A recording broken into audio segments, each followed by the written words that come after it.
Chapter 440. After Qin Zhe and Wang Zijin finished their morning run, Wang Zijin occupied the large bathroom and said she wanted to take a comfortable hot bath. Qin Zhe had no choice but to knock on his sister's door with a towel in his arms. "Little Bao Bao, be good. Open the door. Open it quickly. I want to come in." Qin Zhe made all kinds of noises. After a while, the sleepy sister with messy hair opened the door and stood in the doorway. "Stupid pft. I'll give you 10 minutes. His sister was very angry when she woke up. After scolding him, she went back to sleep. Enough. Before Qin Zhe entered the bathroom, he stretched out his leg and lightly kicked his sister's big round, but under the thin blanket. "You're looking for trouble. Ha ha." Qin Zhe slipped in the bathroom and closed the door. He was too lazy to lock it.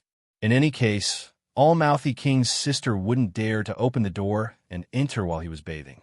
10 minutes was enough for him to wash his face, brush his teeth, wash his hair, and take a bath.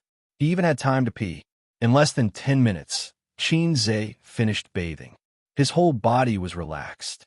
He stood in front of the mirror in his bathrobe and used a short sleeve to wipe the mist off the mirror. He tilted his head and looked at his neck through the mirror. After looking to the left, he looked to the right. There were hickeys on both sides. They were done by Wang Zijin. Last night, he had sneaked into Wang Zijin's room and was prepared to beg for forgiveness. He would do his best until he died. Wang Zijin was indeed a magnanimous girl. Not only was she not angry, she hugged him and bit him, leaving 2 hickeys on his neck. Qin Zhe didn't notice at the time. "I forgive you. Hurry up and go back." Wang Zijin had achieved her goal and sent Qin Zhe away. Qin Zhe was floating. He hugged Wang Zijin and didn't let go. Wang Zijin said, "You're going to die soon. I have a flight tomorrow." Qin Zhe said, "Don't worry about those things. Sister Ziwei just needs to be in charge of being beautiful." Wang Zijin felt a little sweetness in her heart. She said, "What about you?" Qin Zhe said, "I'm in charge of the flower arrangement. It's all because of my cheap mouth." Qin Zhe stood in front of the mirror and rolled up his sleeves. There were bruises on his arms. The wound on her arm was an accident, but the hickeys on her neck were intentional. When Qin Zhe saw the 2 hickeys, he realized that the generous sister Ziwei did not exist. To think that he didn't even know that he had been tricked last night. He was even King moved. "I can't be seen by my sister later, otherwise the house will become a scene of carnage." Dong, dong, dong. Someone knocked on the door. "Qin Bao Bao." "That's enough, I need to go to the bathroom." Qin Zhe said, "Okay, come in." Qin Bao opened the door and came in. She was stunned. "Why are you wearing a short-sleeved shirt around your neck?" Qin Zhe said, "This is the punishment for being impulsive." Qin Bao Bao. Of the 36 stratagems, escape is the best stratagem. While his sister was dawdling in the bathroom, Qin Zhe finished his soy milk, held a bun in his mouth, and went to work. After thinking about it, it was not good to go to Baoza. Su Yu, that jealous jar, saw the 2 hickeys and went back to settle the score with Wang Zijin. He turned a corner and went straight to Purple Crystal. Wang Zijin went out to discuss business, so he would be in charge today. At noon, Qin Zhe received a call from the dorm leader, Liliang. "Qin Zhe, we're going to have a farewell meal. I know you're busy. Do you have time to come?" Liliang said. "Farewell meal?" Qin Zhe did not understand. Zhao Guishan is going back to the northeast. Liliang sighed. "I have time. Tell me the location, and I'll come over now." Qin Zhe said. After graduation, the 4 guys in dorm 303 parted ways and went their separate ways. Qin Zhe occasionally chatted with them in the group, but they had never met. At 11 o'clock in the afternoon, Qin Zhe drove to the agreed location, a gourmet city in the CBD area. He parked, put on a mask, and opened the door to get out. A small yellow car passed by and stopped outside the gourmet city. The guy on the bike stopped the car while talking on the phone. "I have an appointment with a client at noon, but I'm not going to pick you up." "Okay, I'll take you out for dinner tonight. I can't talk to you anymore. The parking here is full. I'm looking for parking space. I'm hanging up." Qin Zhe glanced at the yellow car and thought, "This guy is awesome. He's even better at showing off than I am." At this time, the guy in the yellow car suddenly turned his head and saw Qin Zhe. "Qin Zhe, Lu Ziqiang, Lu Ziqiang recognized Qin Zhe at a glance. Although he was wearing a mask, they had been classmates for many years. Unless Qin Zhe covered his face tightly, he would be easily recognized by people familiar with him. This was King awkward. "You brat, have you paid the tax for showing off?" Qin Zhe joked. "Haha." Lu Ziqiang grinned. He barely managed to resolve the awkwardness. Qin Zhe was a little emotional. Back then, it had only been half a year. Lu Ziqiang was the most reserved in the dorm. He would occasionally watch videos with the AV maniac Zhao Guoshan and smoke on the balcony with the heavy smoker Li Liang. His persona was similar to Qin Zhe on the surface, but they were different on the inside. Qin Zhe looked calm on the outside, but he was flirtatious on the inside. For example, Zhao Guoshan's AV resources and Thunderbolt membership were all provided by Qin Zhe. The cigarettes in the dorm were provided by Li Liang. He even led Qin Zhe astray. Lu Ziqiang was really reserved and self-disciplined. Who would have thought that such an honest and reserved man would become a pretentious maniac after entering society for half a year? On the third floor, in a private room. After half a year, the four of them from dorm 303 reunited. The rich second-generation Li Liang had obviously put on weight and his face was rounder. Zhao Guoshan from the northeast was still tall and strong. Speaking of which, Qin Zhe used to think that the men from the northeast were all tough men. After meeting Zhao Guoshan, he thought so even more. Later, he realized that was not the case. It was purely an illusion. TSK. Now you're a big boss and a big star. I'm afraid that I can't ask you out. Li Liang poured wine for everyone. It's a farewell dinner. No matter how busy I am, I still have to take time out. Qin Zhe asked, "What have you been doing recently?" "I'm slacking off at my dad's company. When I was in school, I played to my heart's content. Since I have graduated, I should learn something so that I can inherit my father's business in the future." Li Liang took a sip of wine. "My family is quite rich, but compared to the real tycoons, it's like the difference between heaven and earth. That's why I don't have the confidence to take over when I'm 30 years old." Qin Zhe turned to look at Zhao Guoshan. "Why do you suddenly want to go back to your hometown?" Young people from all over the country were trying to squeeze into the first and second tier cities to earn money. It would be best if they could settle down in a big city and buy a house. That's why the first and second tier cities' population was expanding rapidly. The property prices were rising, and the country's policies were constantly changing. In the past, if you have money, you can buy a house. If you buy a house, you can move your household registration. Now, if you want to buy a house, you need to pay a few years of Social Security. This policy had started to be implemented in the second-tier cities. "I have thought about it. If I stay in Shanghai, I will only waste a few years of my youth. It's meaningless." Zhao Guoshan drank his wine and shook his head. "Everyone says that if you have more opportunities in Shanghai, you will be able to make a name for yourself. But I feel that this is a big pie. Most people are just looking at it and can't eat it. Also, the rent and expenses here are too expensive. If I stay here for 5 to 10 years and achieve nothing, it will be too late to go back to my hometown." Zhao Guoshan said, "I will go back next week. We might not have the chance to sit together and drink in the future. Cheers." The four of them raised their glasses. "Let's keep in touch." Qin Zhe patted him on the shoulder. There's a saying, all good things must come to an end. A person's circle of friends radiates out from him. The people around him are his friends. But people can't stay in the same place forever. That's why when some friends leave, they may never see each other again. Friendship, or love, will be worn down by distance and time. They will become a scenery and a memory on the journey of life. Fortunately, you didn't ask me to follow you. Otherwise, I will not recognize you as a friend." Zhao Guoshan punched Qin Zhe's chest hard. Friends are equal. If there are too many interests and relationships involved, it is easy to change the taste. Qin Zhe laughed and said, "We are not the same. We are not the same. Everyone has different circumstances." He waved his hand and slapped himself. "Bah, quick-hand idiot. All right, do you have a girlfriend in Shanghai? Are you going to break up?" Qin Zhe asked. Zhao Guoshan waved his hand bitterly. "Let's not talk about this." Sitting alone in an empty room and being a wife, he did not mention this to outsiders. "What about you?" Xianxia looked at Li Liang. Other people's children can eat, but mine is still eating paper. Li Liang's tone was sad. Get lost, get lost. Believe it or not, I will beat you. I hate people like you who say 9 out of 10 things. Xianxia was impatient. He was a rich second generation who went around hooking up with white-collar women during his university days, but he liked to pretend to be a loser. Before he met Li Liang, his world was colorful. After he met Li Liang, his world was only left with yellow. What about you? Xianxia went one round and finally pushed the topic to Lu Ziqiang. Lu Ziqiang hesitated. This guy hooked up with this super beautiful goddess. Li Liang's big mouth said first.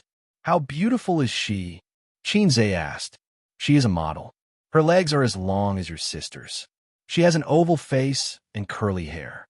Her height is about the same as mine, about 7 meters. Li Liang said. Lu Ziqiang raised his glass. Let's drink. The meal ended a little early. At 11:30, the 4 people who had eaten and drunk to their heart's content settled the bill. Xianxia paid. Since it was a farewell dinner, there was no reason for Zhao Guoshan to pay. According to Li Liang, this guy was now a rich guy. If they didn't rip him off, who would? If one meal wasn't enough, they would continue to rip him off. All the expenses for today's program were paid for by Xianxia. Zhao Guoshan and Lu Ziqiang seconded the motion. The so-called program was, in fact, an online game. They had spent more than 3 years together and had a lot of memories. But online gaming was their most frequent program. When the winners in life were getting a room, the 4 losers of room 303 were gaming. When the winners in life gave roses, they gave heads. When the winners in life pushed girls, they pushed high ground. Li Liang, who was pretending to be a loser, put his arm around Zhao Guoshan's shoulder and walked toward the entrance of the food city. In room 303, only you and I abide by the rules. There are 2 traitors among us. There was a rule in room 303. The 4 men were of one mind. The status of gay friends was as heavy as a mountain. He only loved 5 girls in his life. Whoever left the single life would die first. The 4 single men kept each other warm. Zhao Guoshan said angrily, "We are different. You are a playboy. I am a virgin." Stepping out of the food city, Lu Ziqiang's yellow car parked in the food city was still untouched. He scanned the QR code and unlocked it. Let's ride. Before he could finish, Lu Ziqiang suddenly froze. Chapter 441. When Lu Ziqiang saw the tall girl walking toward him, his face turned slightly pale. Li Liang's face also changed, and finally, the tall girl. This girl was called Xiachu, a model. She wasn't a runway model, nor was she a high-end print model. She was a fashion model for Taobao and a cosplay model at comic conventions. She made a lot of money, but not a lot. This type of model was on the same level as car models, but more conservative than the latter. Lu Ziqiang met Xiachu by chance. In October last year, Li Liang opened an online store to sell women's clothing for fun. He wanted to spend some money to manage the store so that his pocket money would be secure in the future.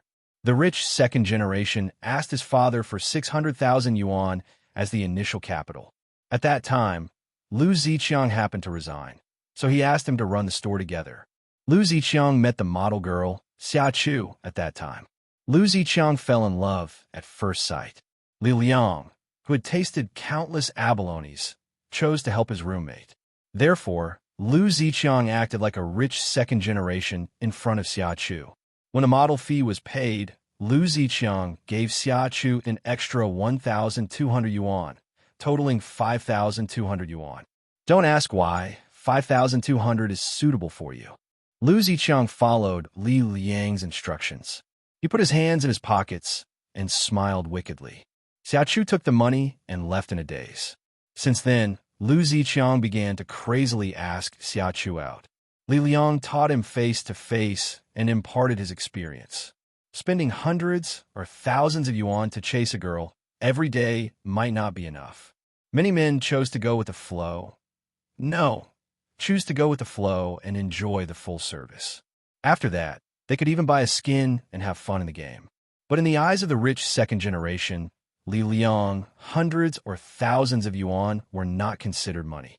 To him, this was a game an interesting game. Once, Lu Ziqiang asked Xianxia out to play and bought a lot of gifts. Unknowingly, the sky turned dark. Suddenly, a silver-gray Audi A8 stopped in front of the two of them. Li Liang, who was in a suit, got out of the car and respectfully said, "Young master, the boss asked me to bring you home." "Who is he?" Xiachu asked. "He's the son of my father's old subordinate." Lu Ziqiang said the lines he had prepared beforehand. In addition to the Audi A8, Li Liang also drove the Porsche sport car home. It was a gift from his father to his mother for their 30th wedding anniversary. Going in and out of large shopping malls, expensive restaurants, and gifting branded bags. This girl named Xiachu quickly fell into the gentle land that the two of them weaved with money.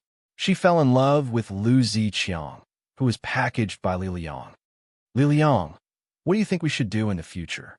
Lu Ziqiang asked one time when he was drunk. "She thinks I'm Prince Charming, but I'm actually the Frog Prince. But she's not Snow White and definitely not Cinderella." Li Liang replied.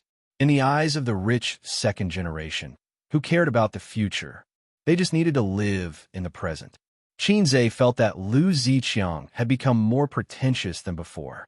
In fact, he didn't even have the right to be pretentious. Lu Ziqiang had imagined the awkward ending after being exposed many times, but he didn't want to lose Xiachu. He would rather let this lie continue. Who knows, maybe they would really fall in love with each other after a long time. But he didn't expect such an ending to happen under such circumstances. There was a saying that went, "Look up if you don't believe, who will be spared by the heavens." Xiachu was holding the arm of a middle-aged man. "Xiachu." Lu Ziqiang's eyes were red. Panic flashed across Xiachu's pretty face, and she quietly let go of her hand. It wasn't easy for her to hook up with a rich second generation. "Chu, who is he?" The middle-aged man looked at the young man in front of him and frowned. "I'm her man." Lu Ziqiang clenched his fists. "I thought you didn't have a boyfriend." The middle-aged man looked at Xiachu. Xiachu's expression was extremely awkward. She forced a smile. "Ziqiang, why are you here? Aren't we talking business?" After saying that, her gaze fell on the other three people. She knew Li Liang, the tall and burly Zhao Guoshan. He was too rough and dressed ordinarily. He didn't look like a big boss. There was also a guy wearing a mask. His dressing was too different from the successful people in suits and leather shoes. Moreover, he was too young. "I lied to you." The silent Li Liang suddenly spoke. He sneered and said, "What rich second generation? I'm just playing with you. There's no sport car, no Audi, and no business." Xiachu was stunned and immediately looked at Lu Ziqiang. Just now, she was thinking about how to calm Lu Ziqiang down. After getting along with him for a few months, she was very familiar with Lu Ziqiang's temperament. He was introverted, calm, good-tempered, and loved her very much. "Now you're telling me that you're not a rich second generation?" Lu Ziqiang met her gaze. His pale face turned even paler as he nodded with difficulty. Xiachu was speechless. "I've been F***ed. President Zhou, he's my ex-boyfriend. He pretended to be a rich second generation to deceive me. Now he's pestering me endlessly," Xiachu said. Although she was angry, she still had this bit of shrewdness. She couldn't lose another financial backer. When the middle-aged man heard that, he immediately raised his eyebrows and said rudely, "Young man, since you've broken up, you're all adults. In the future, don't be too petty when others look for Chu. She's my woman now." This was a false accusation. It was true that Lu Ziqiang had deceived her first, but he had bought her gifts and bags. In total, he had spent nearly 100,000 yuan. However, while Xiachu had hooked up with a rich second generation, she had also hooked up with a middle-aged uncle. The green hat was placed on Lu Ziqiang's head. Love was a ray of light, so green that it made you panic. "Oh, we're kindred spirits." Li Liang laughed. "It's just a coincidence. I won't pester you. We're not at a disadvantage. Although we've spent tens of thousands, we've done what we should have done. Up and down, in and out, we're not at a disadvantage." Xiachu's pink face turned red as she scolded. "You two be asterisk cheese. I was blind to fall in love with a dog like you. Get lost. I'm the one who's kicking you now." The middle-aged man said unhappily, Don't interact with these people in the future.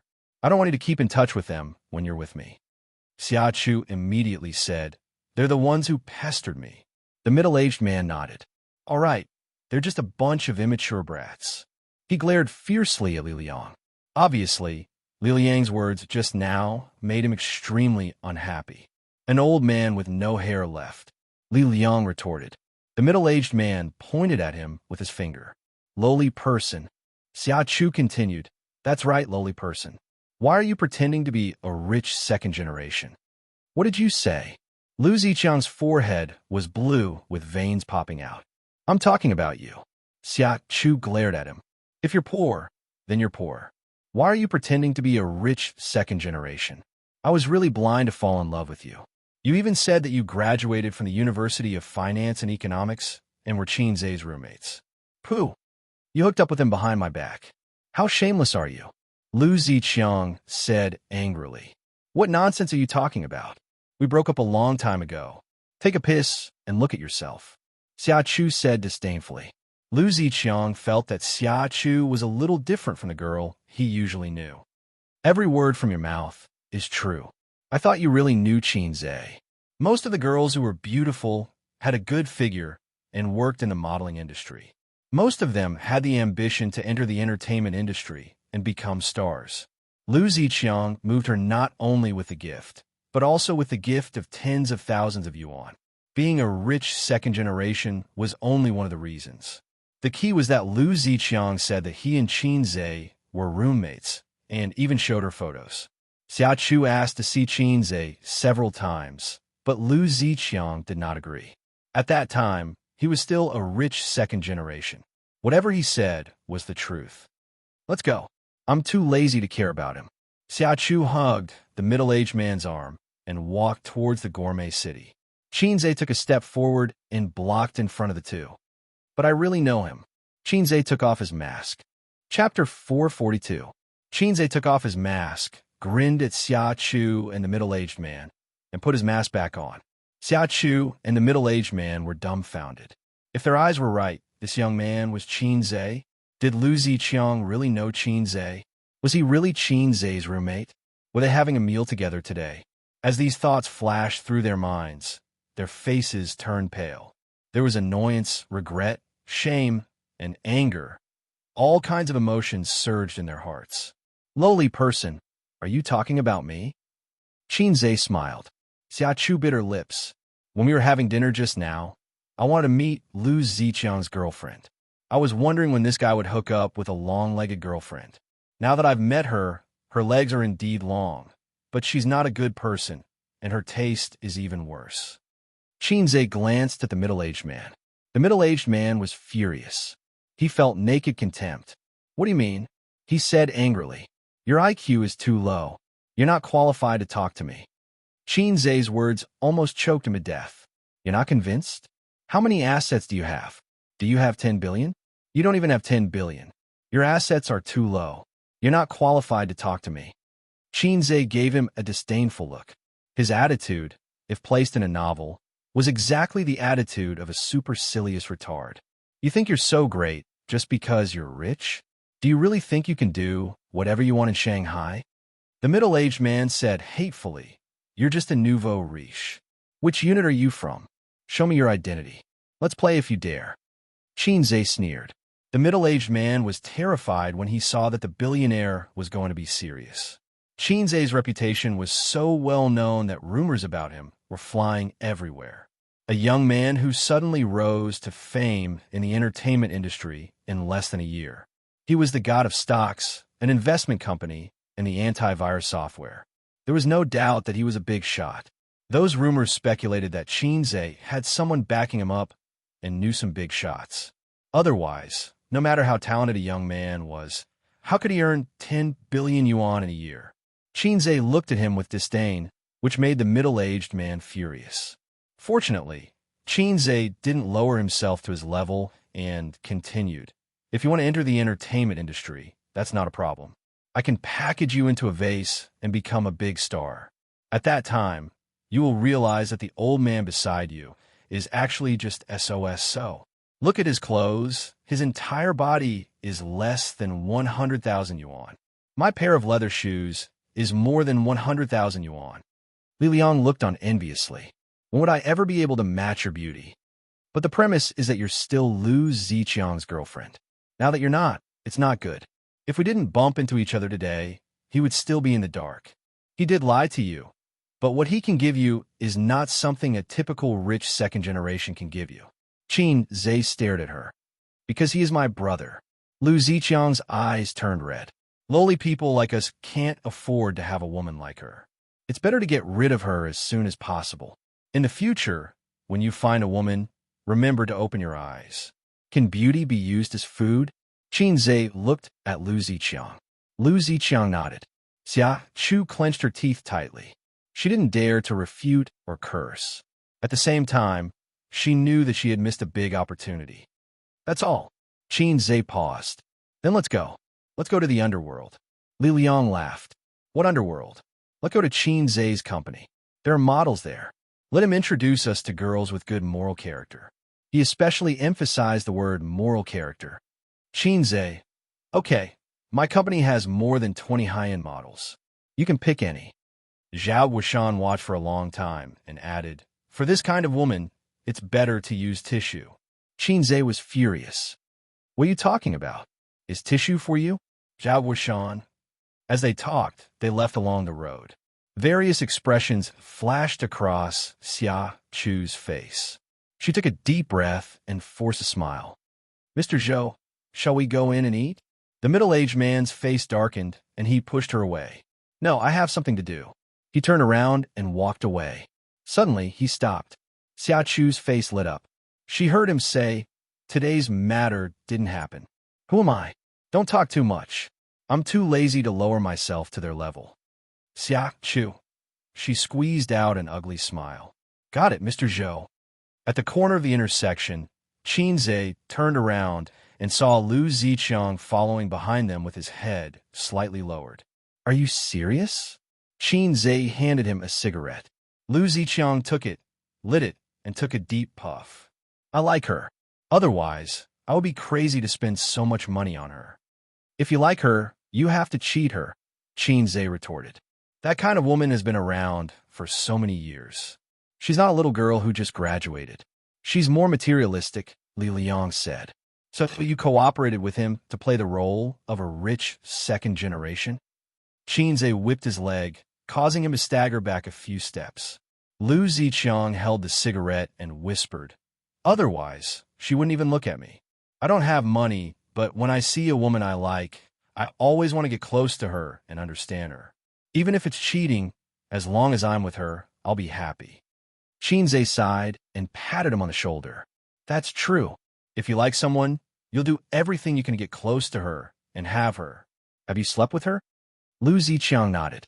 Just when he thought that Qin Zhe was going to comfort him with some chicken soup, Qin Zhe said, Okay. This is not a loss. Lu Ziqiang, Li Liang, Zhao Wuxian, was it an illusion? It felt like Qin Zhe's mouth was sharper than before. What a show of flowers. Qin Zhe just didn't know how to comfort him. Although it was quite tragic to be cheated by his girlfriend, Lu Ziqiang had also cheated her. If not for this, Qin Zhe would have killed that pair of B****stars just now. Because he liked you, he pretended to be a rich second generation to get close to you and took advantage of you to make you smile. If this was in a novel or a TV series, they would first fall out and the female lead would wash her face with tears, but in the end, they would definitely change their minds and get married. However, the reality was that the man was not so charming, and the woman was not so naive and sweet to cheat on you. Go play a game. Lu Ziqiang scratched his head. Don't look at me with sympathy. It's uncomfortable. Besides, I'm actually mentally prepared. What's fake will never be real. I was quite guilty at first, but now I don't feel guilty anymore. Scumbags. Let's not talk about each other. The group of them found an internet cafe to play games.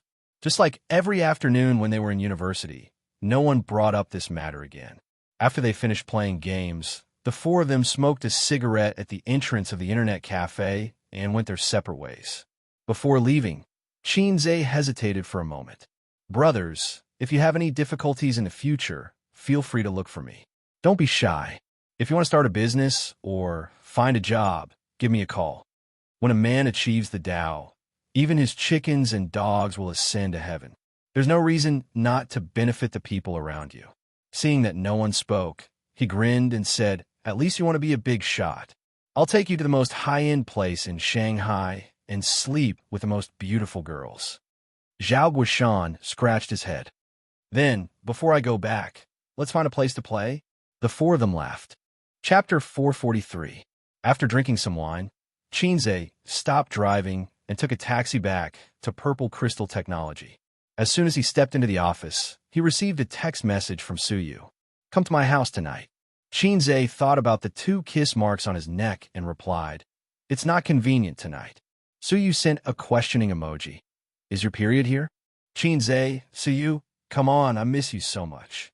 Xianxia suddenly remembered something. "You're in a dangerous period recently, right?" Suyu, "Oh, I forgot. I'll make you look more beautiful tonight." Xianxia, "You're really naughty."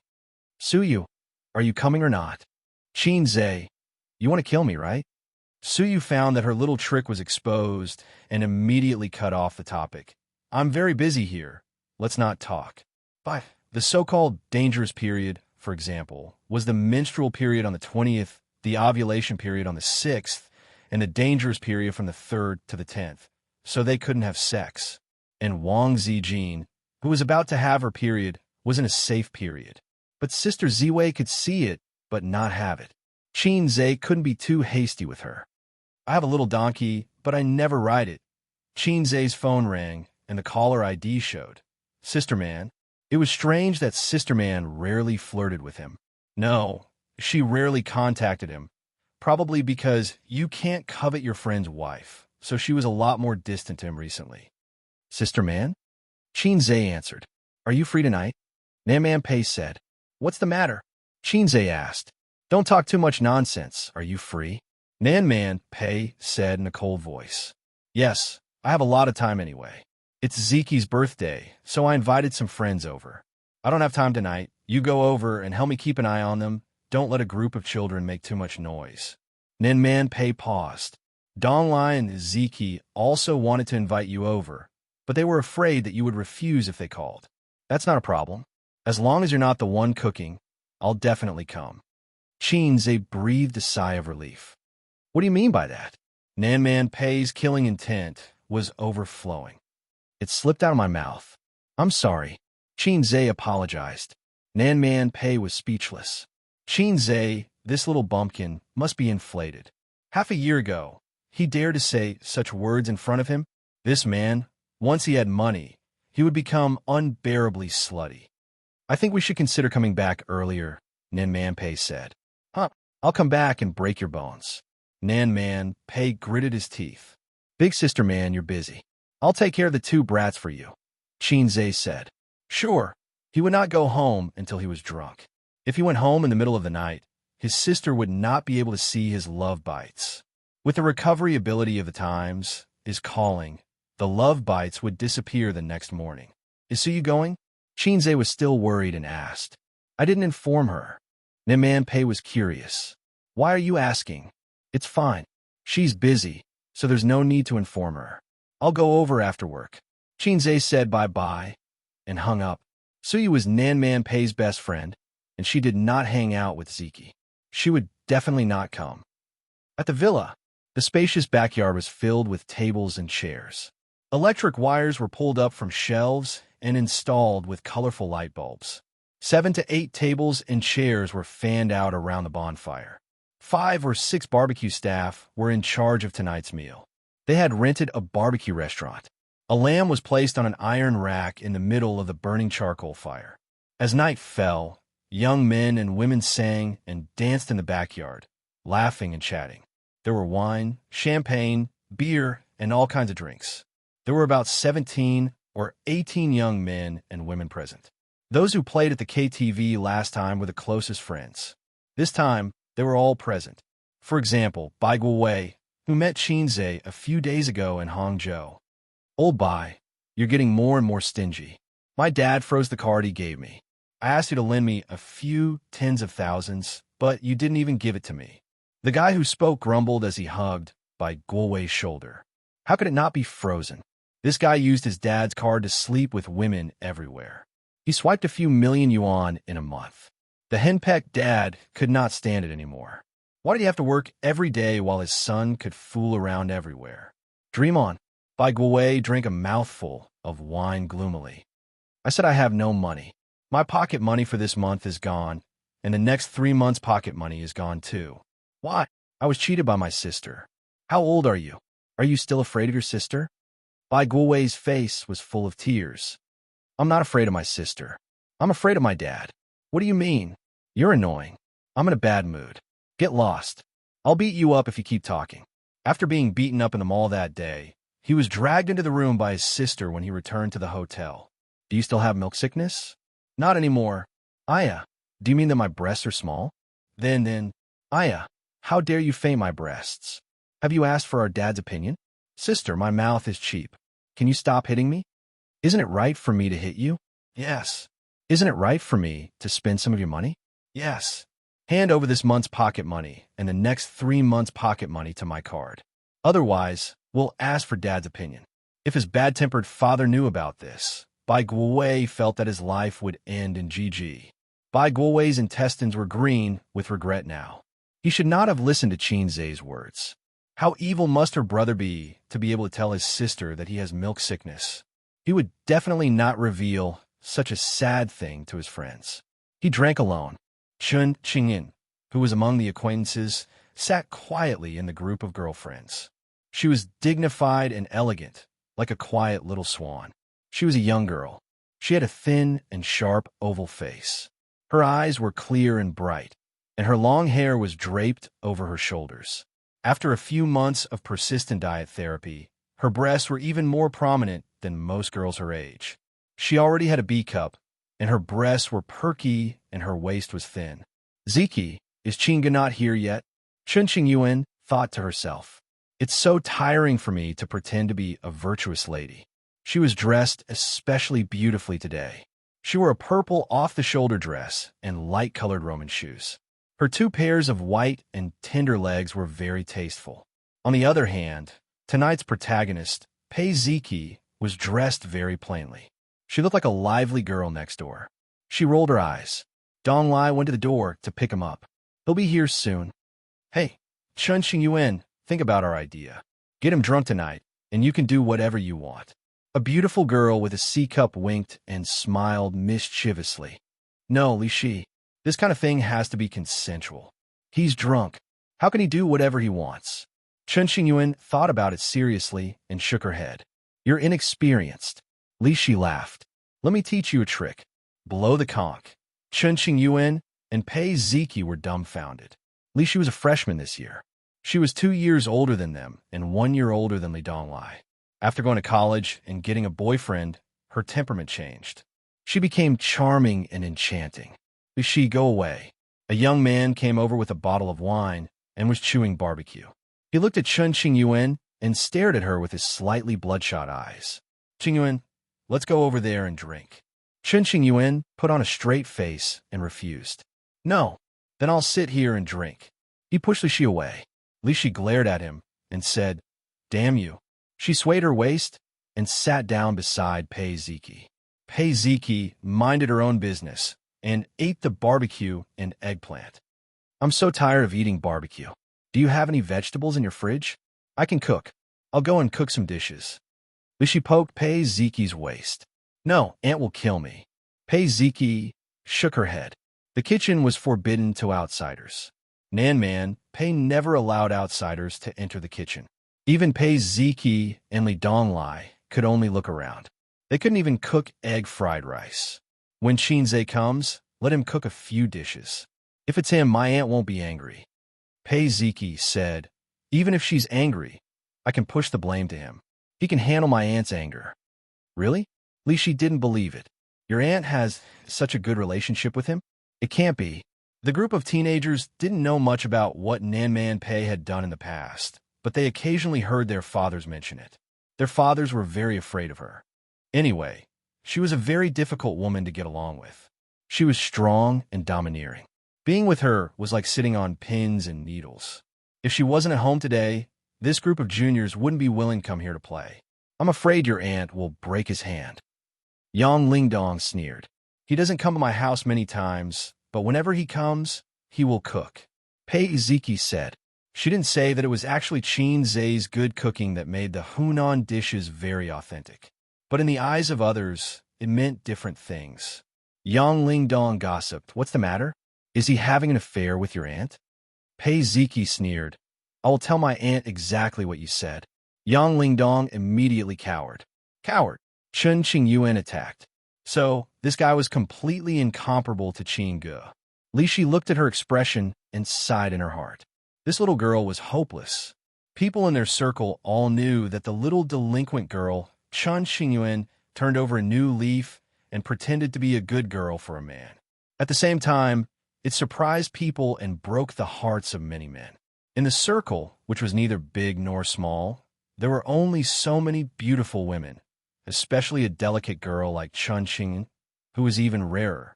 Although the second generation of the rich and the officials did not lack beautiful women, they would only consider the beautiful women in the circle when they got married in the future.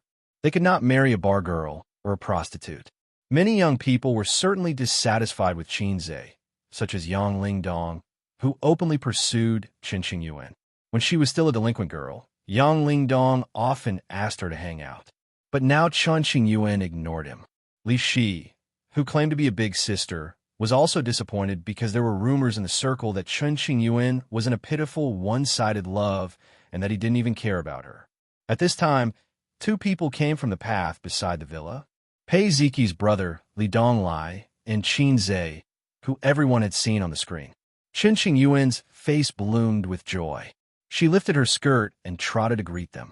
Yang Lingdong also followed with a face full of displeasure.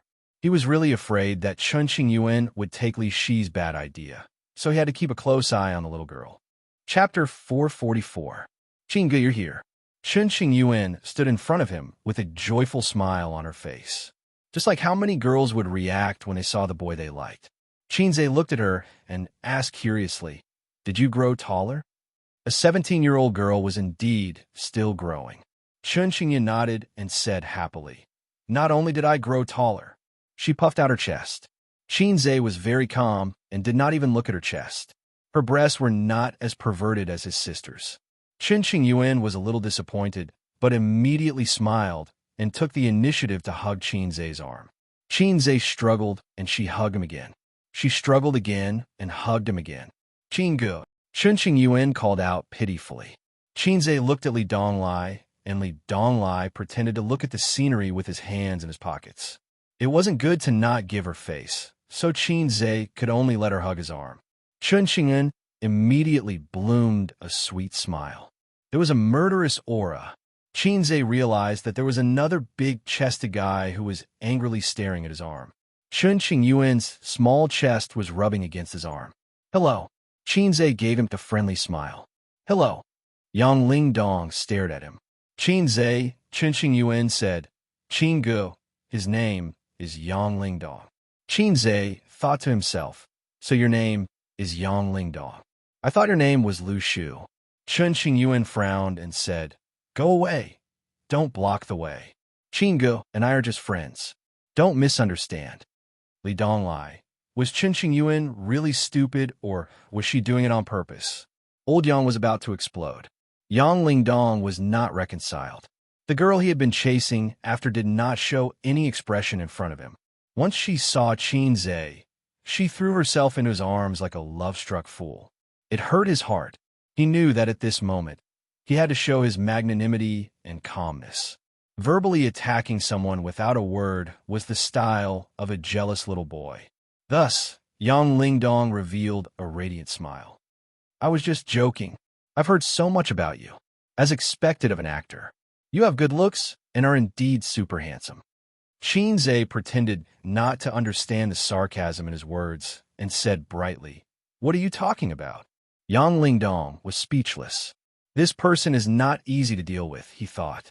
The charcoal fire in the courtyard was bright, and the rich aroma of meat wafted out. With the addition of Qin Zhe, the atmosphere in the courtyard became more lively.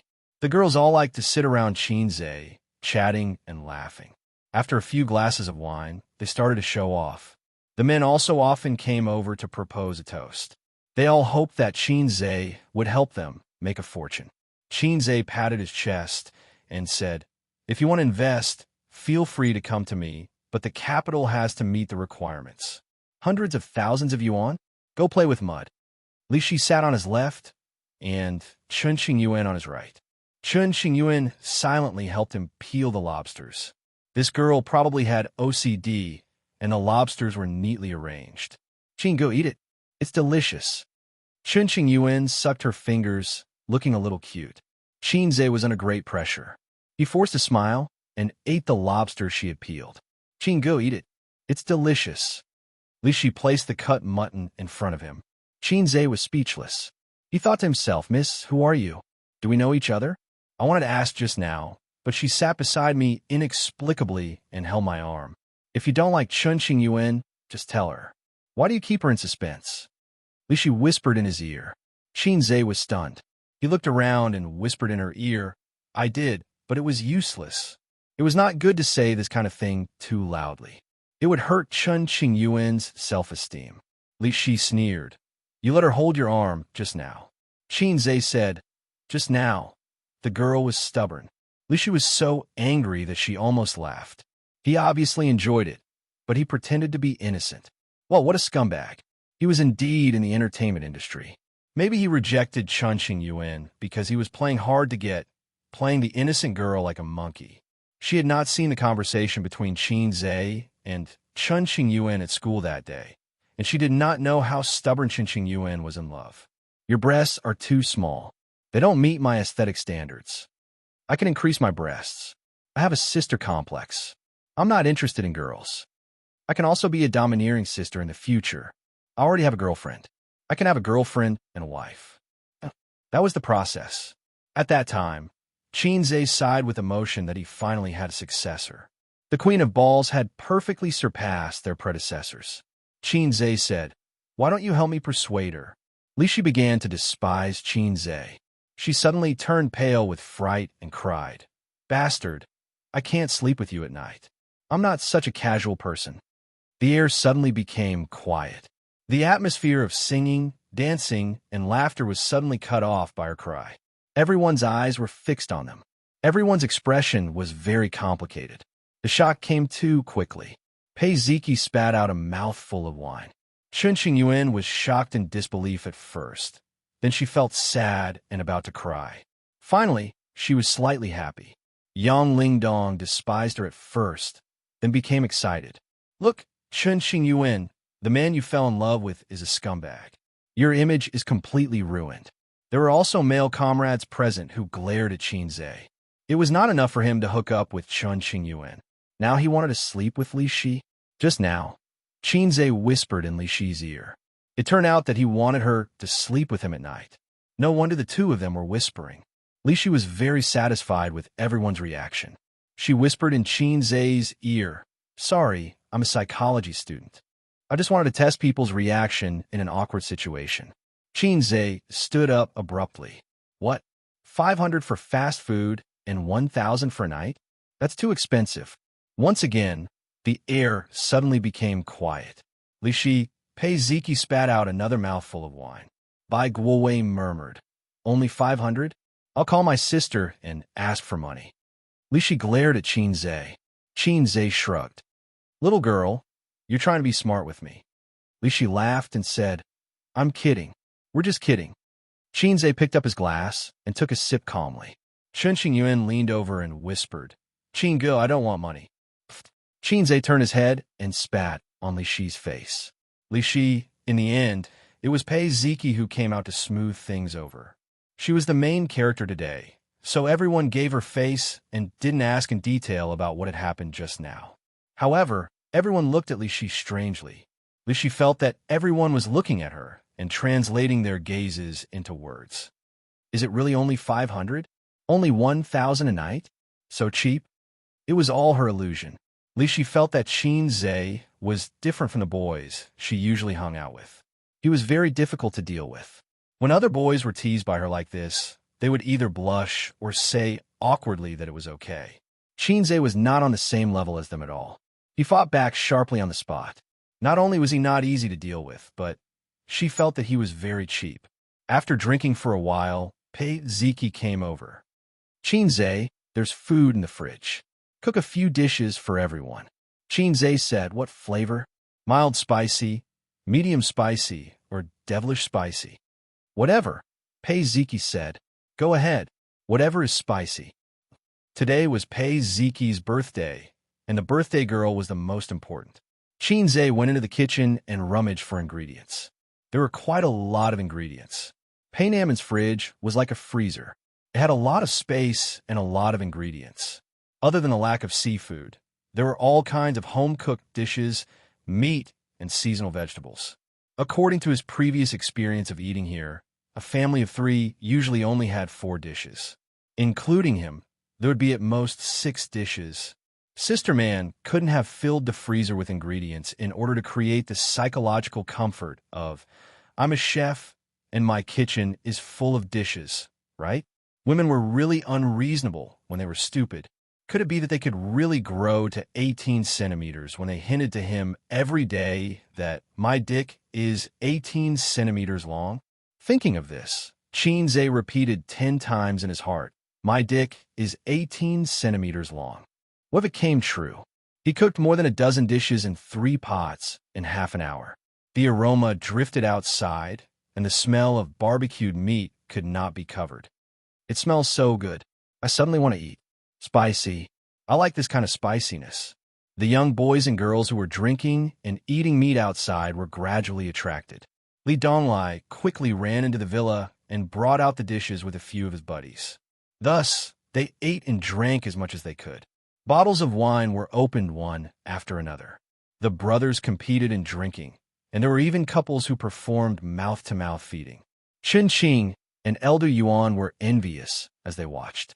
Their gazes frequently turned to Xianxia. Qingge, let's drink. Chen Qingyuan blinked her starry eyes. She found that Xianxia was good at cooking. You want mouth-to-mouth? Don't say it out loud. You're so annoying. Xianxia said in his heart, Girl, are you arrogant? Our relationship hasn't reached that level yet. Chen Qingyuan had indeed drunk a lot of wine, and it was all drunk when he forced him to drink. However, Xianxia's kidney was a teddy bear's kidney, and he wouldn't fall even if he drank 1,000 cups. Sigh, it seemed to be the liver's problem. Everyone come and toast. Chen Qingyuan clapped her hands. Immediately, 7 or 8 girls came over.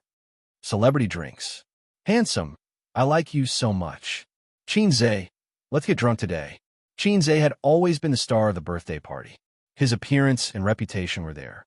Yang Lingdong looked at them, and his heart turned cold. Chen Qingyuan, this girl, really wanted to get Xianxia drunk and then have sex with him. He glared at Li Shi and strode over. If you want to toast, you have to go through me. Yang Lingdong slammed the table and shouted, It's none of your business. Go away. The girls chased him away. How is it none of my business? I'm Xianxia's fan. The idol's business is the fan's business. Yang Lingdong said something against his will. After that, there was nothing for Xianxia to do. Yang Lingdong had to face all the girls by himself. Xianxia dragged a stool and sat aside with 2 skewers of barbecued mutton in his hand. This Yang Lingdong is so annoying. He won't even let me drink with you. Chen Qingyuan followed and leaned her delicate body against him. This girl must have recently studied 36 ways to seduce a man, or something like that. In the past, she wouldn't dare to flirt with him like this in front of him. Sit away. You're pressing on my invisible wings, Xianxia said. Chen Qingyuan nodded. Sorry. With a serious expression, she shifted her butt and reached between the 2 of them. As if she had really caught something, she gently placed it on Xianxia's back. This way it won't press on you. Chen Qingyuan leaned against him. Xianxia. Chapter 445. Xianxia didn't know what to say. If he knew Chen Qingyuan before he got the system, and there was such a cute girl who wanted to sleep with him, he still wouldn't accept it. As a man with moral integrity, even if there were countless soft and cute girls throwing themselves at him, he would still be able to sit still. At most, he would be a little stiff to show respect. However, If he didn't get the system, he would be a loser. Would Chen Qingyuan still like him? In this world, there is someone who would always like you, no matter if you were a loser or a god, no matter if you were handsome or mediocre. Would there be such a person who would always like you? There was. Qin Zhe knew there was such a person. Chen Qingyuan saw that Qin Zhe was speechless and felt happy. She gnawed on the lamb bone stick with satisfaction, her white cheeks puffed up. After 3 rounds of drinking, Li Shi, who had been silent for a long time, suddenly came over. Qin Zhe, sing a song for everyone. How about it? Qin Zhe glanced at her. Thousands of mountains and rivers are always love. How about 500 bags of night travel? Li Shi, how could Chen Qingyuan like such a bitch? Wasn't I just joking with you?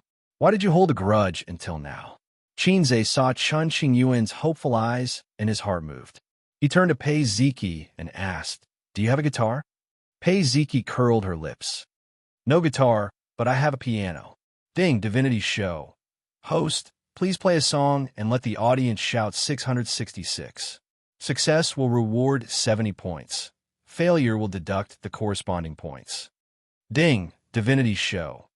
Host, please play a song and let Chen Qingyuan know the difficulty and retreat. Success will reward 100 points. Failure will deduct the corresponding points. In his mind, the system's voice suddenly sounded. It was actually a double mission. You're too polite. Are you ready to give me a double kill? The host finally has the desire to show off. Tears of joy. The system said. Why are there 2 missions? Qin Zhe asked. Mission conditions met. The system said, don't you know what you're thinking? Thinking back, he did have the thought of playing the piano to show off. Secondly, he wanted to sing a song for Chen Qingyuan, hoping that she would back off.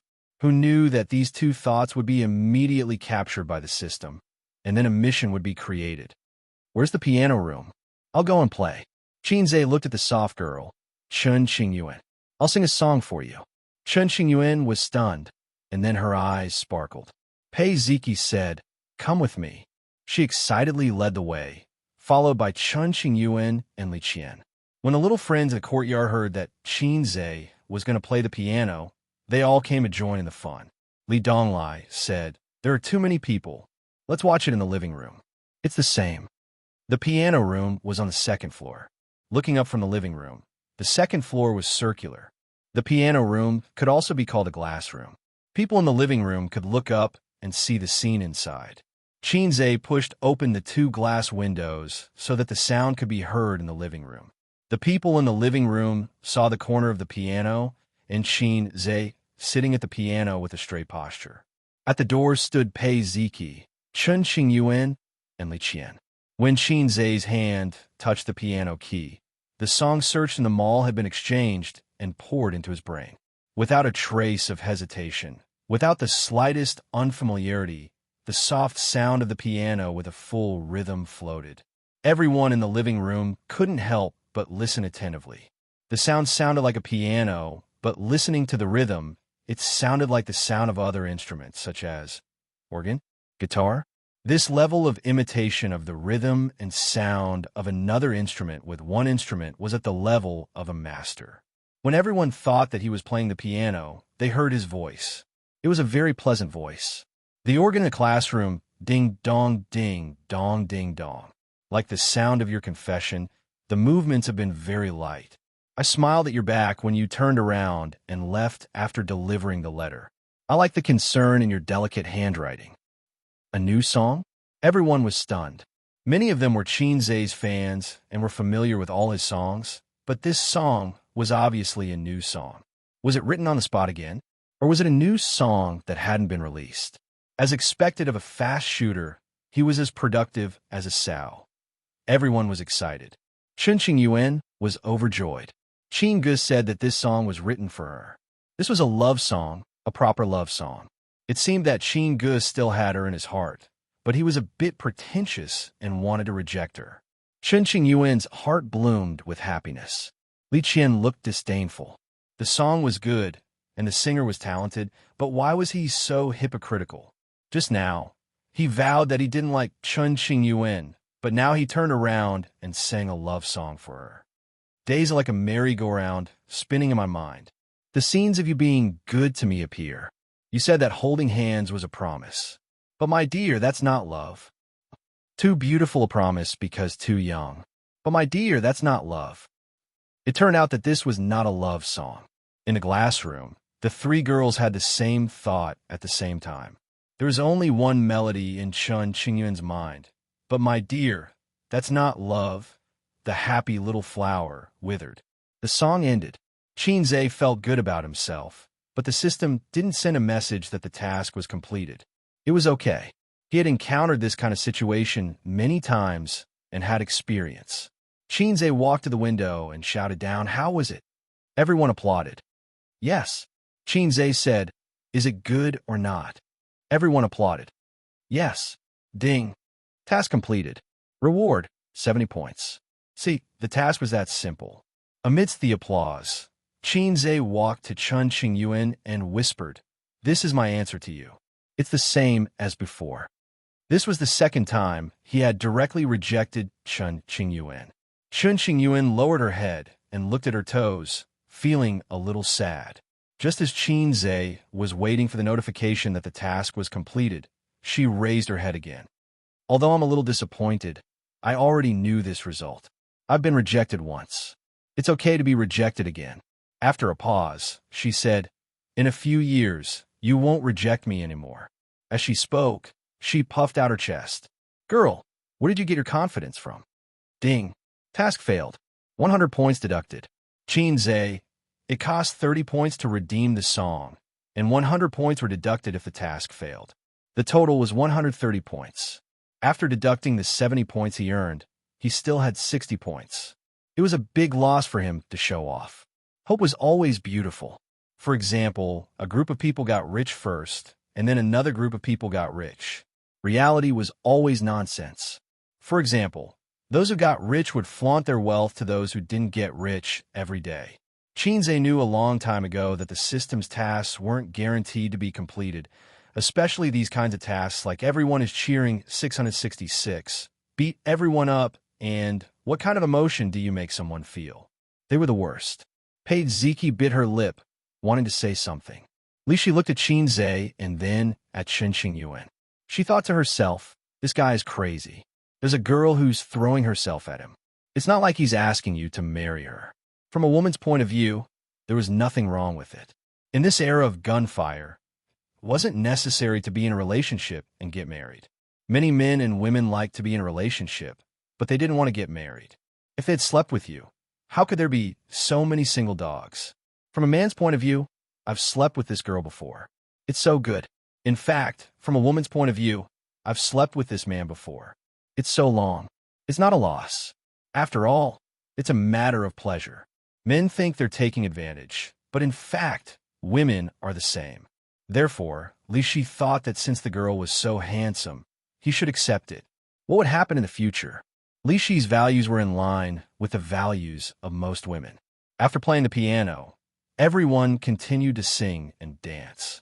Chun Qingyuan's mood was obviously much lower. She sat silently on the side, drinking wine. Her back was thin and slender.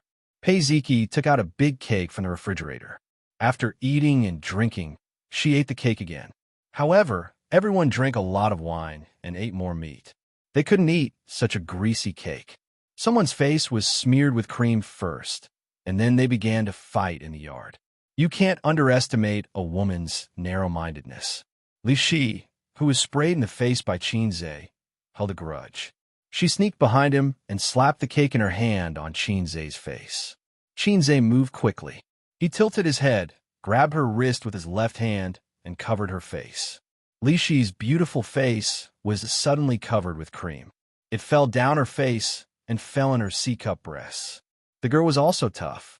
She glared at Qinze fiercely, turned around, and went to the villa to wash her face in the bathroom. Pah! A piece of cream hit Chun Qingyuan's forehead. The girl, who was drinking silently, was stunned for a moment. Suddenly, she felt very wronged and cried. The boys around her were very embarrassed. Pei Ziki put her hands on her waist and kicked each of them to vent Chun Qingyuan's anger.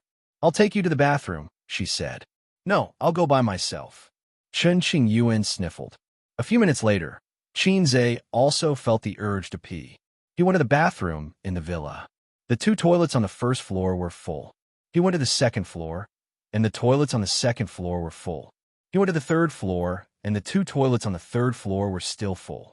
He tried to push in Man Pei's bedroom, but the door was locked. He couldn't get in. At this time, the door of the bathroom at the end of the corridor opened. Chun Qingyuan walked out with wet bangs. Her eyes were slightly red. "Are you okay?" Xianxia asked. Chun Qingyuan shook her head.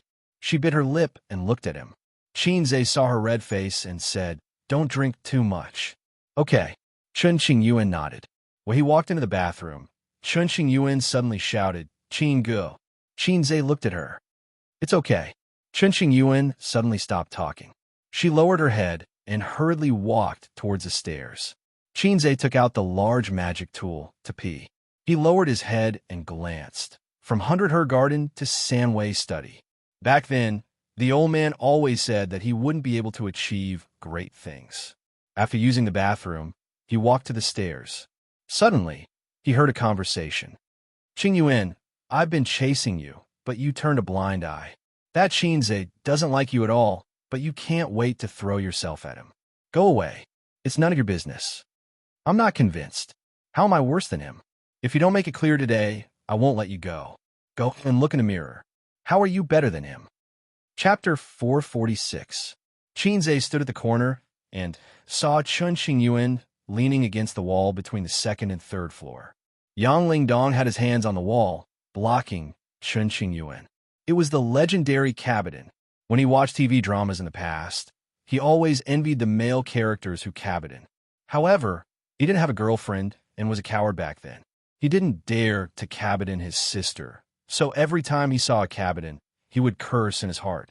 Chun Qingyuan was also wondering why she fell in love with Xianxia. At first, it was in the KTV private room. Xianxia descended from the sky on a 7-colored cloud, and with a series of popping sounds, he rescued her from danger. If this was in ancient times, the girls would give themselves to him. Chun Qingyuan felt that she couldn't abandon the good virtues of her ancestors, so she secretly fell in love with Xianxia. Although she liked him casually, her love was very deep. Since then, Xianxia had been like a wild dog that had broken free of its leash. He was the fastest in the entertainment industry, the most accurate in the stock market, and the most ruthless in fighting. In the end, he was fast, accurate, and ruthless. Of course, she was attracted to such a man. There were many, many reasons for liking someone. The one that touched Chun Qingyuan's heart the most was still that time in the KTV. When she was at her most helpless and scared, her friends were all scared and were pressed to the ground. The only one who was tough was Xianxia. Xianxia had a cigarette in his mouth, like Sun Wukong holding the golden cudgel. Xianxia wore a pair of 100 yuan sneakers, like a monkey stepping on a rainbow cloud.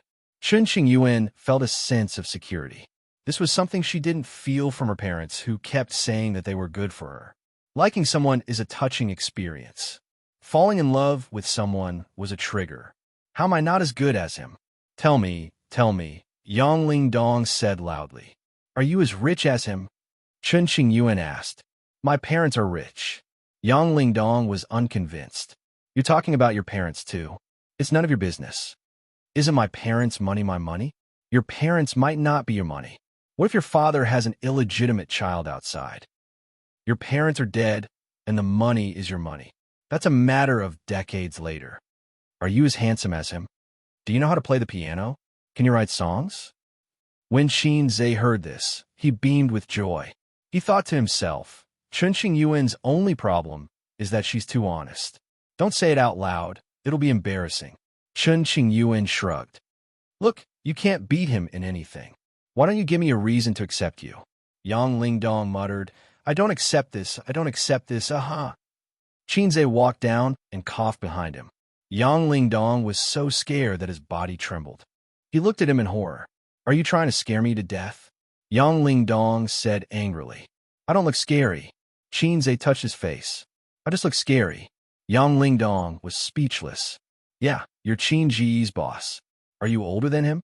Chun Qingyuan sneered. "Why should I choose you and not him? How big is it? Yang Lingdong couldn't accept this kind of thing. Damn, big chest, you're wrong. Shouldn't you be suspecting that we're in a fake relationship? Chen Qingyuan turned to look at Qin Zhe. Damn, why are you looking at me?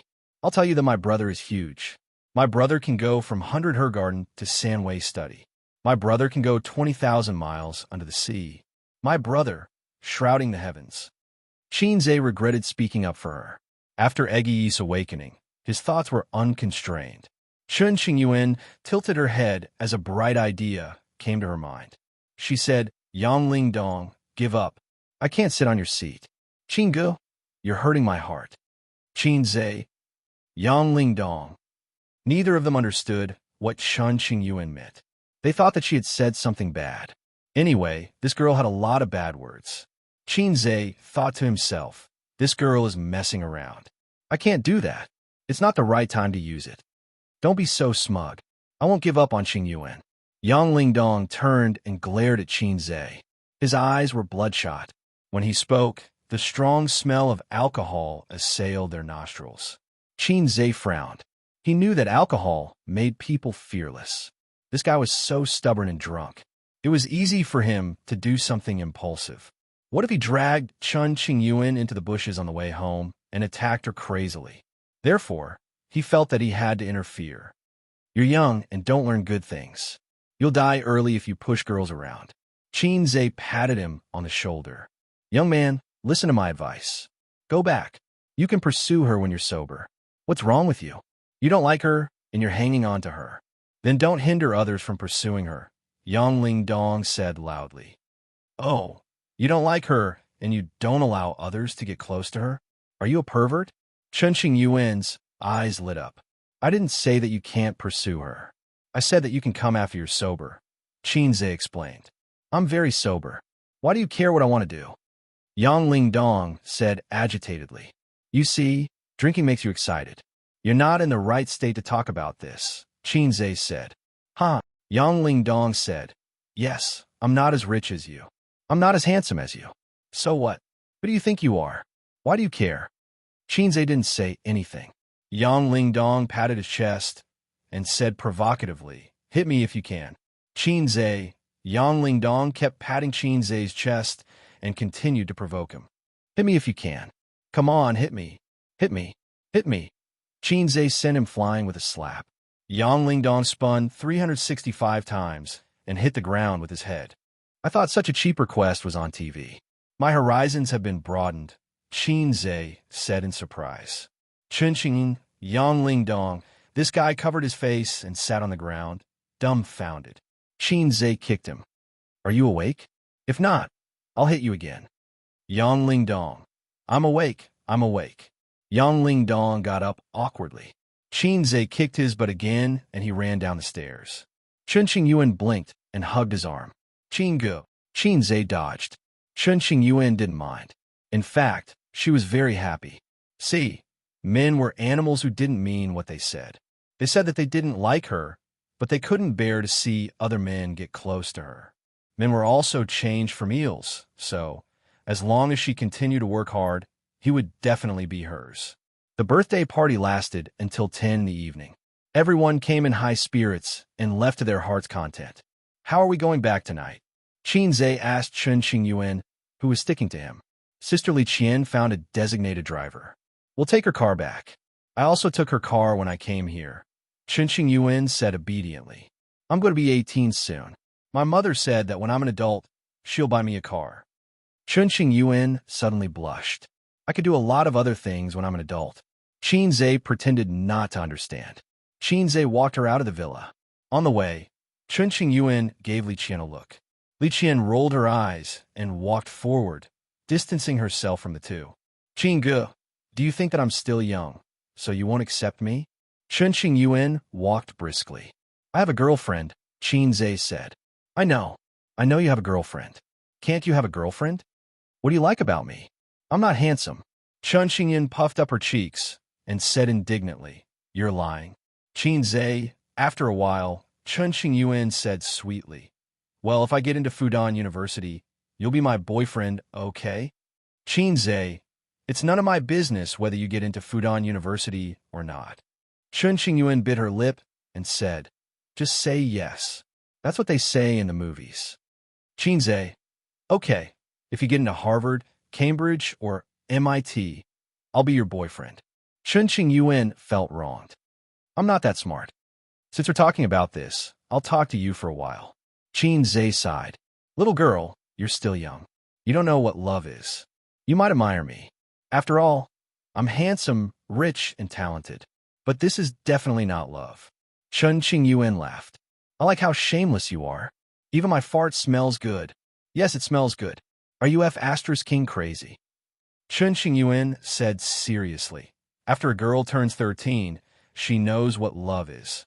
"So, Qinggu, what you said is not reliable. I actually know what love is." Xianxia was concerned about another thing. "So, a girl's first menstrual period is at the age of 13? How old was his sister at that time?" He couldn't remember. He only remembered that his sister was crying. She felt cold all over and her limbs were weak. Xianxia was also scared to death. He ran to his mother and said, "Mom, my sister's butt is bleeding. She's going to die. You should have just started elementary school." When Qin Baobao was young, she was really mischievous. Later on, she found out about the monthly hemorrhage, but she lied to little Xianxia and said, "Last time, big sister went crazy while practicing martial arts and almost died."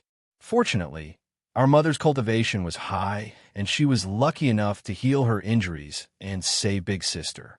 At that time, the two of them were especially obsessed with Hong Kong martial arts dramas. After that, for a very long time, every time Qin Baobao had her period, she would run to Xianxia with a pale face and say, "Brother, I'm going to die from qi deviation again. This time, I'm going to die." Xianxia was on the side, crying in fear. Qin Baobao said, "Before Jie dies, I hope to have some pocket money in my pocket so that I can show filial piety to the king of hell." Xianxia gave all the pocket money he had saved to his sister. Time after time, his sister didn't die every time. Every time, Xianxia would give his sister some pocket money, but she still had to sing with tears in her eyes, "I'm willing to do it for you. I'm willing to do it for you. I'm willing to give up my treasury for you, bastard." At that time, you could buy 5 spicy strips for 50 cents. Later, when he was in junior high school, Xianxia no longer believed in his sister when he learned about his period. "Many girls have already gotten boyfriends. They laugh at me, saying that I'm a love-struck fool and brainless." Chen Xingyin wrinkled her nose and snorted. "Actually, they're the brainless ones. When I was in junior high school, my boyfriend liked to ride motorcycle. I felt that it was very cool to ride on a motorcycle. I also rode on a boy's motorcycle before. I have to be honest about this. I was a little rebellious at that time, but I also took good care of myself. I had fun, but I didn't spend the night outside, and I didn't let men touch me. When I was in senior high school, they liked those guys with gloomy temperaments. They felt that it was a sign of maturity, scheming, and shrewd."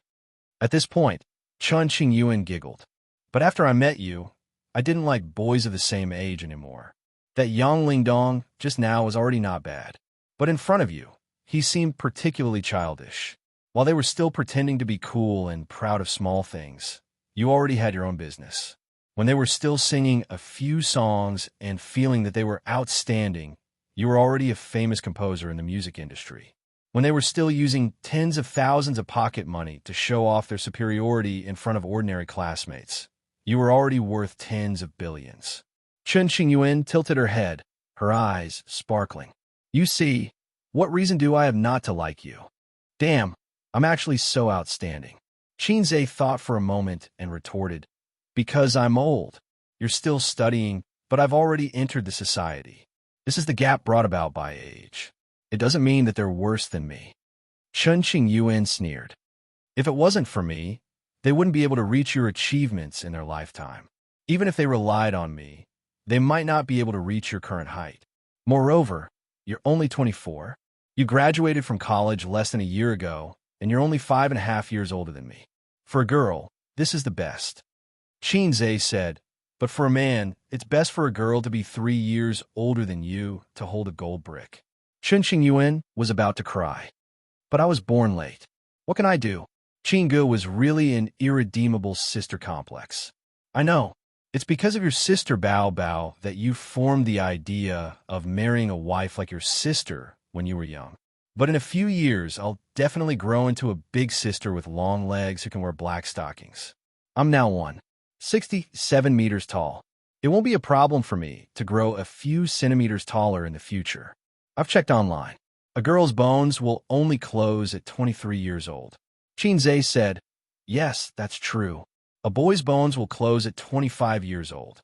"No, you, how did you know? Who told you about marrying a wife like my sister?" Chunqing Yuan said, "So you told me." She said that you especially liked your sister when you were young and didn't like your sister. If there's good food, you'll give it to your sister first and give the leftovers to her. Xianxia was speechless. I've been unknowingly betrayed by that brat Suyu. I really want to explode. As they spoke, they arrived at the villa's sentry post. Li Qian stood at the door and made a phone call to contact the designated driver. "Is the designated driver a female?" Xianxia asked. "No, female drivers are too scary." Chunqing Yuan shook her head. Xianxia nodded and was about to turn back when he suddenly remembered something. He asked, "Qing Yuan, what did you mean by I can't do it?" He felt that something was wrong. It was the intuition of an experienced driver. Chunqing Yuan blushed. Xianxia was puzzled. "Why are you blushing?" "I can't do it," Chunqing Yuan said. "Yes, I can't do it. What's the problem?" "I can't do it. I can't do it. There's nothing wrong with that." Chunqing Yuan turned sideways and patted her perky butt. "I can't do it. It's sitting, not doing it." With that, she turned around and ran away. Xianxia thought for a moment.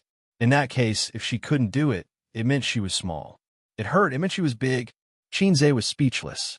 Xianxia's face was full of tears. "Look at this little girl. Sister, you've lived 8 more years than her." It hurt. Chapter 447. Xianxia stood by the sentry box and watched Chunqing Yuan and Li Qian get into the car. The engine started, the car lights turned on, and the BMW rushed out like a cheetah. He returned to the villa the same way he came. The birthday party was over. The staff of the barbecue restaurant carried the barbecue props and tables and chairs away, leaving the yard in a mess, including bamboo sticks, wine bottles, paper towels, and tableware. After the party, the place was a little bleak. Pei Ziki sat alone in the yard.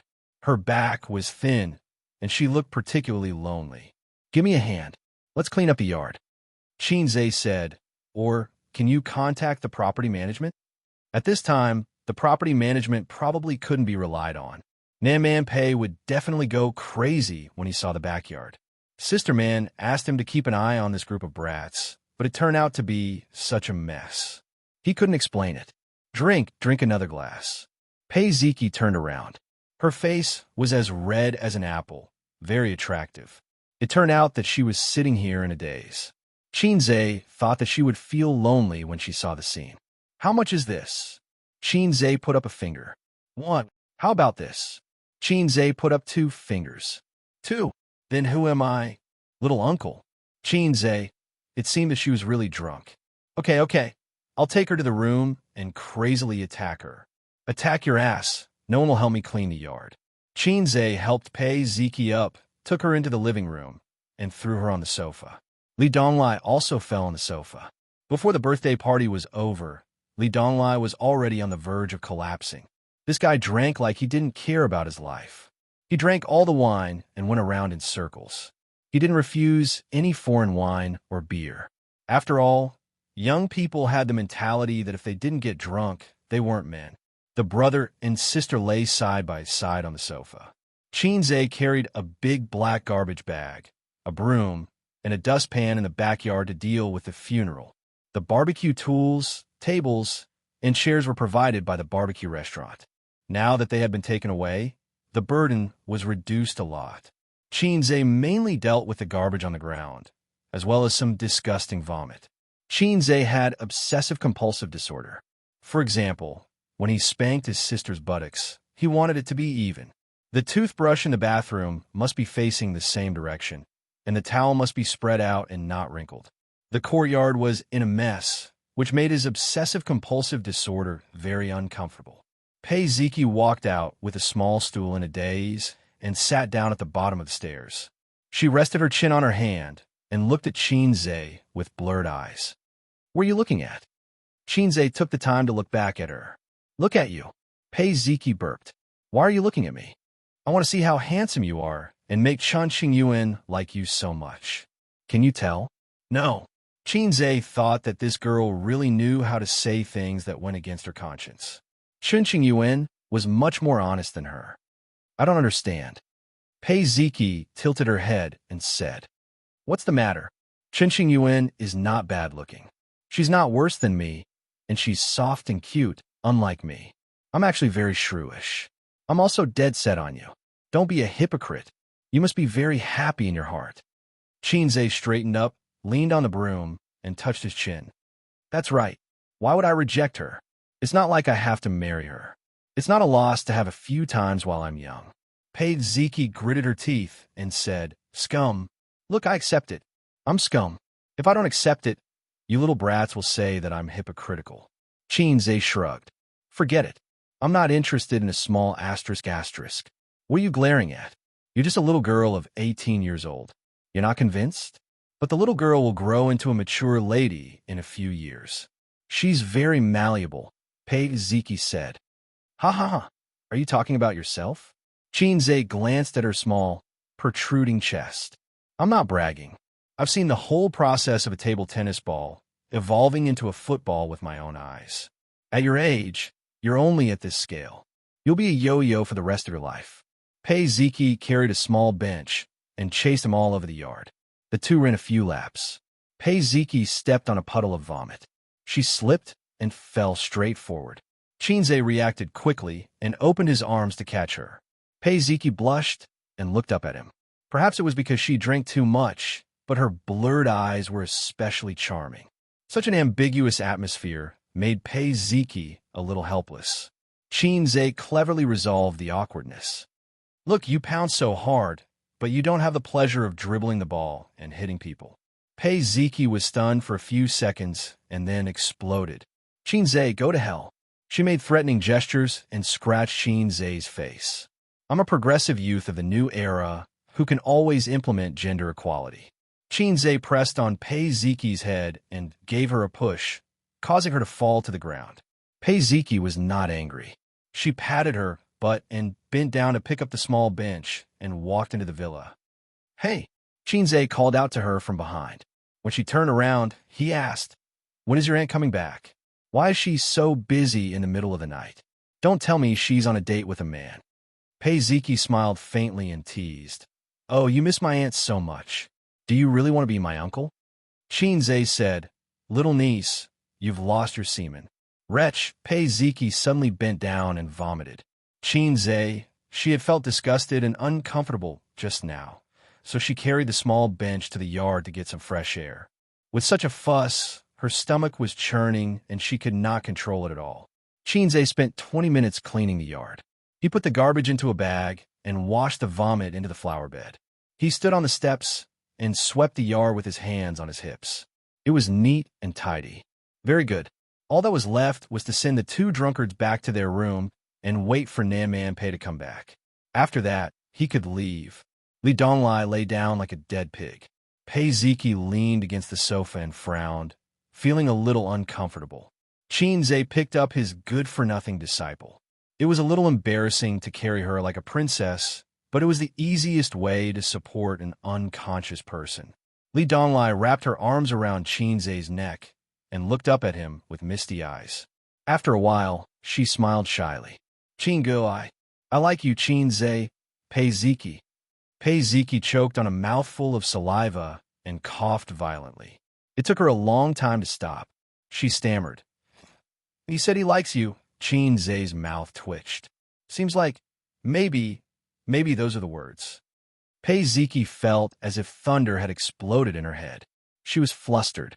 Pei Ziki cried, "You won't even let my brother go. He's still a child." MMP. Qinze looked at Li Donglai sadly. How could a good young man turn gay just like that? If Sister Man knew, would she beat the shit out of him? A strange smell floated in the living room. It was the fragrance of soap. When the man was silent and the woman was crying, Li Donglai finally recovered and continued.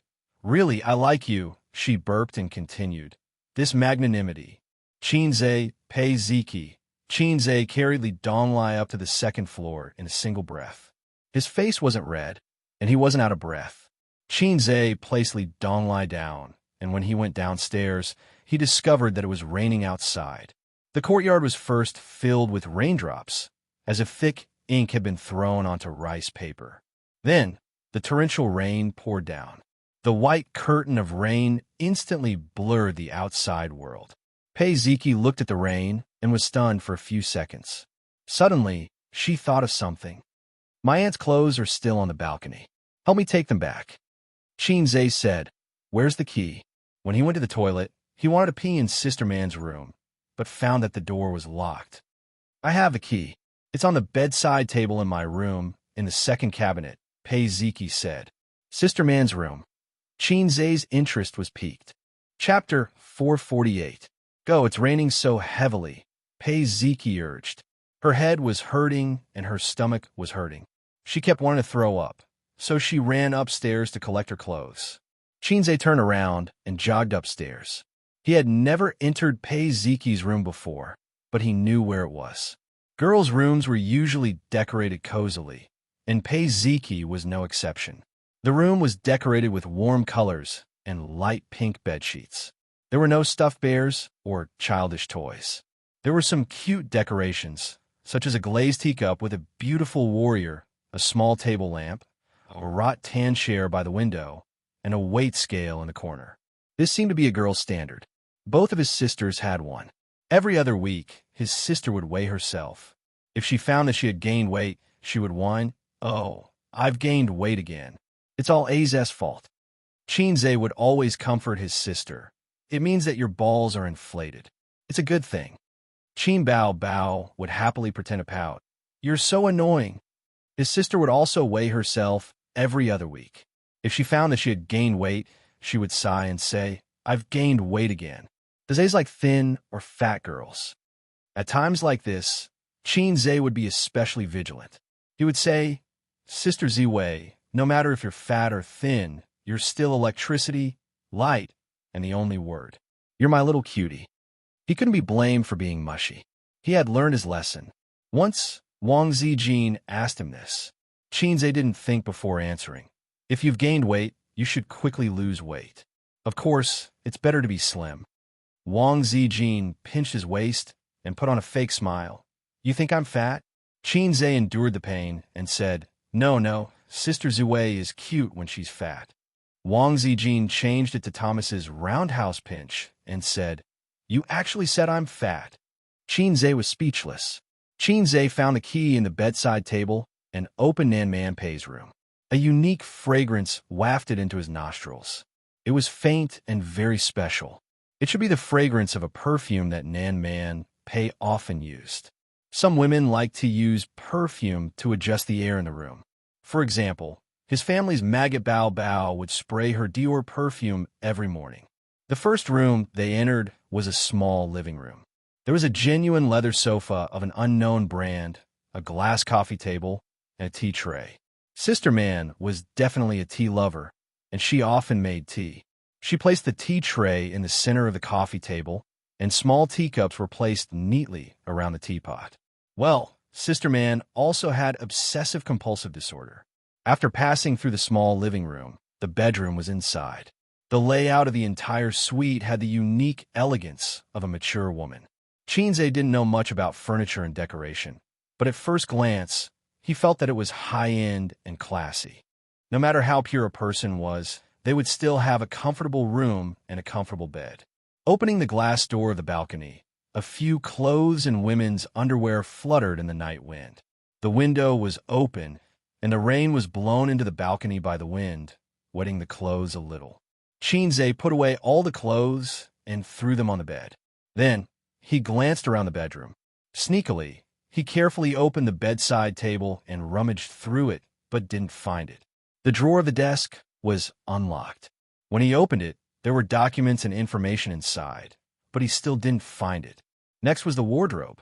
He rummaged through it carefully, but still didn't find it. Xianxia scratched his head. Sister Man, she didn't need a vagina? If she didn't need one, then so be it. But you don't even have one? She really didn't. Xianxia rummaged through it carefully again, but still found nothing. Sister Man was still single, and Suyu also said that she didn't have a man. If she had a man, she wouldn't have used him as a shield. Since you don't have a boyfriend, you should have a vagina. You don't even have one, what kind of woman are you? What kind of woman are you? You don't even care about vagina. Finally, he looked at the safe behind the desk. Could it be hidden here? No, no, no. Who the hell would hide that thing in the safe?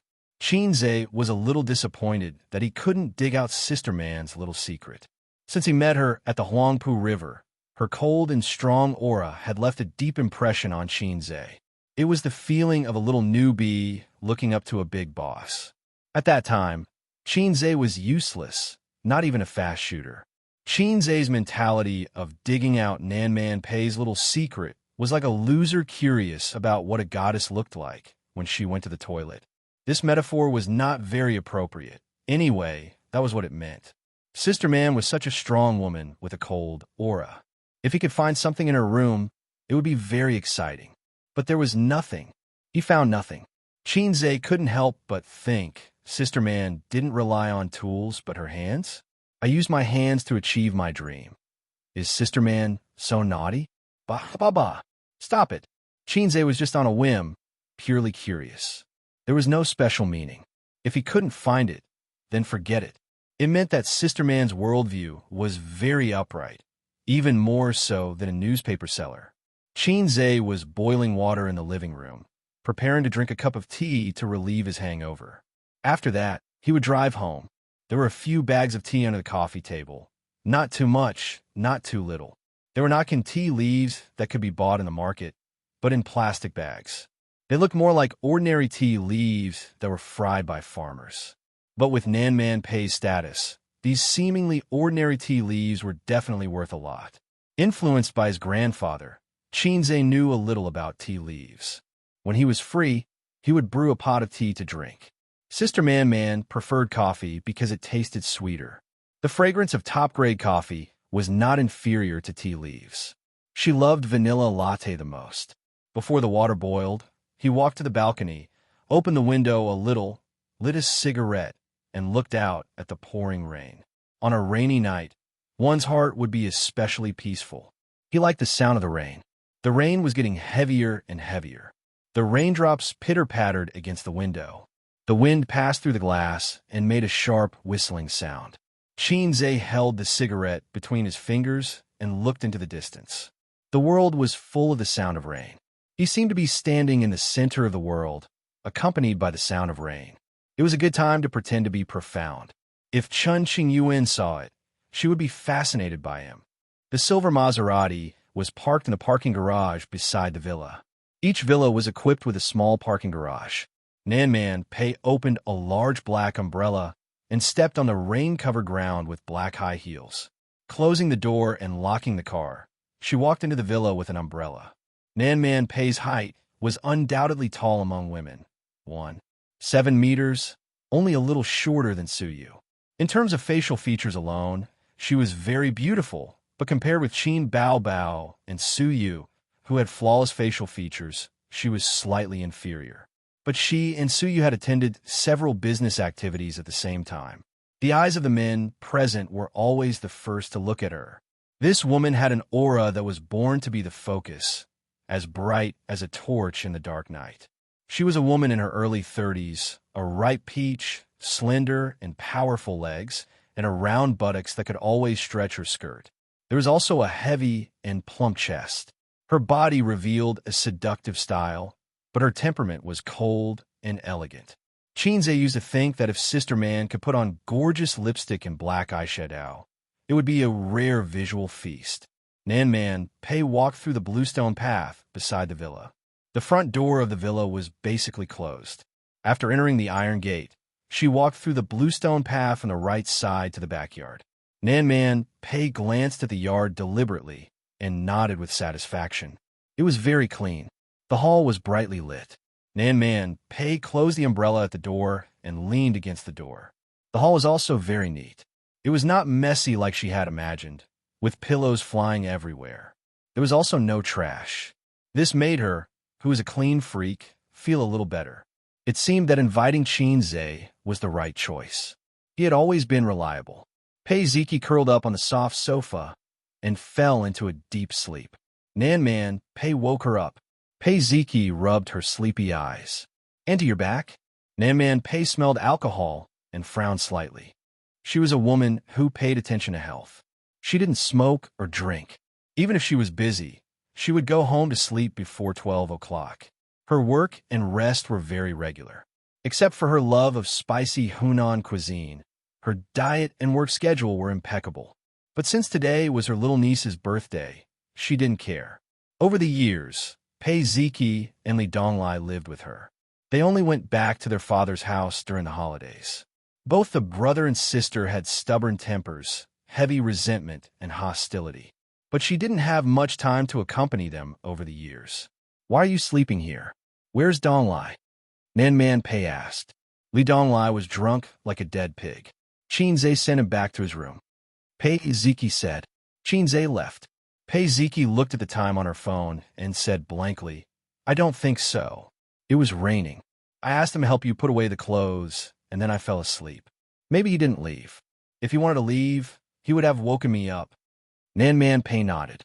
"I'll go upstairs and take a look." Xianxia made the tea. It was boiling hot. He put on the coffee table to cool for a while. Then he remembered that the clothes were still on the bed. His OCD was acting up again. He felt comfortable only when the clothes were neat. He went into the bedroom, sat on the edge of the bed, and helped Nan Man Pei fold the clothes. In addition to the clothes, there were 2 pieces of underwear. One was black lace, and the other was blue. Xianxia noticed that Sister Man's underwear was so sexy. Underwear was essentially no different from clothes. There was nothing wrong with pursuing fashionable and beautiful underwear. It didn't have to be worn for men to see. It didn't mean that girls who wore cartoon underwear were pure. There was no cartoon underwear in the underwear closet for adult women. It felt great. It was a high-end product. Xianxia felt a similar feeling on his sister's and Sister Ziwei's underwear. During his 4 years in college, Xianxia did all the housework.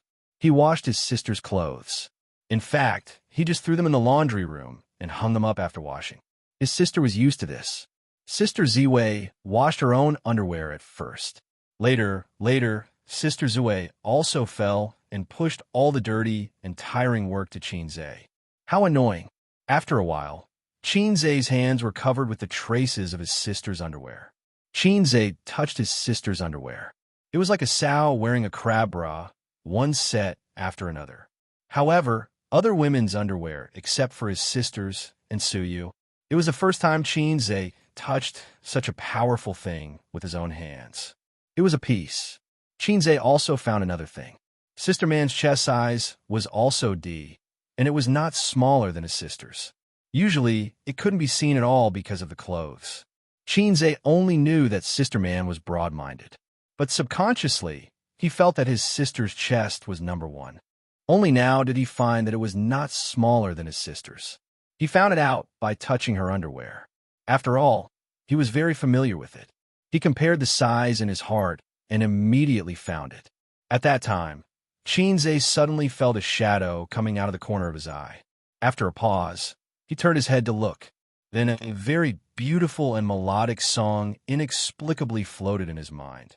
The night is getting colder, the flowers fall in a frost. His heart was cold. Chapter 449. Nan Man Pei's room was carpeted, so there was no sound of footsteps. Besides, the heavy rain outside disturbed Xianxia's hearing, so he didn't notice Nan Man Pei going upstairs and entering the room silently. Pei Nan Man, who was standing at the door, was dumbfounded. The moment she entered the room, the scene in the room was like this. A man was sitting on her bed, holding her bra in his hand, carefully observing and caressing it. Nan Man Pei hadn't watched any Japanese educational films. Otherwise, she would have immediately connected Xianxia with the men who loved underwear in the films. Man. Xianxia was so embarrassed that he didn't know what to say. He was comparing Nan Man Pei's size with his sister's, so he looked very carefully. Who knew that Sister Man Pei had seen everything at the door? How should he explain it? He couldn't explain it at all. Man. Nan Man Pei's mouth twitched. Man. Sister, let me explain, Xianxia said. Explain what? Nan Man Pei glanced at the bra in his hand coldly. Explain why you molested my bra. I wanted to help you fold your clothes. Xianxia said weakly. It was so awkward. Okay, you explain. Nan Man Pei raised her eyebrows. Xianxia was suddenly confused. What was there to explain? How to explain?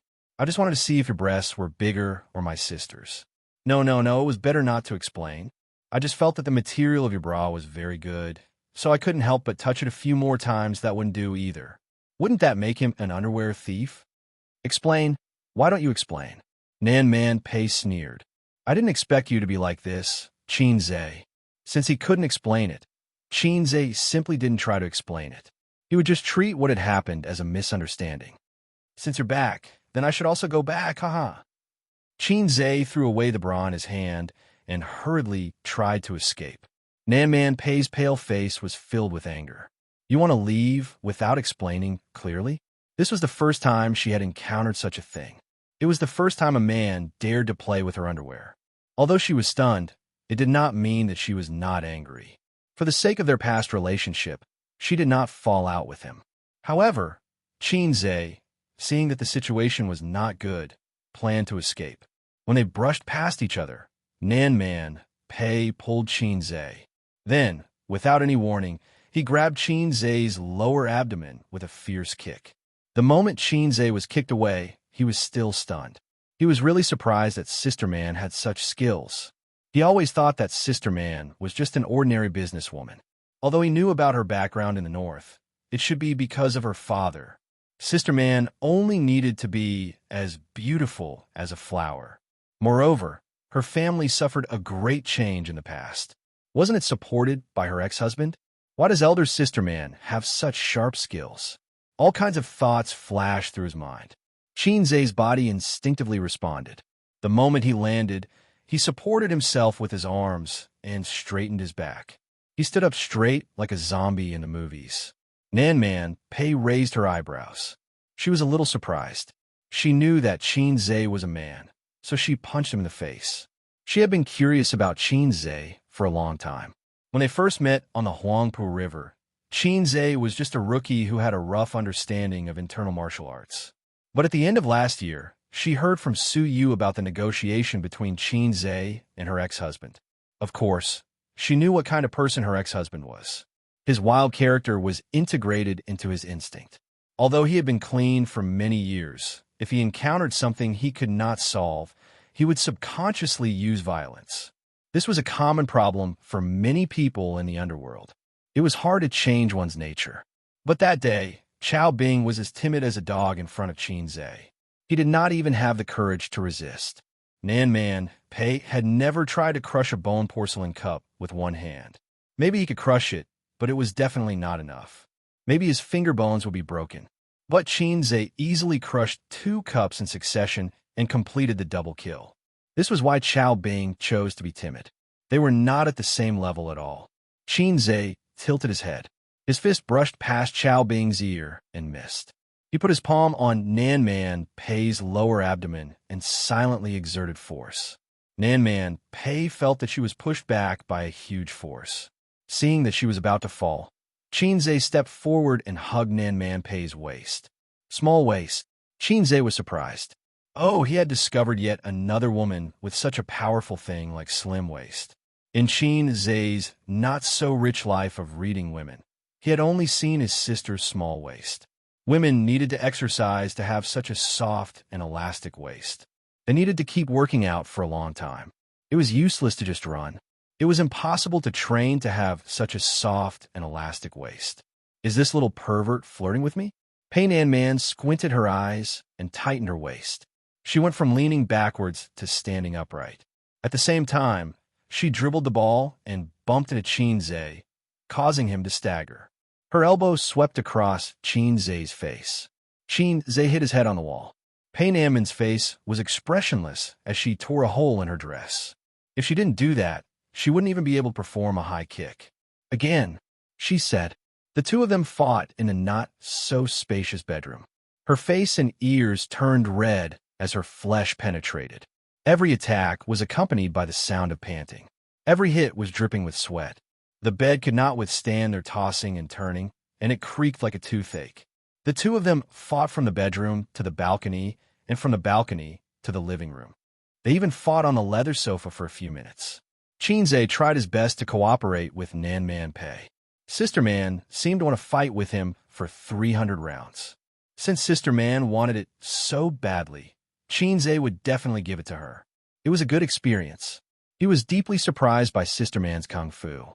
It was super good. Between Sister Man and the goddess of war, only a sword was missing. In the living room, Pei Ziki was startled by the fierce fighting. She endured her headache and ran upstairs to check the situation. The scene in the room was like this. Her auntie, whom she had always respected, was lying on the sofa. One of her slender legs was held high in Xianxia's hands.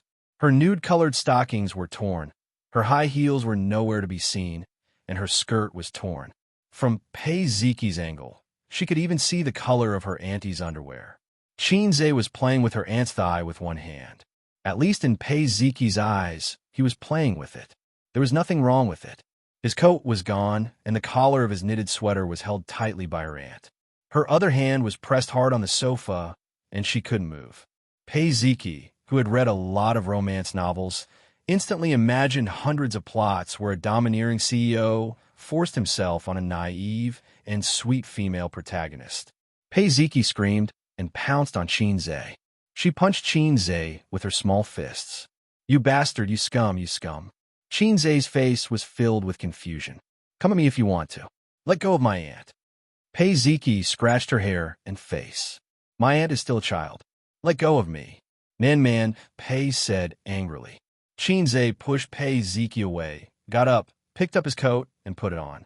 Pei Ziki hugged Nan Man Pei with tears in her eyes. Pei Ziki cried, "Aunt, are you okay?" Nan Man Pei thought for a while. "Actually, Xianxia and I were fighting just now. Do you believe it?" Pei Ziki looked suspiciously at the scratches on Xianxia's face and Nan Man Pei's torn skirt. She cried, "Why are you still protecting this scum at this time?" A real fight wouldn't be the same as the regular Taekwondo sparring. Not to mention fingernails, if necessary. One would even have to learn how to bite off the opponent's big guy. Such a unique skill. As she spoke, Pei Ziki covered her aunt's shirt, which had a few buttons blown off, and a large patch of white and black lace broad disappeared. Xianxia looked away regretfully. 10 minutes later, Xianxia sat in the living room with his upper body naked. Nan Man Pei sat behind him and applied ointment for him. Nan Man Pei used all her strength. She didn't go easy on him except for the vital parts. Xianxia, on the other hand, was dodging all the attacks. He fought back occasionally, but didn't hurt her. After all, there was a big gap between them. If Nan Man Pei didn't use all her strength, the fight would be over in 3 seconds. If Xianxia used all his strength, he would finish the fight in 3 seconds. Therefore, he was always injured in this fight. Pei Ziki stood aside and stared at the bruises on Xianxia's back. She finally believed her aunt's words. If it was just force, it couldn't have caused so many injuries. It looked like they were caused by a fight. Pei Ziki and Li Donglai were Nan Man Pei's close relatives. Although they rarely talked about their mother's family, it didn't mean that they didn't know anything.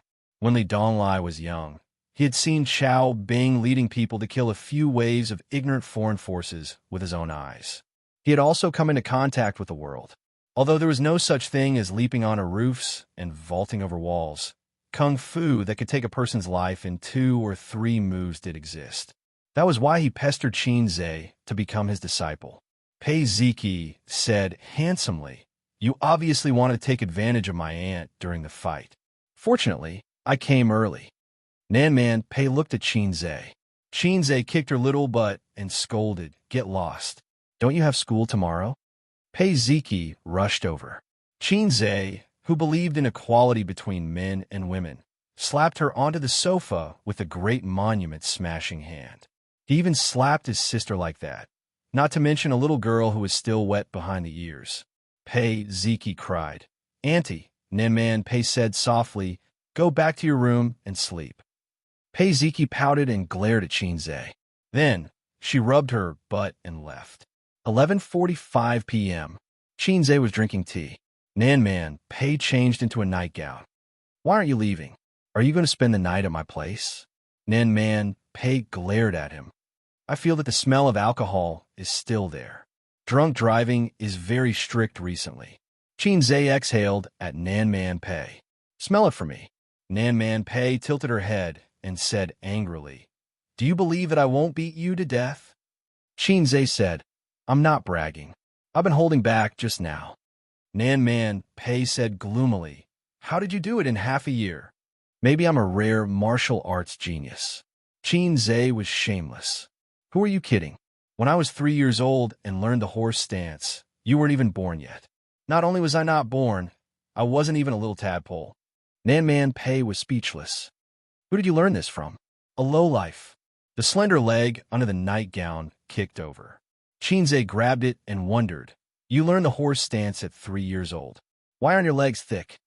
Nan Man Pei blushed and said angrily, Let go. Xianxia immediately let go. The two of them drank tea and did not speak for a long time. I started learning the horse stance at 3 years old. My father forced me to. Nan Man Pei played with the teacup with her fingertips. Her eyes were no longer clear. There were too many things in them, so complicated that it made people want to explore them. I was born in a big city in the north. My family is very famous in the area and even in the nearby provinces. I lived with my nanny in a big house in the suburbs during my childhood. White walls and black tiles. The courtyard was eerie, and there were 2 stone lions in front of the door. Xianxia subconsciously straightened his back. At this moment, he suddenly felt that Nan Man Pei's eyes were more attractive than ever. Chapter 450.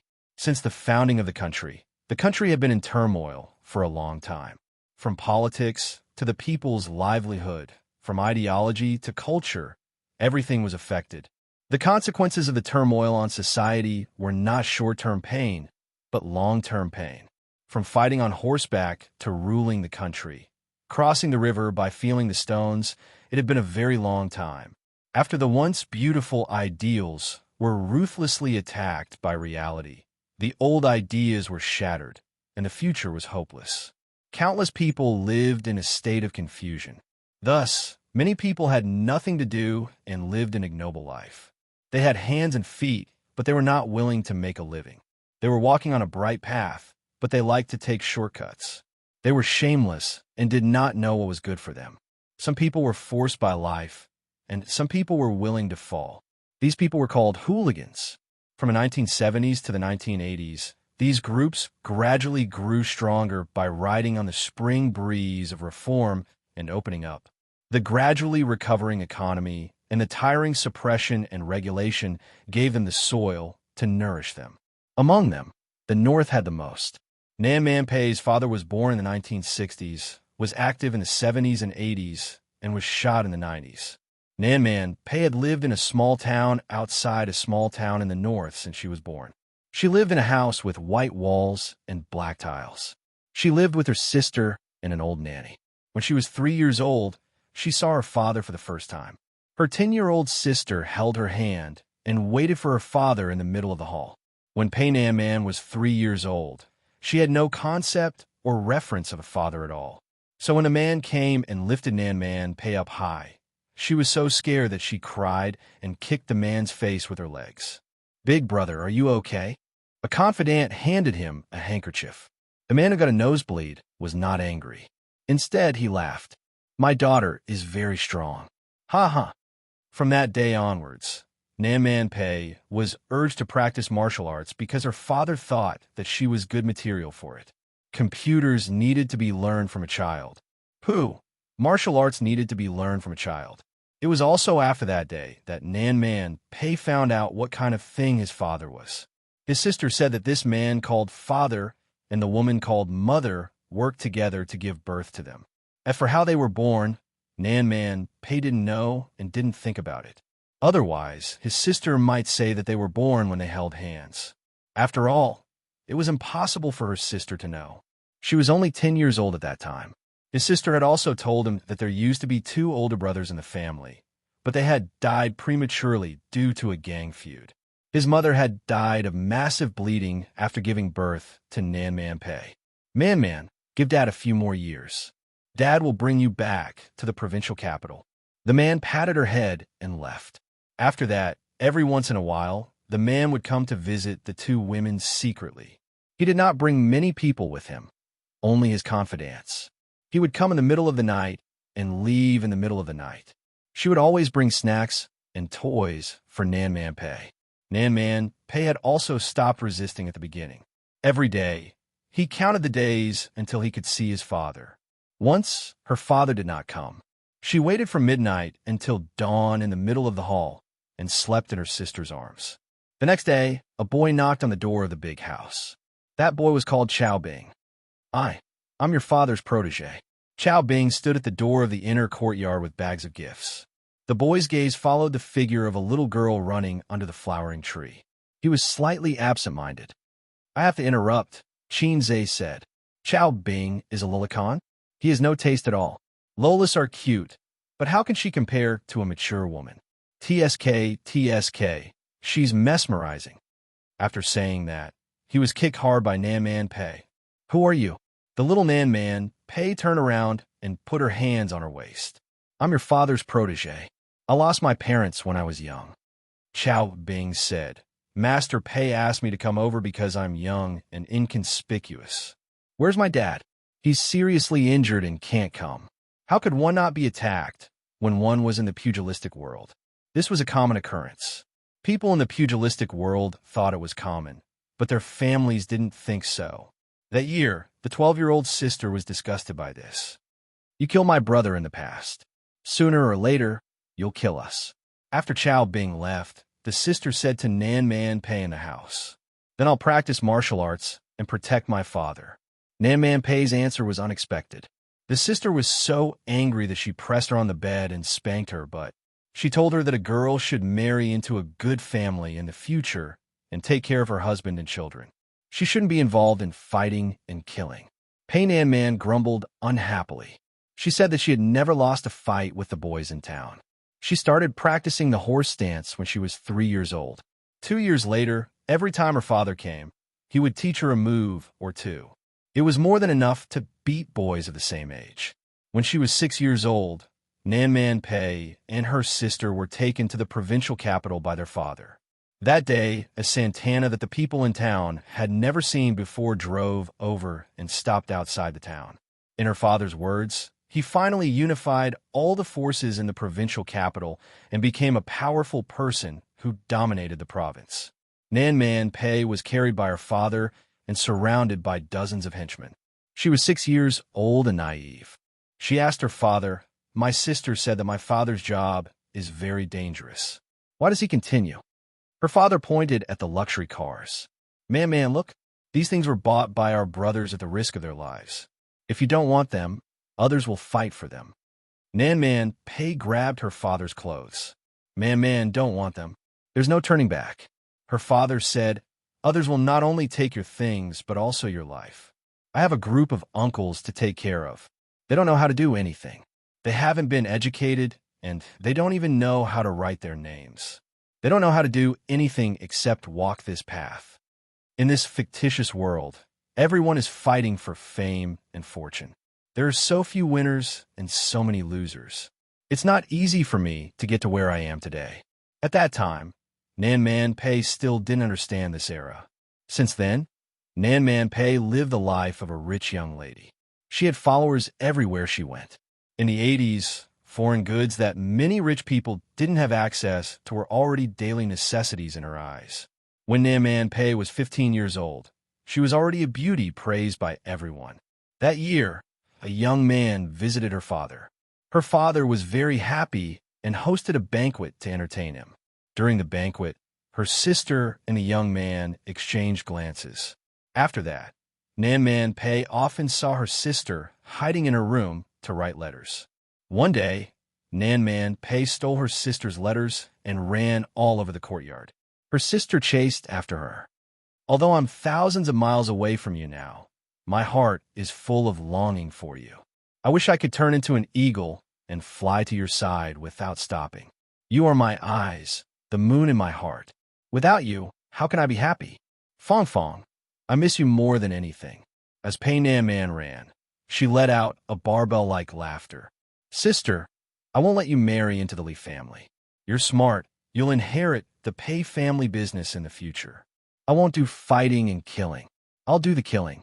You'll be in charge of the ideas. Dad said so too. Besides, all the uncles are convinced by you. Compared to Nan Man Pei's athletic prowess, her sister was smarter and got into university.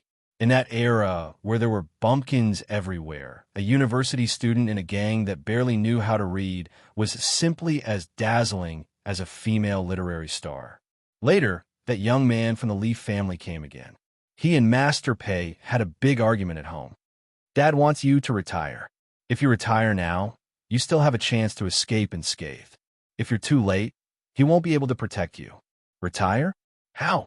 If I retire, will I still have a chance to live? What about the hundreds of brothers? The impact this time is more terrifying than you think. It's not a small punishment. Do you want to eat peanuts? Then I'll change. There must be a way to survive. Those brothers have been with me for so many years. I can't retire just like that. It's no use. You're the center of attention this time. As long as you don't retire, the trouble will continue. My dad is going to move up a little. He can't give you any protection now. Do you know how many eyes are watching? The conversation ended on a sour note. Not long after, the famous Master Pei was captured and shot. The life of this ambitious man who had dominated the North for more than 20 years ended. In late spring, the young man from the Lee family came again. He was here to take his sister away. He wanted to take away Nan Man Pei's last hope as well. That day, Nan Man Pei chased them out of the house. He drove for a few miles and stopped them. Sister, you can't go. Nan Man Pei stood in front of the car. He looked stubborn. Man, let me go. I want to go to the south with him. Staying here is not the life I want. His sister got out of the car. Dad has only been here for half a month. The people outside are all restless. They want to set up their own businesses and take away more than half of our business. You're going to leave them behind with just a few words? Dad is gone. Let his things disappear with him. It's not something we should bear. Nan Man Pei grabbed his sister's sleeve tightly. Tears streamed down his face. But I can't accept it. I can't accept it. In the end, his sister left. Outside the window, the rain gradually slowed down. Nan Man Pei held a teacup and was immersed in his memories. It had been a few decades since the 80s. It felt like a lifetime. When we looked back, things were still the same, but people had changed. Xianxia coughed. Looking at this scene, I suddenly have an idea. I want to sing a song. As expected, Nan Man Pei's attention was caught. Asking the world, is this the highest mountain? Ha! Or, is there another mountain higher than this one? Ha! Nan Man Pei was speechless. Xianxia asked hopefully, what do you think? Yes. It's great. My songwriting talent is recognized by the whole country. Yes. That's amazing. What kind of bullsh asterisk T song is this? Are you comforting me or stabbing me in the heart? Are you trying to tell me that there's always a higher mountain and that my dad didn't regret his death? Forget it. I'll let it go for the sake of his kindness. Yeah. And i.e. what happened after that? Xianxia asked. Chapter 451. Nan Man Pei was in a daze. After that, I went home and thought about how to stabilize the situation. When the tree falls, the monkeys scatter. I'm afraid that everyone will kick a man who is down. My father has offended many people in the past few years, and he will definitely settle the score. At that time, I understood what my father meant. There's no way to retreat. There's really no way to retreat. But I'm not willing to leave the North just like that. This is the foundation that my father worked hard for his whole life. My two brothers died here, but reality left me with no way out. I can't support alone, so I went to look for Chao Bing. At that time, his status in the gang was very high. He dared to fight, and many people chose to follow him, supporting him to set up his own gang. When Nan Man Pei found him that day, the sun was shining brightly. He was tempering his body in the yard. Do you like me? Under the sunlight, the beautiful girl asked straightforwardly. Man, I've liked you for many years. Chao Bing stared at her. Okay, help me protect this family business and help me take back what my father lost.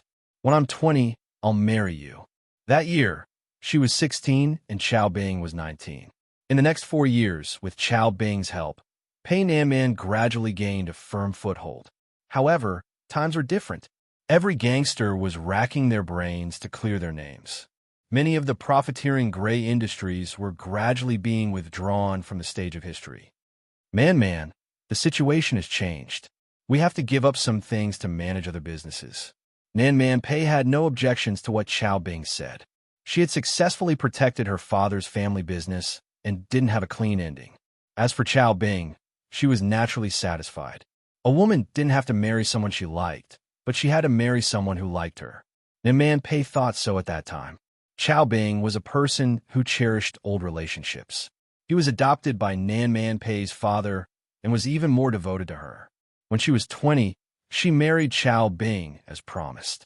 She thought that she would live like this for a generation, but in the second year of marriage, she found out that she was infertile. This caused a fatal crack in her marriage with Xiao Bing.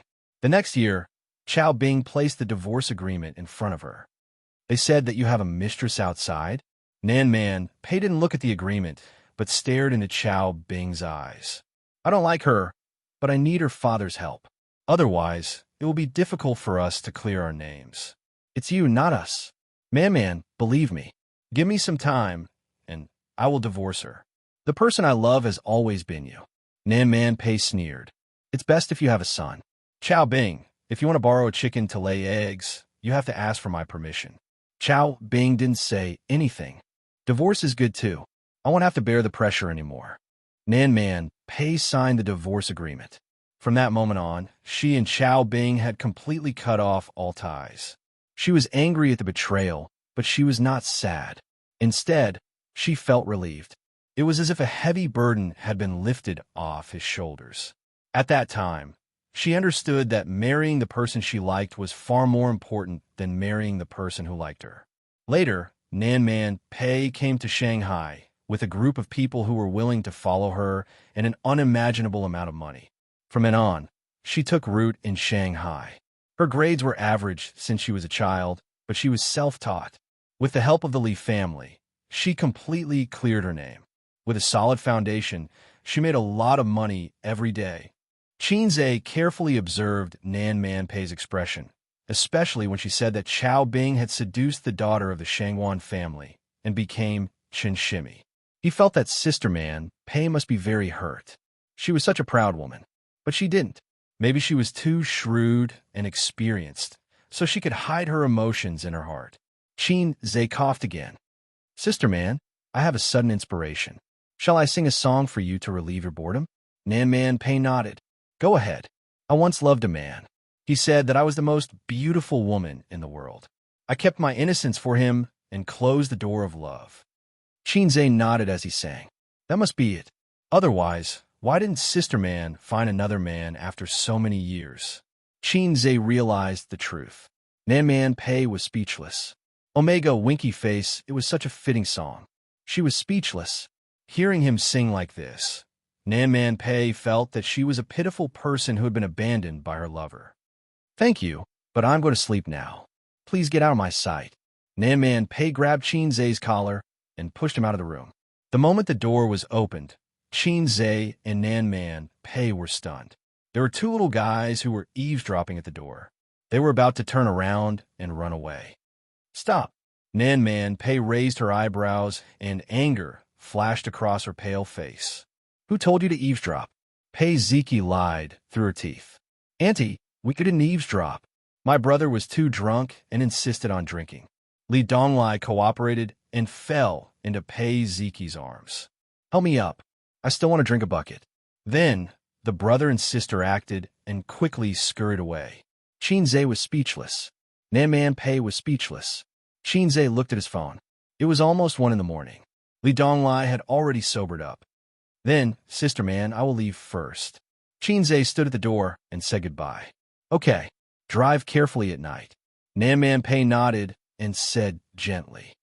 Okay. Xianxia walked down the stairs and hummed a song. I once loved a man like this. You are still singing? Nan Man Pei was angry. Xianxia changed the song. My balls are cold when the wind blows. 18 centimeters shake and shake. Thud. The cotton slipper hit the back of his head. Xianxia fled downstairs. Nan Man, Pei hopped on one leg, picked up the slipper, and put it on. She rolled her eyes at Qin Zhe's running back. Charming. The next morning, when Qin Zhe accompanied Wang Zijin for a morning run, the kiss mark on his neck had completely disappeared. The two of them rested by the roadside. Wang Zijin stared at his side profile. What's with the scratch marks on your face? The scratch marks caused by Nan Man, Pei had already scabbed over. However, with Qin Zhe's physique, it would take about 2 days to recover. A woman's scratch marks, to a certain extent, were no less lethal than a kiss mark. However, it depended on the location.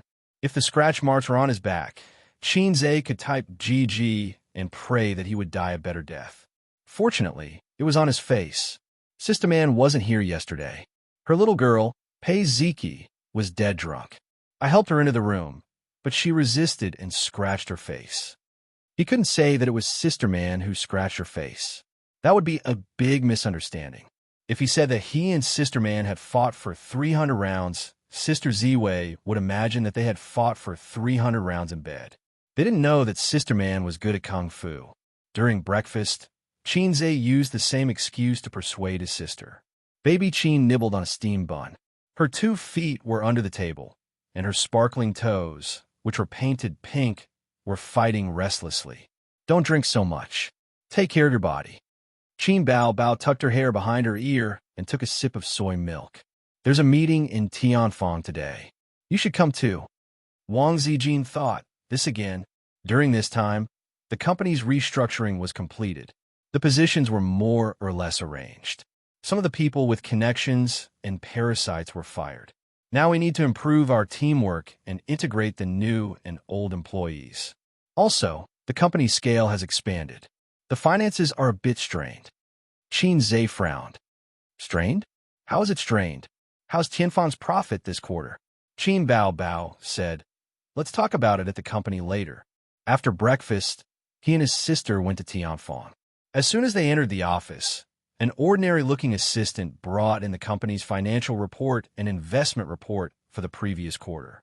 It was Qin Zhe's first time looking at this. Usually, he only paid attention to the company's income. After he and Qin Bao Bao entered Tianfang, the company's performance did improve. This was the benefit brought by him and Qin Bao Bao.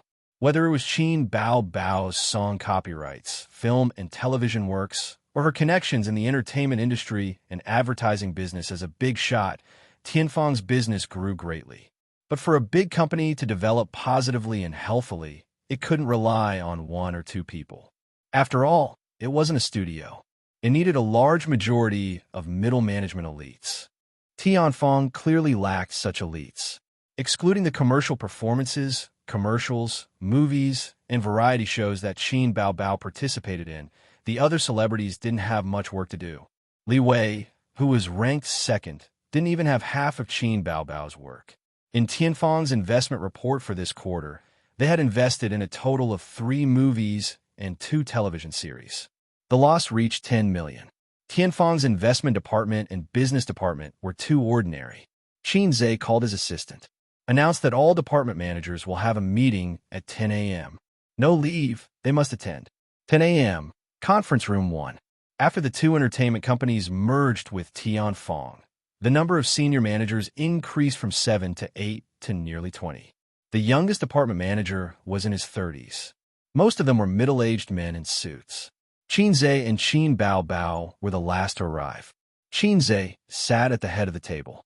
Qin Bao Bao sat on his left. He looked around at everyone. This is the first meeting of our company's reorganization.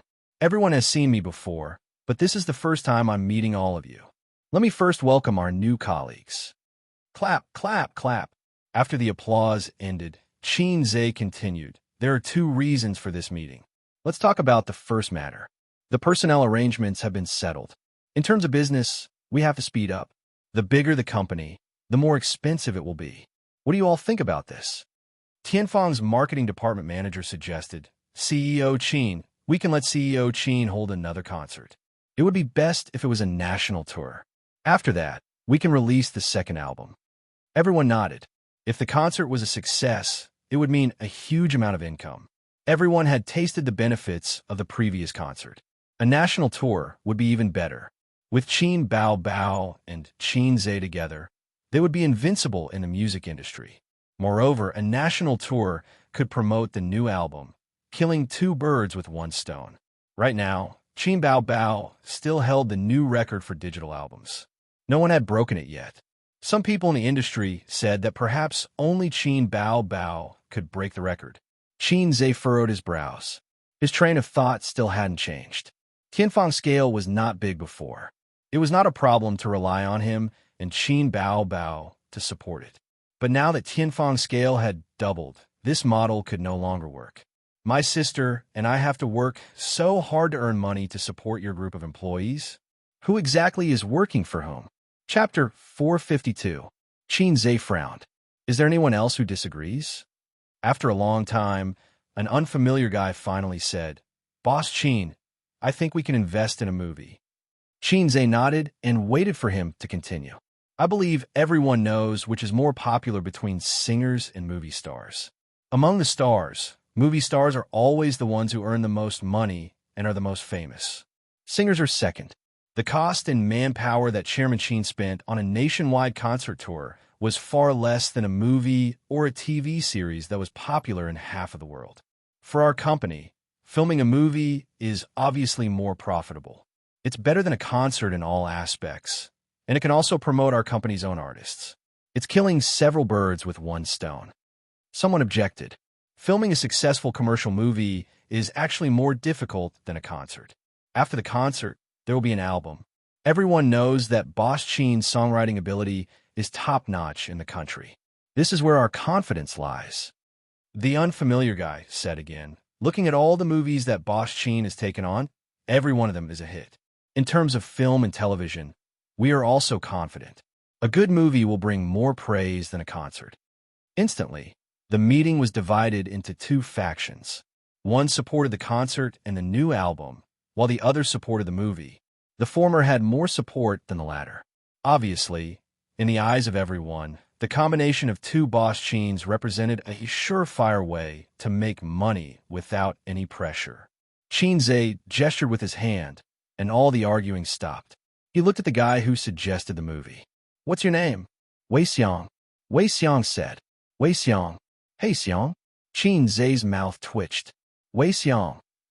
Why did he suddenly feel that Qin Zhe's face was distorted? Yes, Qin Zhe announced. Next, we will prepare to film the movie. I will write the script, and the production team can start preparing. But next time, I hope you can come up with your own script and independently produce a good movie. The national tour and a new album can be discussed after the movie. Now, for the second thing. Qin Zhe glanced at everyone. Does everyone feel a little crowded? Someone laughed. Boss Qin, we are already looking for a new company address. Qin Bao Bao suddenly interrupted. It is a little crowded. We can consider reducing the number of senior managers. The meeting room suddenly fell silent. When Qin Zhe was in the company, he always led the meetings, but most of the time, it was Qin Bao who dealt with these guys. Her words, to a certain extent, were more alarming than Qin Zhe. My sister's idea is also my idea, Qin Zhe said. Everyone looked at each other. Pa, Qin Zhe threw the financial statements and performance report on the table. Look at your profits for this quarter. You lost 10 million renminbi. Indeed, this amount of money was not much. There were many people who had invested in a lousy movie and lost hundreds of millions. But in April, our movie, If I Become Memories, made a profit of 600 million yuan at the box office. This profit is included. If you deduct the money earned from this movie, you'll lose 610 million yuan. He slammed the table with a loud bang. Are you all King trash? Answer me. The original staff of Tianfang lowered their heads. The managers of the other two companies were gloating. Last quarter, the entire company lost 10 million yuan. If not for this movie made by me and Qin Bao Bao, if it was the original Tianfang, they would have declared bankruptcy. Since Qin Zhe took over Tianfang, the company had made a total of 2 billion yuan in 3 quarters. Last quarter, some investments made money, some made losses. After deducting from each other, the final result was a loss of 10 million yuan. This year, Tianfang started to expand rapidly. The number of projects they invested in was more than 10 times that of previous years. The more projects they invested in, the more losses they incurred. Part of the reason was because they had to pay for their expansion. Another part of the reason was that the original staff of Tianfeng were indeed a little weak. Otherwise, they wouldn't have been half dead in the past. Since I took over Tianfeng, from Qin Baobao's first concert until now, the projects that made the most money were all done by her and me. I want to ask, what about you guys? Did the projects you completed alone make any money? How much did you lose? Has anyone calculated it? There's no need to calculate it.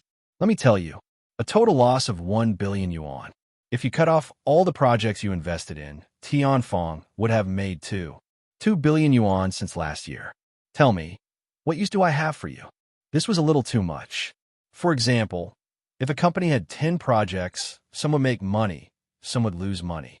It was inevitable. But as long as it was profitable in the end, it was a successful investment. But this group of people from Tianfeng disappointed Qin Zhe too much. He didn't expect them to make much money, but at least they wouldn't lose so much. It's been almost 9 months. The school fees should be enough, right? Have your results improved? Is it worth the 1 billion yuan school fees? Unknowingly, Tianfeng had become the weakest of the 3 companies. Since the establishment of Baoza, Qin Zhe had made more than 30 billion yuan, although not all of it was his money. It was his biggest treasury now. Purple Crystal had the biggest potential and would become the most profitable company in the future. But Qin Zhe valued Tianfeng the most, not only because of his sister, but also because of the mission from his system. He had to make Tianfeng a top 3 entertainment company in the country within 2 years. It was almost a year now. Let Qin Bao hold a concert and release a new album. Not a bad idea. Quick money, no pressure. You just have to do the chores. Qin Zhe glanced at the people who agreed with the concert. Tell me, who is the boss? Who is working for whom? The last sentence was shouted. Even Qin Bao was shocked by him. The air in the meeting room froze. This was the first time since the 2 Qins had joined Tianfeng that they were so angry.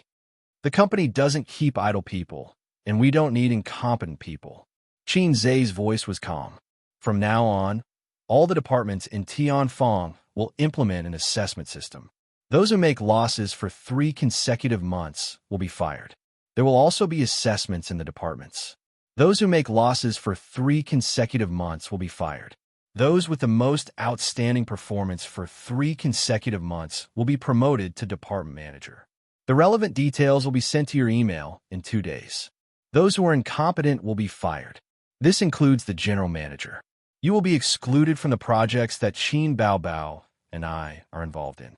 If the company's profits are negative for 2 consecutive months, the general manager will be replaced. Qin Zhe stared at Zhang Fu. Do you understand? Zhang Fu's face was slightly pale. He nodded vigorously. Understood. One more thing. Qin Zhe said, from now on, everyone is a member of Tianfeng. You better treat everyone equally. If I know that you favor the senior members of Tianfeng, you will write your own resignation letter. The new management staff's eyes lit up. Zhang Fu said, understood, Boss Qin. Don't think about fishing in troubled waters. The era of Qin Bao and I carrying the company's performance is over. You guys should think about it carefully. Also, I will announce one more thing. All management staff, your salary will be increased by 10% and your bonus will be increased by 20%. All right, dismissed. Back in the office, Qin Zhe sat on the sofa and rubbed his temples. With his ability, managing a company of a few hundred people was actually a bit difficult. It had only been 10 months since he had upgraded from a salted fish to Hei's king. Unless he was a legendary reborn big shot. Even with the system, it was impossible for him to become a Superman in a second. Well, the system was still a low-level ass. At this time, the existence of an elite management staff was crucial. If only there were a few more management talents like Su Yu. His sister and Wang Zijin were already working hard to change and learn, but they still needed time. Grinding an iron rod into a needle was not something that could be done overnight. Qin Bao sucked on a lollipop, straddling his lap and gently rubbing his temples. Sister will help you rub them. Xianxia closed his eyes and enjoyed his sister's service. Don't be so troublesome. Tianfeng is already doing very well. No, I want to surpass Star Art in the next year. Qin Bao Bao was moved and shook her butt. You want to vent for sister? It's been so long. Xianxia, he thought, as long as I catch up with Star Art, I'll be almost done with the mission. It has nothing to do with sister. Here, I'll reward you with a lollipop. A lollipop was put in his mouth, and Xianxia subconsciously sucked it. Then he reacted and opened his eyes. Sure enough, the lollipop in his sister's mouth was in his mouth. Aren't you disgusting? Xianxia said angrily. After eating sister's saliva for so many years, now you know it's disgusting? Doggy, you've changed. Qin Bao Bao complained. As they were talking, the office door was knocked a few times. Qin Bao Bao's posture did not change, and she said crisply, Come in. The plain-looking assistant came in with a few documents. Seeing his sister straddling his brother, he was stunned. When he saw Qin Bao Bao rubbing Xianxia's head, his expression returned to normal. The whole company knew that the siblings had a good relationship and were used to their intimate way of getting along.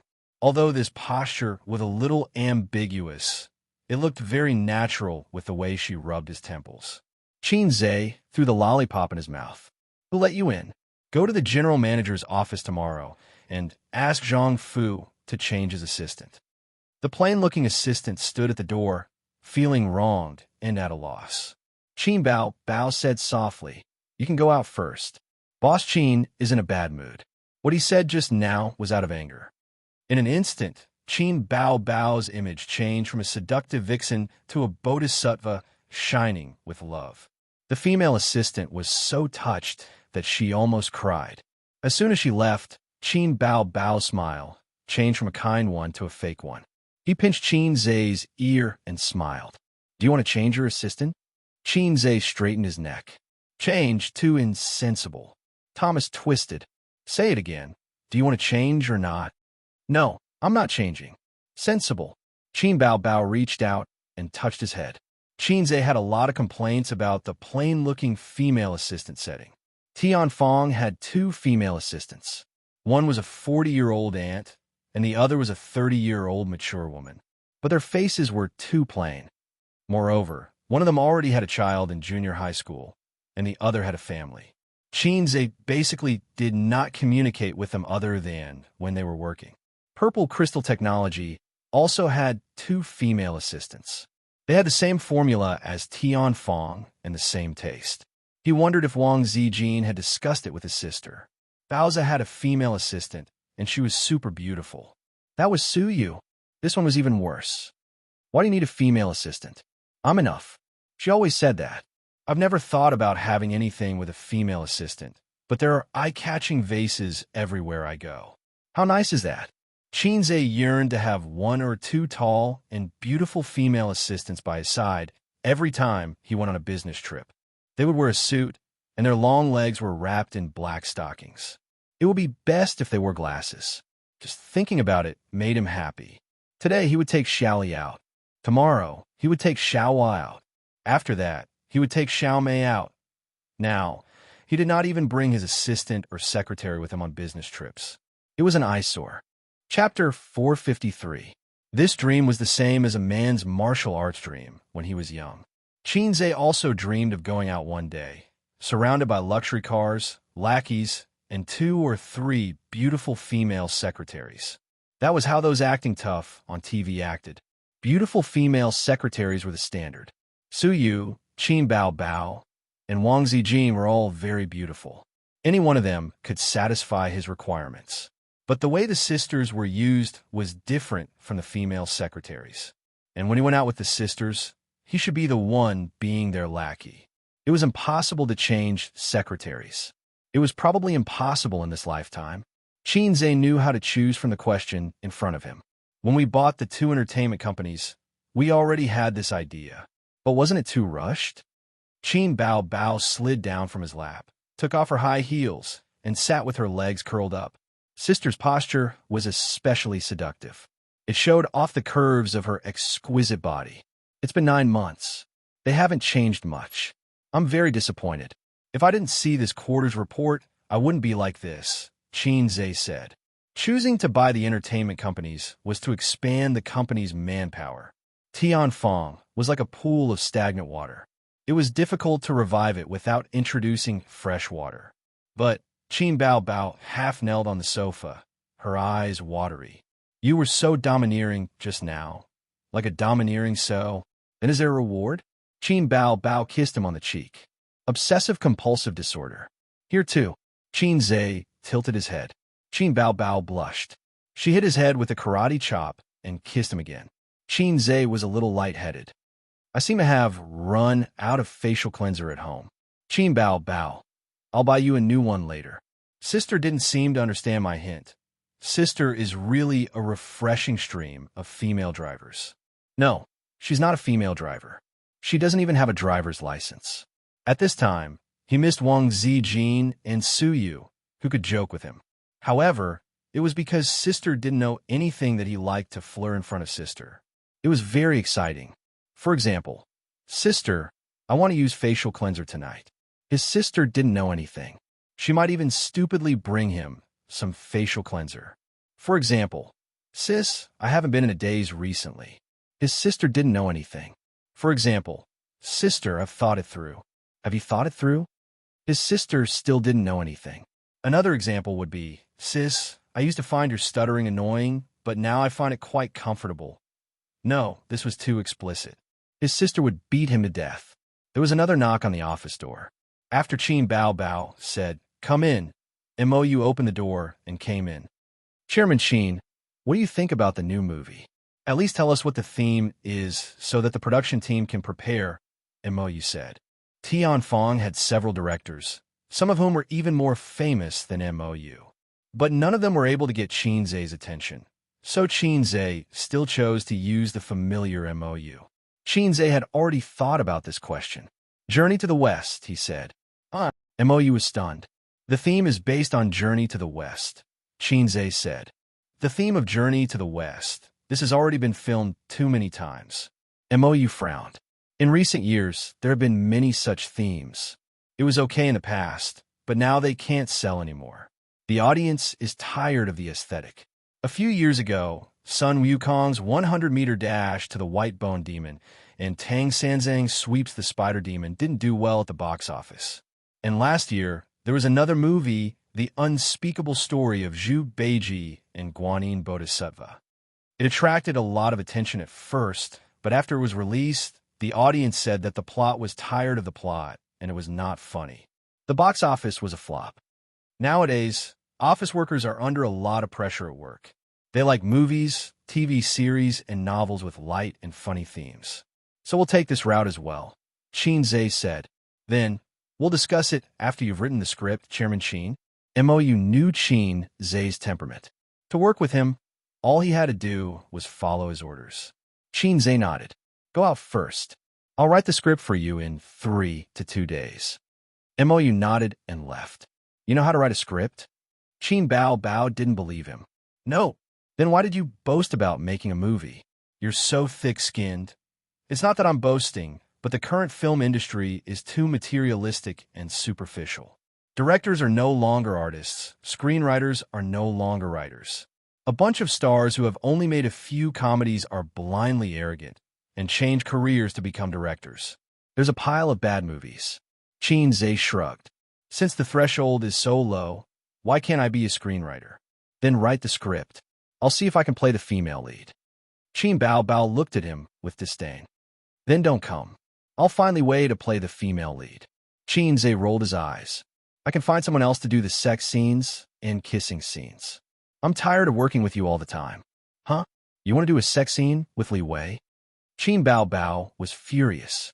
She straddled her brother and strangled him. You black-hearted maggot. Say that again, and I'll fire Li Wei right now. You're the one who doesn't want to do it. Didn't I say I'll read your script? Who wants you to read it? It's up to you. No, there are kissing and sex scenes. No one else can act, not even a stunt double. Why? You black-hearted maggot. I knew you had feelings for Li Wei. I'll beat you to death today. A few minutes later, the arrogant sister pressed Xianxia down on the sofa, like a mermaid that had been thrown ashore and was struggling with all her might. Get lost, I don't want you to act anymore. I won't let you live in my house. Qin Bao Bao felt so wrong that she wanted to cry. Her sister's dignity was shattered again. You're asking for it. Qin Zhe snorted. Qin Bao Bao felt that it was embarrassing to be bullied by her brother on the sofa. She sniffled and sobbed quietly. Qin Zhe was speechless. Don't you know how to coax me? You've never been fierce to Wang Zijin. You black-hearted maggot. Qin Bao Bao cried and scolded at the same time. It was as if she had been wronged because Qin Zhe treated Wang Zijin well. He forgot that his sister was a girl after all. She would cry whenever she felt wronged. She would only cry in front of him. Fortunately, he was good at coaxing his sister. He leaned over to his sister, but was pushed away by the angry Qin Bao Bao. After a few times, he simply reached out and hugged her legs. He carried her and put her on the coffee table. The sister and brother faced each other, her long legs hooked around his waist. Qin Zhe grabbed 2 tissues and handed them to her. Don't be angry. You can read it after I finish writing the script. Qin Bao Bao twisted her waist, indicating that she did not want to accept his tissues. Qin Zhe understood and helped his sister wipe her tears. Look, your eyeshadow is smudged because of your crying.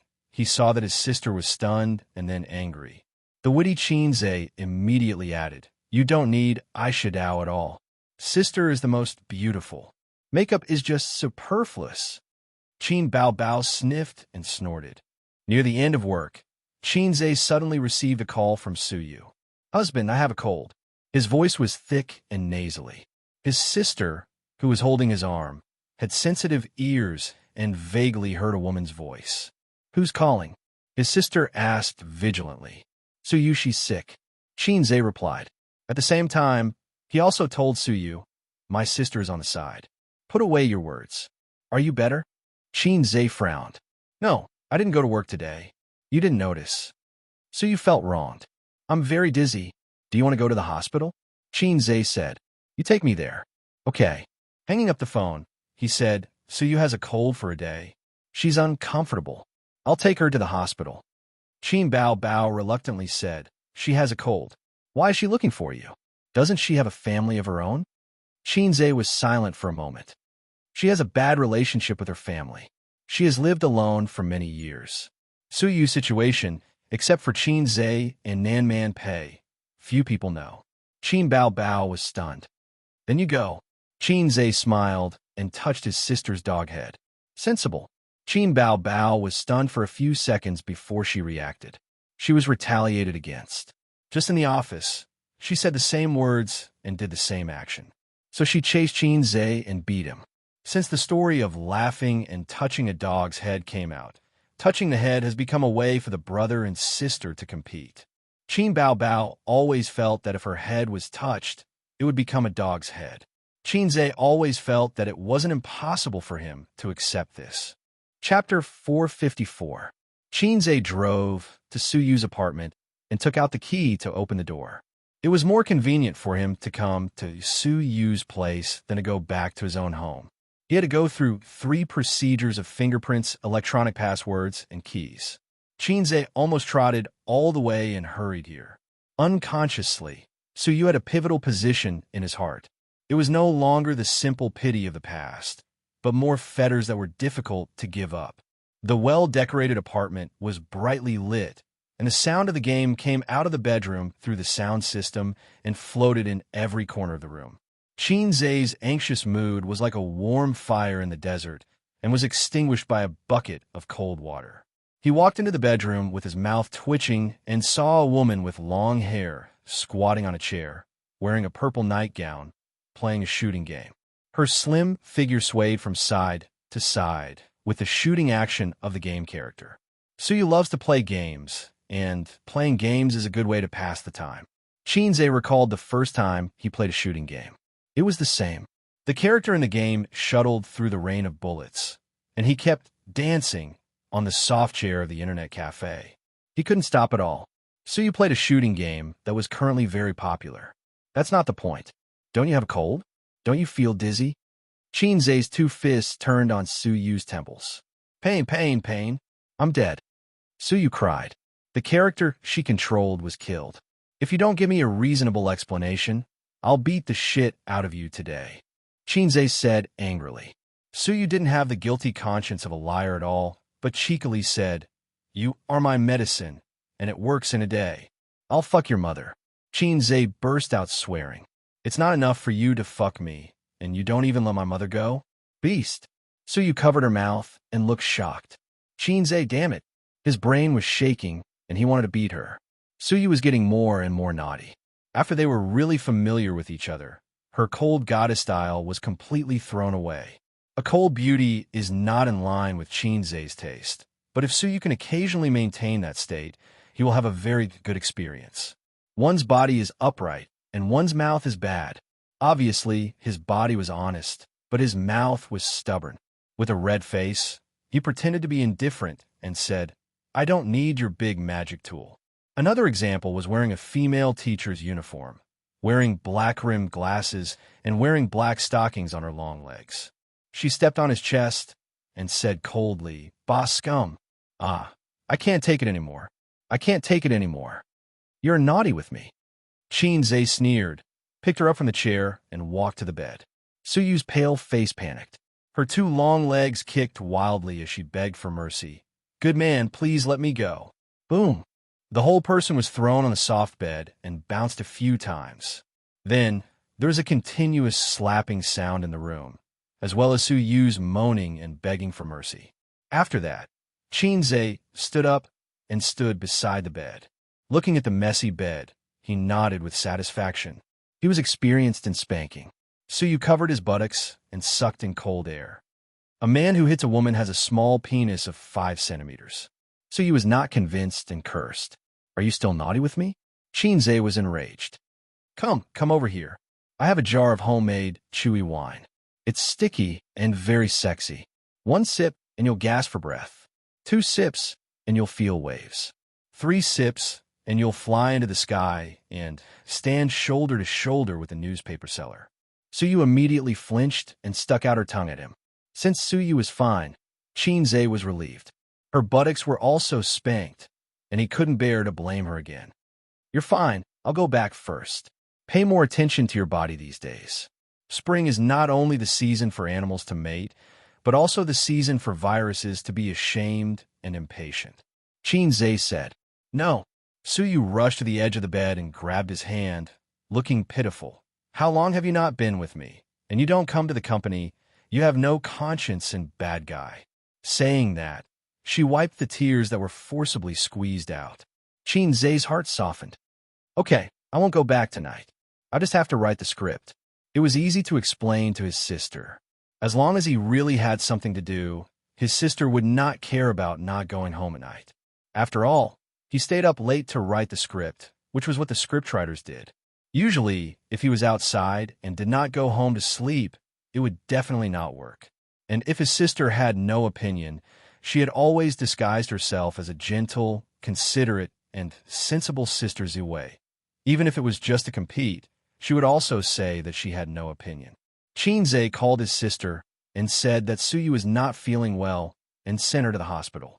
He had to stay here and write the script. His sister really agreed, and she was very considerate to tell him to rest more, pay attention to his body, and don't stay up all night to write the script. Qinze sat in front of the computer and raised the corner of his mouth. He had figured out the way to deal with his sister and Sister Ziwei. Thinking of those years, he had been tricked by his sister since he was a child, and finally, the tables had turned. Thanks to the system, thanks to its IQ upgrade gift pack. System aside, I have been reduced to the tragic situation of occasionally mentioning it. Qinze's eyes suddenly glanced at Su Yu's sly smile, sneaky, like a little fox whose trick succeeded. This smile, this expression, so familiar. He thought of his sister. Not good. My salted fish, Zay has been tricked again. I don't know when it started. After Qinze found out the depth of Suyu, Suyu also understood his strengths and weaknesses. She began to become like her sister, like to trick him. Knowing that Qinze had no resistance to acting coquettishly and cute, no matter what, as long as she whined and acted coquettishly and cute, Qinze would follow. Maybe she learned it from Qin Bao Bao, or maybe Suyu discovered it herself. Anyway, she has learned how to trick Qinze. For example, just now, Suyu immediately put away her sly smile and looked serious. System, give her a hose wisdom subtraction. I don't want a woman who is too smart. The system ignored him. Suyu, who didn't catch a cold, ran to the kitchen and made 2 cups of coffee. She sat beside him with the coffee in both hands, chattering and bragging to him that the coffee beans were sent by a foreign friend. It was super superior, and it was not comparable to the fake coffee in the market. Then she bragged about her coffee-making skills. First of all, the coffee beans were ground, not put in the machine, but she specially bought a small tool and ground it into powder by her own precious little hands. It's delicious. Suyu finished, blinked her eyelashes, and looked at him expectantly. Well, without your coffee, I can't live. Xianxia nodded perfunctorily. Exaggerated. Suyu rolled her eyes, but the flying eyebrows and the upturned mouth betrayed her, and there was a little sweetness in her heart for the man she likes. Even if she knows that it is exaggerated sweet words, women have no resistance. Suyu is even more so. As long as Xianxia says that he needs her very much and can't leave her, Suyu will be happy to explode, because in these 20 years of life, no one thinks that she is very important. Xianxia concentrated on writing the script. The movie was found from the Points Mall. Usually, as long as he opened the 3D projection interface of the Points Mall, he can listen to songs, watch movies, and watch small H movies, but others can't see it. There was a period of time when Xianxia would occasionally open a small H movie and watch it. He would watch the naked teachers moaning and moaning. All the other salted fish would secretly watch it, while he was the only one who could watch it openly. He was the king of the salted fish. Until one day, Xianxia suddenly woke up and felt that poverty limited his imagination, so he no longer used the Points Mall to watch movies. Occasionally, in the dead of night, he would watch a few movies with great energy. He found that the database that the system packed from an unknown world, the movie has very similar development rules with his world. He realized that whether it was movies or cartoons, the quality and plot of the old movies were far better than the new ones. The production and special effects of the new movies have improved, but the plot and logic are not as good as the old movies. Lack of ingenuity. When commercial movies become mainstream, the selling point of the movie will change from quality to flow of small stars. Xianxia spent 100 points to convert the movie into a script mode and then copied it into the movie. Other systems could just connect directly to the network and transmit the information over here. Low system. There's an invisible gap between its existence and this world. Everything has to go through Xianxia as a transit station. In the words of the low system itself, I am safer because I am not in this world. If the situation is bad, I can run away. Other systems can't do it because spaceability is my innate skill. Leave the group, it's a shame. Writing the script. In the process of copying the script, Suyu's been teasing him, either rubbing his thigh with her feet or blowing into his ear. Xianxia glanced at her, a pair of well-proportioned slender legs under the nightdress, got up and went to the bathroom. I'm going to take a bath. The hot water splashed against his body. Not only did Xianxia's anger not subside, but it also burned like a raging fire. Counting the time, he hasn't had in-depth communication with Suyu for a long time. She was busy these days, and Xianxia himself was also busy. After taking a bath, he found Suyu sitting in front of the computer, typing. She was still writing novels, and Wang Zijin told him about it.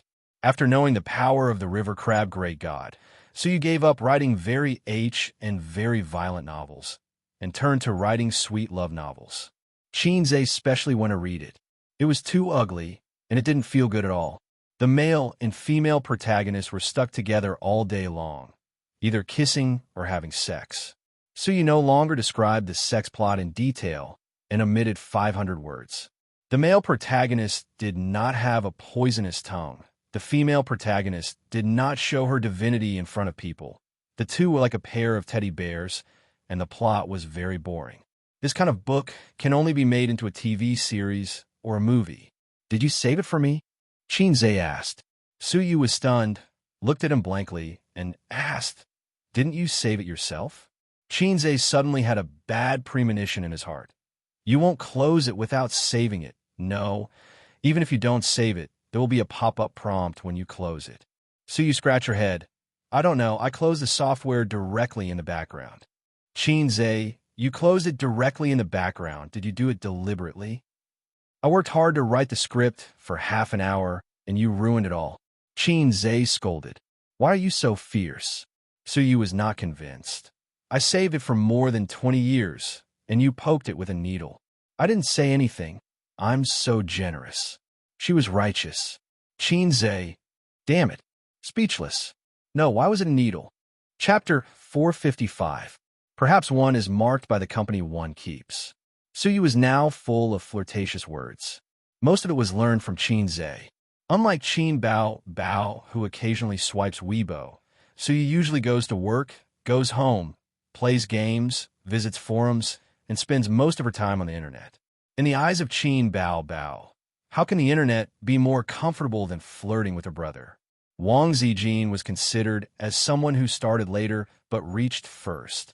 Half a year of working as an editor and chief editor had allowed her to evolve from a newbie to a veteran of the internet. However, Sister Zijin would not be full of flirtatious words. She remembered her own persona.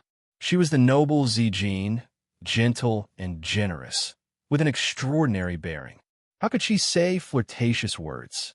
Suyu asked, "What are you doing writing the script? Are you going to make a movie again?"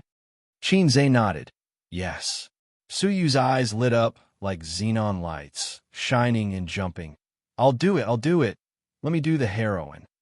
Xianxia refused. No, the heroine has to be played by my sister.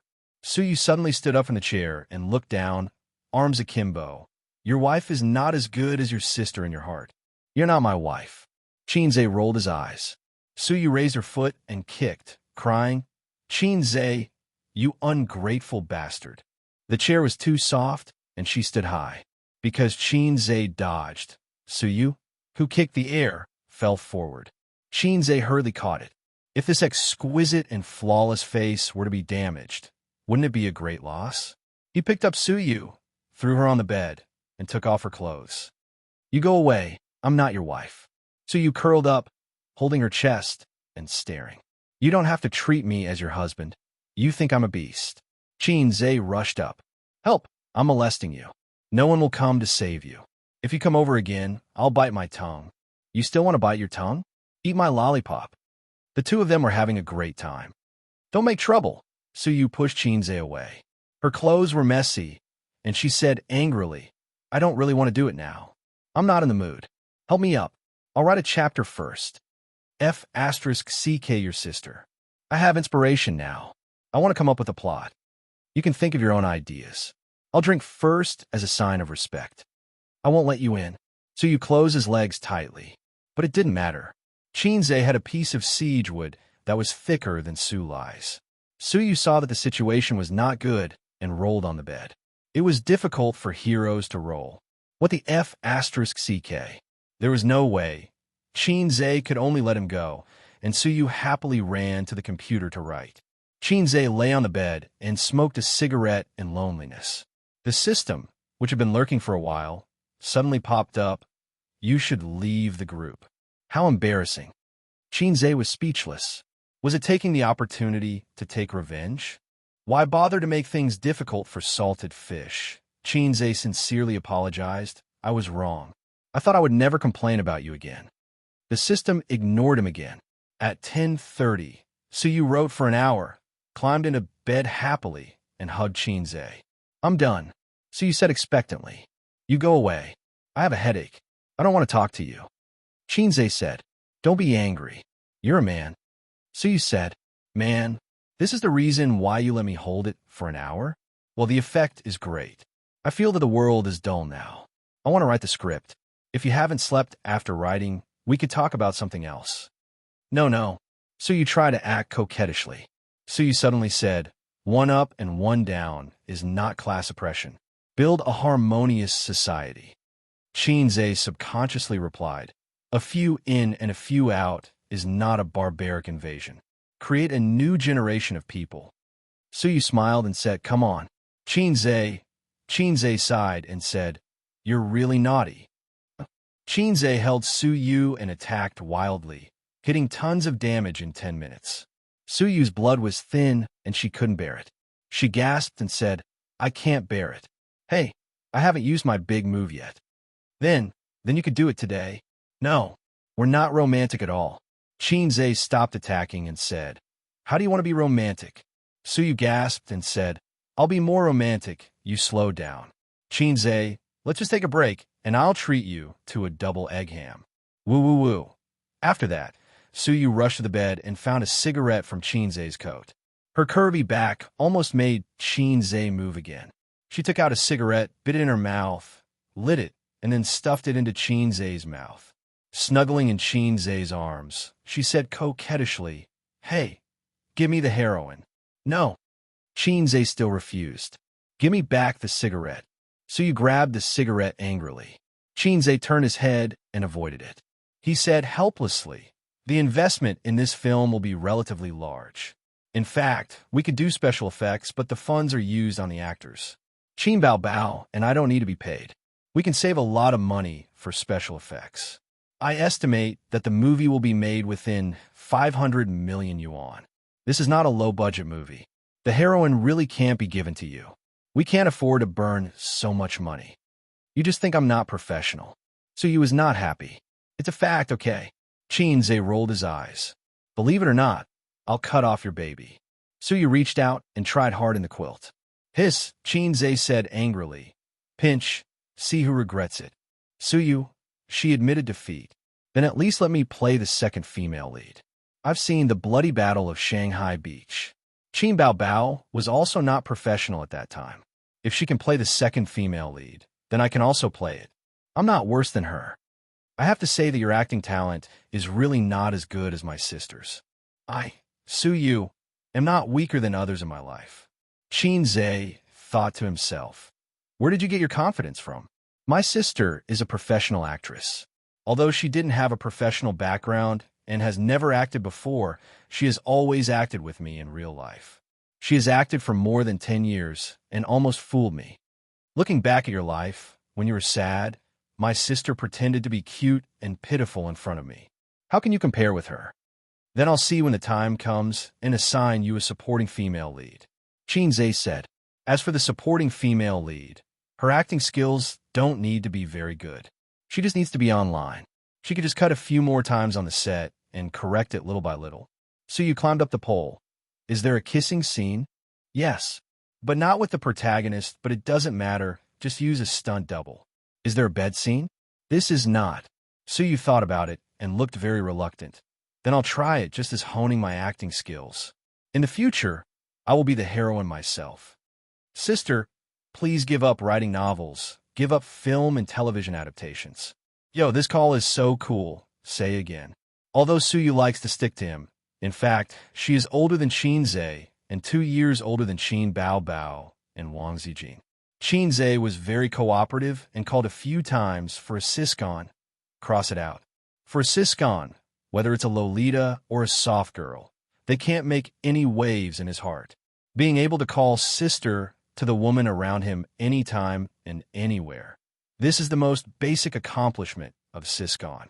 Xianxia has always felt that those who like Lolita and soft girls, in fact like their cuteness and cuteness, take them home as mascots. Therefore, he advised Lolita and soft siscon to repent. Suyu frowned and suddenly retched. "What's the matter?" Xianxia asked with concern. Suyu waved her hand, lifted the quilt, and ran naked to the toilet. Xianxia hurriedly put on a nightgown, and then found a clean nightgown from the closet and chased into the bathroom.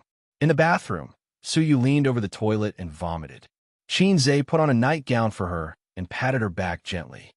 "What's wrong? Where are you uncomfortable?" Suyu finished vomiting and stroked her stomach.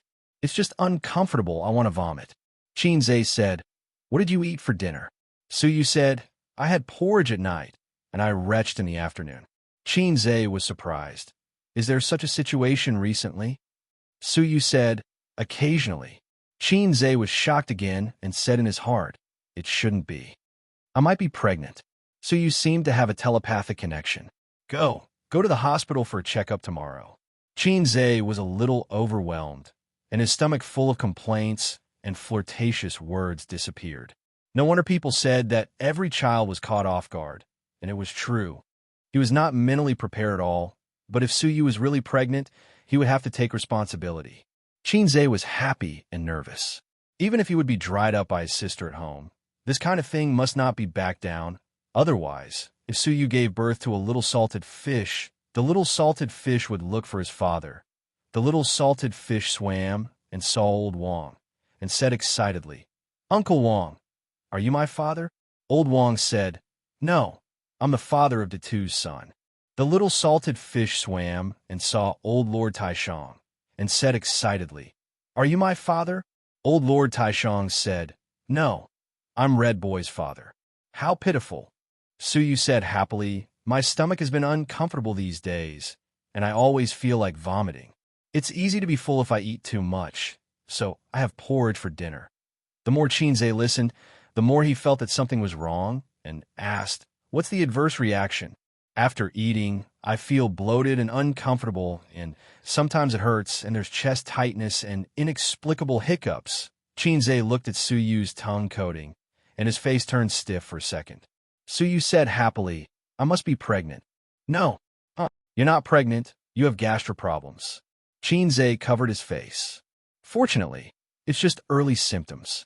Go to the hospital tomorrow to get some medicine. Pay attention to your diet during this period. Maybe it's because you're too busy with work that you didn't eat on time. Leave Baozi to me first. You take care of your stomach." "No, I don't have gastro problems. I'm just pregnant." Suyu said that she couldn't accept this truth, and her small fists pounded on Qinze's chest. Her posture was just short of dubbing. "Give me back my child. Give me back my child." The blue veins on Qinze's forehead jumped. "Your child is in your stomach? You must have eaten irregularly these days, and your work pressure is great, so you have gastric problems." "How do you know I have gastric problems?" Suyu asked. "Go to the hospital tomorrow, and you'll know." Qinze said, "I've exchanged for the primary proficiency in Chinese medicine, and I can still see this little problem." As a result, Suyu ignored Qinze all night. She also took out a new quilt from the cabinet, covered herself with a bed, and then left Qinze to see the back of her head. In the middle of the night, Qinze was kicked awake and opened his eyes. Suyu's two legs were kicking, the quilt was kicked to the ground, and her mouth murmured as if she was fighting with someone. Finally, she stopped and frowned. Qinze said in his heart, "It's probably a dream. No one stole your child, because you don't have it at all." He held Suyu in his arms and felt a little distressed. Chapter 456. Suyu woke up in the morning and subconsciously touched her side. She didn't feel anything. She sat up in shock and found that her husband was gone. Huge disappointment surged from the bottom of her heart. Suyu curled her lips, scratched her messy hair, and then sighed. She wished she could be with him all day long. It's good that he's gone. Suyu suddenly rolled her eyes. Last night, she had a dream that she had given birth. She was lying in a hospital bed, looking at the cute baby, showing a motherly smile. At this time, Wang Zijin suddenly rushed in from outside. Looking around, her eyes fell on the child, and she sneered, "You, a concubine, dare to give birth to a child. You're lawless. Come on, take the child away. The concubine's child will be raised by the legal wife, and he will have to call me mother in the future."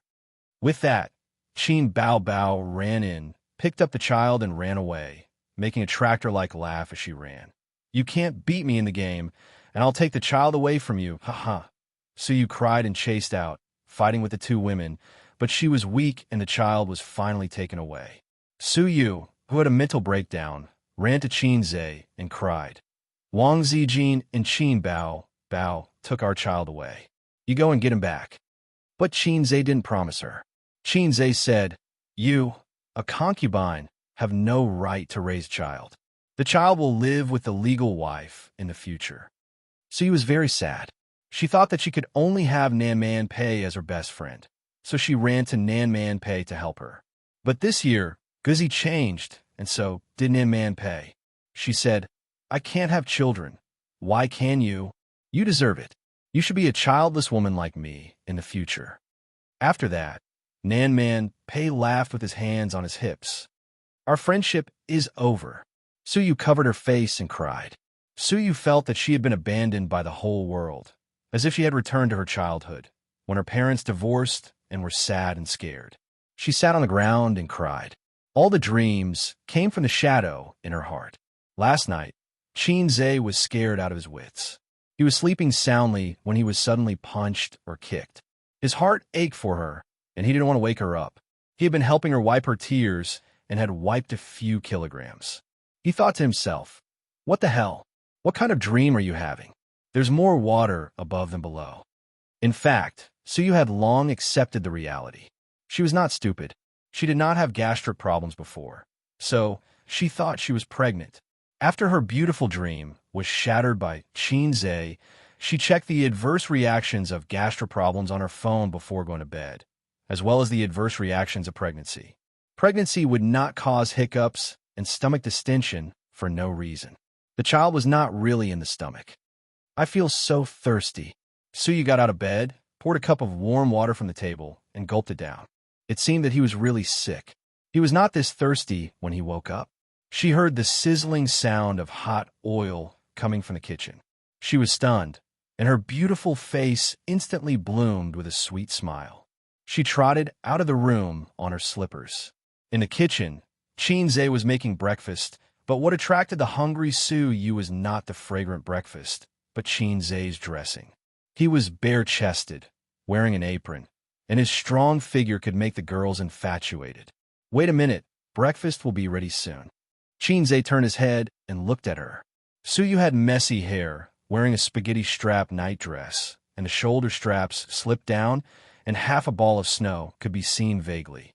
Suyu walked behind him. Her cold fingers stroked his muscular back and swallowed her saliva. "I'm starving. I want to eat you now." "Ah."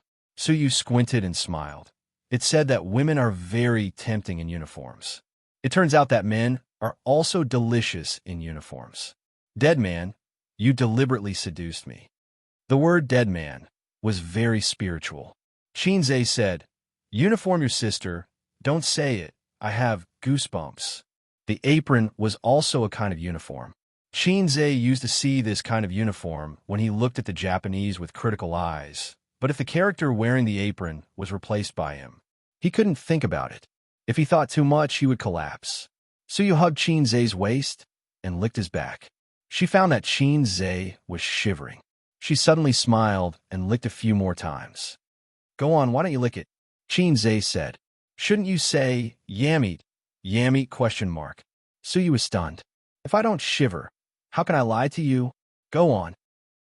Suyu held the fruit plate and gnawed the apple. Xianxia cut the apples, pears, and bananas in the refrigerator into pieces and prepared them as snacks after breakfast. "Why don't you wear clothes?" Suyu chewed the fruit. Xianxia turned his head and looked at her with a strange face. Suyu was stunned and then reacted. Her whole face flushed. Xianxia had a mischievous smile on his face. "Is the apple sweet? Is there a lot of water?" Suyu kicked him hard. Last night, when the two were deep in communication, Suyu was afraid of making the sheets wet. Suyu was very smart to cushion Xianxia's clothes under her body. When Xianxia saw it the next day, he found that the clothes had become diapers. He washed the clothes and hung them on the balcony. Breakfast was millet porridge with leek scrambled eggs and double egg ham. He said that he would treat Suyu to double egg ham, and a man has to keep his word. "I may not be pregnant." Suyu sighed. "Puff, I said you have gastric problems. Is your child in the stomach?" Xianxia laughed. Suyu rushed over, pinched his face, and said angrily, "Don't you know whether my child is in the stomach or not?" Xianxia didn't argue with her. At home, it was his sister or sisters away. When it came to Suyu, they could fight equally. His relationship with Suyu gradually warmed up in the argument. "Well, that's it. You rest at home today.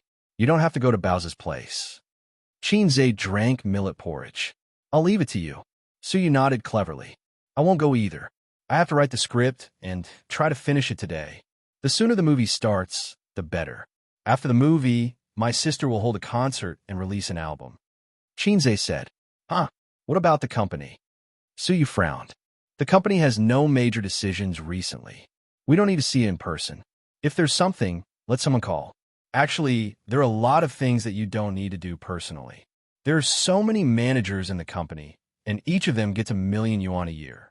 If they can't even operate normally, what's the point of keeping them? We're not a state-owned enterprise with vermin everywhere, nor are we a family business where relatives of the emperor walk around everywhere. Those who can go up, those who can't go down. Xianxia added, just like us. So you glanced at him and said carefully, "What's wrong? Why are you so angry?" Xianxia sighed. "I'm angry because of Tianfeng and that bunch of trash. I finally understand why Sister Man can't help Tianfeng. There are too many mediocre people and too few elites." Xianxia roughly explained Tianfeng's situation, including how he flew into a rage at the meeting and implemented the management assessment system, and how he lost 1 billion yuan to that bunch of mediocre people after he entered Tianfeng. Suyu gloated, "Haha, Qin Bao Bao, that useless thing. She can't even manage a small entertainment company. Serves her right. She stole me." She stopped abruptly. It was just a pipe dream. But that dream was so infuriating. Everyone bullied her. "Don't talk about her like that." Xianxia frowned and said, "She's not a management professional. She's also a newcomer in the entertainment industry. It's already very good that she can manage the company well.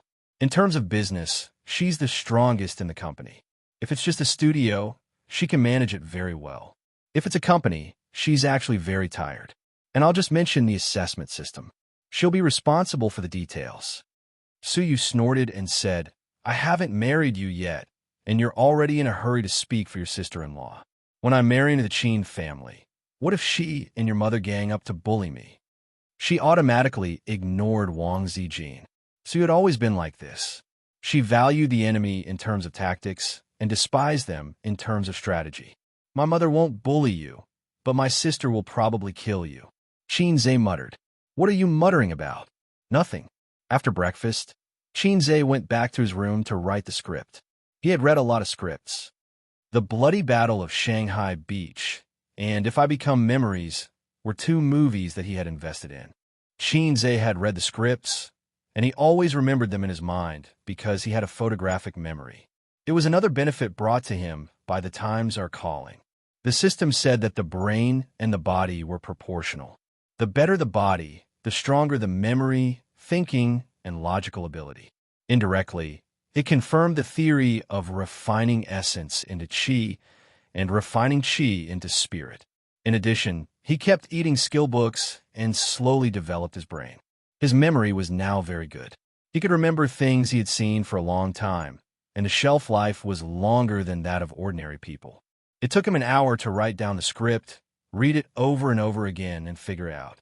It was certainly impossible to completely copy the original work. Many things had indeed been eliminated by the times. He had to make some improvements on the original plot and modify some lines.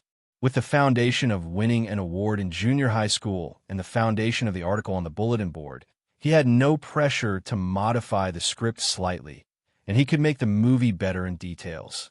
But he suddenly regretted his promise to hand in the script in 3 days. Other screenwriters, in order to write a good script, often crazily look for inspiration, and it takes a long time. If I hand in the script in 3 days, will it seem that I am too fast? At that time, I will have to bear the title of super fast gunner in writing scripts. Oh my God, I was too pretentious at that time. Suyu was sitting in the living room, watching TV. The computer was occupied by Xianxia, so she could only watch TV to pass the time.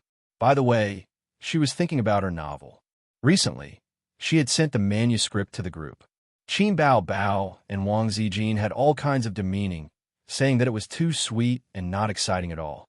But when she wrote the novel, she automatically got into the role and involuntarily wrote the plot as sweet as glue and paint. This was not good. She had to change it. Otherwise, even if the novel was written, there was no hope for it to be adapted into a movie. Her cell phone rang. Suyu lowered her head and took out her cell phone from her trouser pocket. It was Qin Bao Bao who had her in the group. Qin Bao Bao never talked to her privately. She basically said something in the group. Suyu felt that this was very good. Funny, as if no one wanted to have any friendship with you. "Are you dead? If you're not dead, answer me." Qin Bao Bao was sharp-tongued. "If you have something to say, say it." Suyu argued. Where's my brother? At your house or at the company? Qin Bao Bao asked. Guess. I guess your sister. Qin Bao Bao. Speak with some respect, you little bastard. Suyu, speak with some respect. Looking for Qin Zhe, right? He is in my bed. Qin Bao Bao, he. Wang Zijin, who rarely spoke, suddenly spoke. Apparently, she had been paying attention to this topic. He. Qin Bao Bao. Someone is infatuated again. Wang Zijin, don't be so harsh. It is her freedom to be infatuated. Qin Bao Bao, ha-ha. Wang Zijin, ha-ha. Su Yu's head hurt, and the corner of her mouth twitched. She strode into the room and took photos of the shirtless Qin Zhe's back. Who asked you to rob my child? Who asked you to bully me? Chapter 457. Su Yu rushed to the room and raised her mobile phone to take a picture. Just then, Qin Zhe, who heard the footsteps, said without looking back, I found a suitable role for you. Click. He heard the sound of a shutter. The sound of shutter? Qin Zhe turned his head sharply and saw Su Yu holding her mobile phone to take a picture of his back, and his heart trembled. Su Yu had a criminal record, and more than once. She liked to take photos to show off, but later promised Qin Zhe that she would not take photos and send them to her circle of friends. What are you doing? Qin Zhe panicked. Taking a picture. Su Yu said, and send it to the group. Su Yu said angrily. What the hell? Comrade Su Yu, please put down your phone. Qin Zhe quickly dissuaded. Which group? No need to guess, it must be his harem group. Bah, it must be the group where his sister and the others are. Qin Zhe asked Su Yu to leave the group more than once, but she always perfunctorily took off her skirt. Since Su Yu has always been well-behaved, Qin Zhe became careless for a long time. Sure enough, things like chat groups are a time bomb. No, your sister always bullies me. Su Yu said, my sister bullies you. Why do you send me a picture? Qin Zhe stuttered. Is it? Su Yu also knows that I have a sister complex? She and Wang Zijin bully me together. Su Yu said, they are really hateful. They are all black-hearted. Yes, they are all black-hearted. So I want to send a picture. You can't send it. Qin Zhe said in his heart, I am not ready to commit seppuku. Su Yu thought about it and said in her heart, I don't have children yet, and I don't have enough chips to kill Wang Zijin. Now is not the time to launch a general attack. Then promise me 2 things. I won't send a picture. Su Yu raised her mobile phone. Otherwise, I will send it now. Say it. In the future, you have to stay at my place for 1 night every week. You have to stay at Baoza every Wednesday. Every week, you have to take 1 day off to go shopping with me. Now, enter the group and help me scold these 2 black-hearted maggots. Qin Zhe was speechless. Are you sure it's 2 things? Qin Bao Bao and Wang Zijin were chatting in the group. After Su Yu did not reply, they lost their goal and started a civil war. Qin Bao said, Zijin, I'll be filming with A's soon. Wang Zijin, oh. Qin Bao Bao said, it's different from last time. We have to go to other places to film. This time, the production will take a long time. It might even take a month or 2. Wang Zijin, so. Qin Bao Bao, you stay at home alone. Pay attention to keeping warm. Remember to eat. Remember to wash your clothes. Call me if you're lonely. A's and I will take photos for you. Oh, by the way, if you're tired of eating takeout, go to my parents' place. We're all family. Don't be embarrassed. Wang Zijin, at this time, Nan Man Pei couldn't stand it anymore. What a good girlfriend. Su Yu, what a good girlfriend. Qin Bao Bao immediately turned the gun. Oh, here comes the man crazy. Su Yu, you're the man crazy. Your whole family is man crazy. Wang Zijin, get out, you're the man crazy. Qin Bao Bao. Qin Bao Bao, why are you so excited? Su Yu and Nan Man Pei were both silent. It seemed that Qin Bao Bao didn't know about Qin Zhe and Wang Zijin. Su Yu glanced at Qin Zhe and held back. She quietly sent a private message to Nan Man Pei. Sister man, what do you think is going on? Qin Bao Bao doesn't seem to know that Wang Zijin is his girlfriend. Nan Man Pei. It's not seems, it's very obvious. Su Yu, why? Nan Man Pei analyzed. Maybe she's dating her best friend's brother. She's too embarrassed to say it. Su Yu. Bah, hypocrite, I dare to say it. Nan Man Pei. Because you're not Qin Bao Bao's best friend. Suyu, this is good news. It turns out that Wang Zijin is also not a legitimate girlfriend. Then I have more courage. She's just a girlfriend in name, and she's very sneaky. Nan Man Pei was silent for a long time. The rich circle is really messy. Are you tired? What's so good about Xianxia that you're so dead set on him? What not good about him? Tell me. Nan Man Pei thought for a moment. Too unmanly? Suyu, wow. The electric motor is unmanly? The man who killed your ex-husband with one slap. Unmanly? Sister man, you're just jealous of me. Nan Man Pei said angrily. Why would I be jealous of you? Do you want to die? Suyu, why are you so agitated? Nan Man Pei, switching back to the chat group. Suyu sent a series of chuckles. Filming a movie is good. I've been watching actors' self-cultivation recently. Sure enough, it attracted the topic. Qin Bao Bao and Wang Zijin ridiculed. You still haven't given up? Don't count on that lousy book of yours. Don't think too much. Suyu angrily said. Really? If the novel doesn't work, I can change it. Take it slow. I'm mainly improving my acting skills now. For example, I've booked a role in the new movie. Qin Bao Bao. Wang Zijin. Suyu's eyebrows rose. Tian Feng's new movie. Xianxia promised to book a role for me. Qin Bao Bao. I'm afraid you've lost your mind. Wang Zijin. You've lost your mind. Xianxia joined the chat group. A notification popped up in the group. Suyu pulled Xianxia in. Suyu. Xianxia, fight with them. Qin Bao Bao. Fight with who? Wang Zijin. Fight with me. Xianxia. Don't be like this. I'm just a salted fish. Xianxia. Hello, sisters. Anyway, the group was full of sisters. Suyu glared at Xianxia. Didn't he say that he would help her scold them? Why did he give up as soon as he opened his mouth? Qin Bao Bao asked directly. You agreed to let Suyu act in the movie? Xianxia said weakly. Yes, yes. Wang Zijin. That's not the right answer. I'll give you another chance. Xianxia said weakly. Sister Ziwei, listen to me. Seeing that her man was so disappointing, Suyu said, Nonsense. I have a place in the new movie. This is an unshakable fact. It's even firmer than one country, two systems. Qin Bao Bao. How about I give you the female lead role too? Suyu. Okay. Scatter flowers. Qin Bao Bao sneered. Why don't you rise with the wind and soar 90,000 miles into the sky? Wang Zijin. Qin Bao Bao was furious, and Xianxia. What do you say if she wants to act, I won't act? Suyu. Bye you. Xianxia. Oh, I already agreed with Suyu. It's not good to change your mind. Wang Zijin. I suddenly have a bold idea. Xianxia. Go ahead. Wang Zijin. Reserve a role for me. I want to act in the movie too. Suyu was the first to object. No, you can't act. Qin Bao Bao. I'll say the same to you. Also, Wang Zijin, don't interfere. She and her brother's filming and traveling was not going to be ruined by these two little cheese. The three women quarreled in the group. Xianxia said weakly, Let's talk about it. Don't quarrel. Qin Bao Bao, get out of here. Wang Zijin, don't talk. Suyu, kiss me. Qin Bao Bao and Wang Zijin, System notification. Suyu withdrew a message. Xianxia sighed faintly and clicked on Nan Man Pei's private chat. Sister man, what should I do? Salad, you're the oldest sister in the group.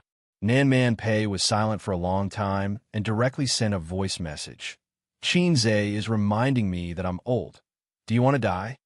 Xianxia said in his heart, You're 31 this year. You should accept your fate. No, I mean, you're the most considerate and steady. Give me an idea. Who gave you the illusion that I'll give you an idea, ?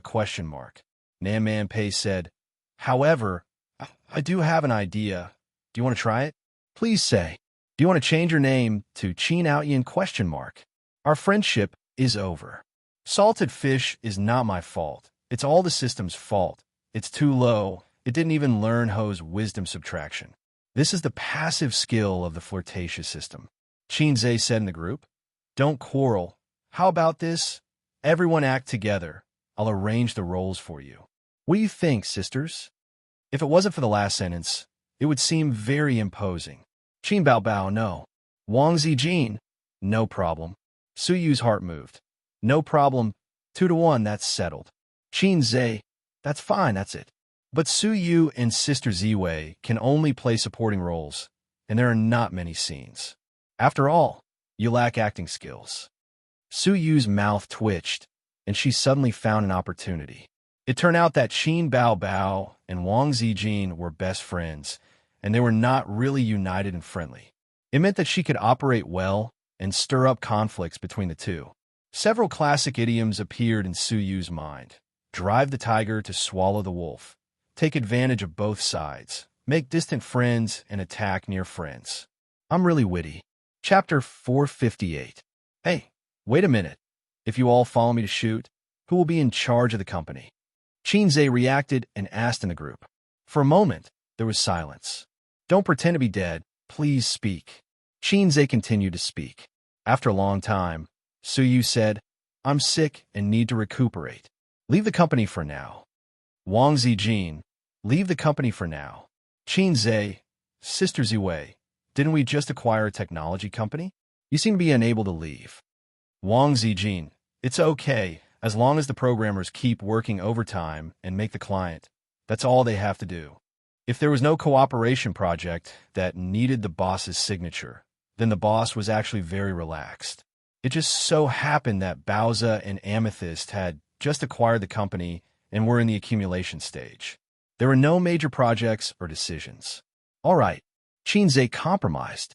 He put his mobile phone aside, lit a cigarette, and continued to revise the script. Su Yu stood behind him, hugged his neck from behind, and said sweetly, What is my role? Qin Zhe turned his head and blew smoke at her. Go away. I'll show you when I'm done with the script. Su Yu threatened. Then I'll send the photos to the group. As soon as she finished speaking, she was pressed on the bed by Qin Zhe. Qin Zhe shook his hand. If I don't hit you, you'll go to the roof and tear the tiles. Su Yu said angrily, You're so rude to me. Why don't you do it to your sister? She was just saying it. In fact, she didn't dislike Qin Zhe spanking her at all, and she felt quite good.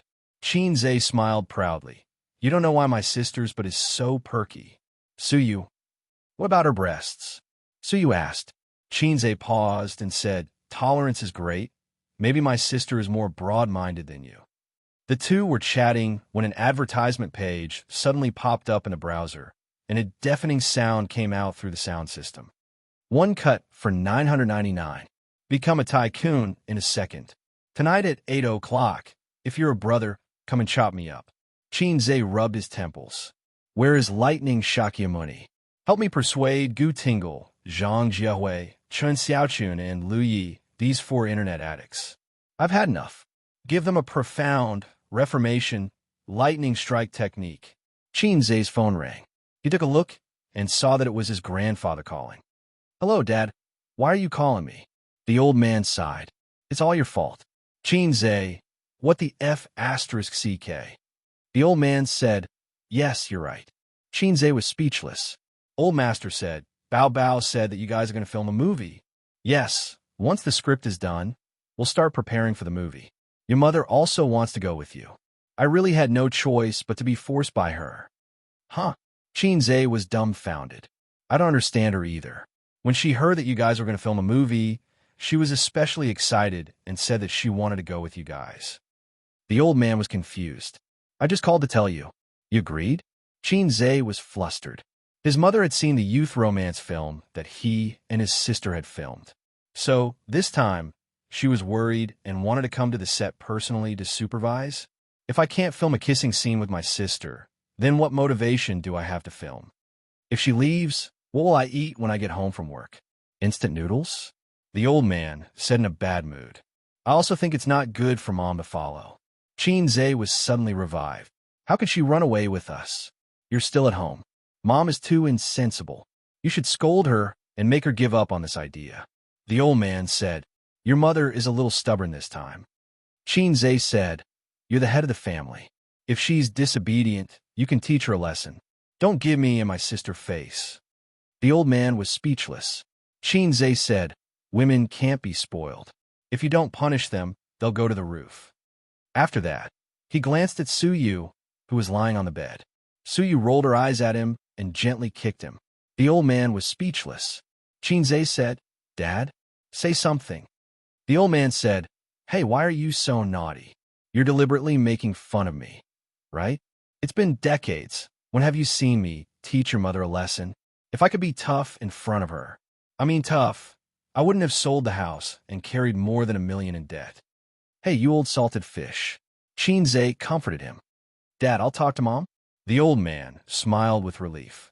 "It's good that you know what I mean." Xianxia was speechless. "You just called to throw the blame on me, right?" The old man sighed. "A good man doesn't fight with a woman.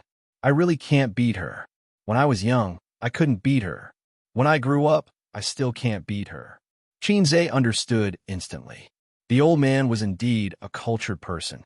Without showing the mountain and the water, he could tell the true meaning of men and women. It was amazing. "Dad, you still have ideas. I have something to ask you." Xianxia glanced at Su Yu, ran out of the room, ran through the living room, and went into the kitchen. "What's the matter?" The old man was very happy. In the past year or so, his confidence had been repeatedly damaged by his son, and his father's dignity had been seriously damaged. It was a very complicated psychology. The old man hoped that his son would be successful, but one day, when his son was so awesome that the old man had to look up to him, the old man would feel that he had no dignity at all. Su Yu and Wang Zijin keep quarreling. "What should I do?" Xianxia whispered.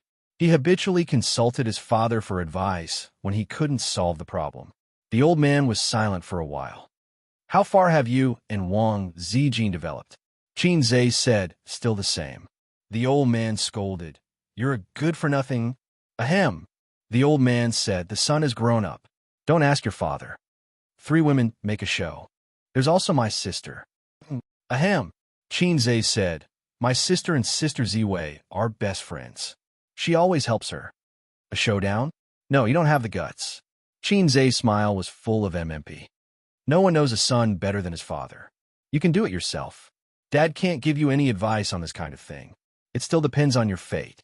Although in today's society, mistresses and lovers are everywhere, and many women are well aware of it, but they pretend not to know how they operate. Your father has no experience. The old man said, "If you have experience, my mother will explode." "Dad, you won't scold me?" Xianxia said, "There's nothing to scold. Other people's children have changed girlfriends several times. What about mine? One refuses to date no matter what, and the other is even more useless. He hasn't even brought home a girl since he was young." The old man complained. "I have something to ask you." Xianxia hesitated. "Say it." "If my sister falls in love with a man like me, a man like me who's in a mess, break his leg, but my sister still likes him. You say it as if I don't dare to break her leg." Xianxia forced a smile and said, "Dad, when the time comes, you must call me. I'll help you." "Ha ha ha."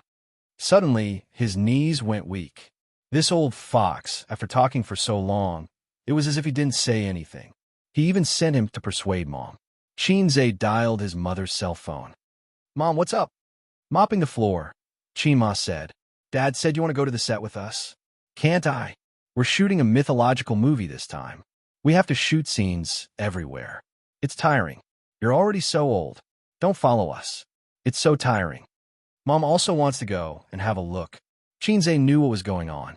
Sure enough, Mom was afraid that they would make another unsightly movie. It seemed that the last movie had a great psychological shadow on Mom. "We're shooting the theme of Journey to the West. I'll play Sun Wukong, and my sister will play Immortals." Xianxia hit the nail on the head and pointed out the key of the problem. Qinma was a little hesitant. "Besides, Su Yu and Sister Ziwei will also go. They all have roles," Xianxia added. Qinma thought, "So it's Journey to the West. Everyone in the world knows that Sun Wukong doesn't get close to women. The 7 fairies can't move because of him, and he only knows how to eat peaches." Hearing that Su Yu and Wang Zijin would also go, Qinma was relieved. "Well, take care of yourself." Xianxia hung up the phone happily. Done. Xianxia returned to the room and saw Su Yu sitting in front of the computer reading the script. Looking back, she said sweetly, "I want to play the heroine." Xianxia knocked on her head. "Why are you so annoying? If you say no, then no." Acting coquettishly, almost catching up with her sister. At 2 o'clock in the afternoon, Xianxia finished the script. Sue was lying on the bed, looking at her mobile phone. Under her night dress, two slender and well-proportioned legs were pleasing to the eye. Xianxia slapped her ass. "Get up and change your clothes. Let's go shopping." Suyu's buttocks were very good, but the waves were not as obvious as her sister's. Many women did not have that soft and elastic touch. Xianxia drove her to the pedestrian street and put on a mask and sunglasses. With his status today, it would be very troublesome to be recognized in the long stream of people. The star effect was very terrible. Suyu's appearance was not inferior to her sister's, but she walked on the spacious but fast-moving pedestrian street.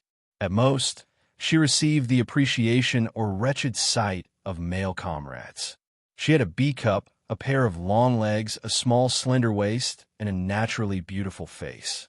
If she didn't insist on comparing with Qin Bao, she was basically invincible. So you took him into various clothing stores and shopping malls.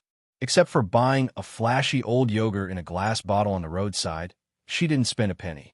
She ate half of it with a small spoon, said it was not delicious, and threw it to Xianxia. Qin professional eating sisters, saliva, Zhe. In addition to obsessive-compulsive disorder, Xianxia also has misophobia. Unfamiliar women. Even if they are too beautiful, he will not eat other people's saliva. He and Suyu can no longer be described by the word familiar. A day as husband and wife is 100 days of grace. They can't count clearly. Wang Zijin had feelings for him over time, and he also had feelings for Suyu over time. Before knowing Suyu, he had been living the life of Zheng. After knowing Suyu, he was living the life of Cohen. Of course, their fetters and entanglements have long been not a simple physical relationship. Until passing by a women's clothing store, Suyu saw a light green hat outside the floor-to-ceiling window. She was so excited that she pointed to the hat and jumped. "Husband, I want to buy it, I want to buy it." Xianxia's face was black. He couldn't help but think of Suyu's operation at the annual meeting. Xianxia's bad temper must not be tolerated. Her green hat was later secretly taken out and thrown away by Xianxia. Needless to say, he must be thinking of letting Wang Zijin wear it when filming a movie soon. Chapter 459. Xianxia finished editing the script on the third day and felt that he had removed all the flaws in the movie. He immediately printed out the script and drove straight to Tianfeng Film and Entertainment. When he arrived, he immediately called for a meeting with the production team. MOU was actually quite free these few days. Tianfeng had set up a professional film production team. The equipment and personnel were all the most advanced and complete. Qin Bao was very willing to spend money in this aspect. She had always been a spendthrift. Dozens of people in the production team were ready. They knew that Boss Qin was going to shoot a new movie. Unlike the last time, which took half a month in Shanghai, this time, the filming might take a longer time. The longest was 3 months, the shortest was half a year. As for the specifics, they had to read the script first to know. For Wuxia and Xianxia movies, the most troublesome thing was to set the scenes and special effects. A big production referred to this aspect. As for sci-fi movies, they relied entirely on special effects. All the scenes could be set up with money or be made with computers. The personnel and equipment were all ready-made, so there wasn't much preparation work. MOU was in the production team's exclusive office. He sat down to drink tea and smoke with the heads of the production team.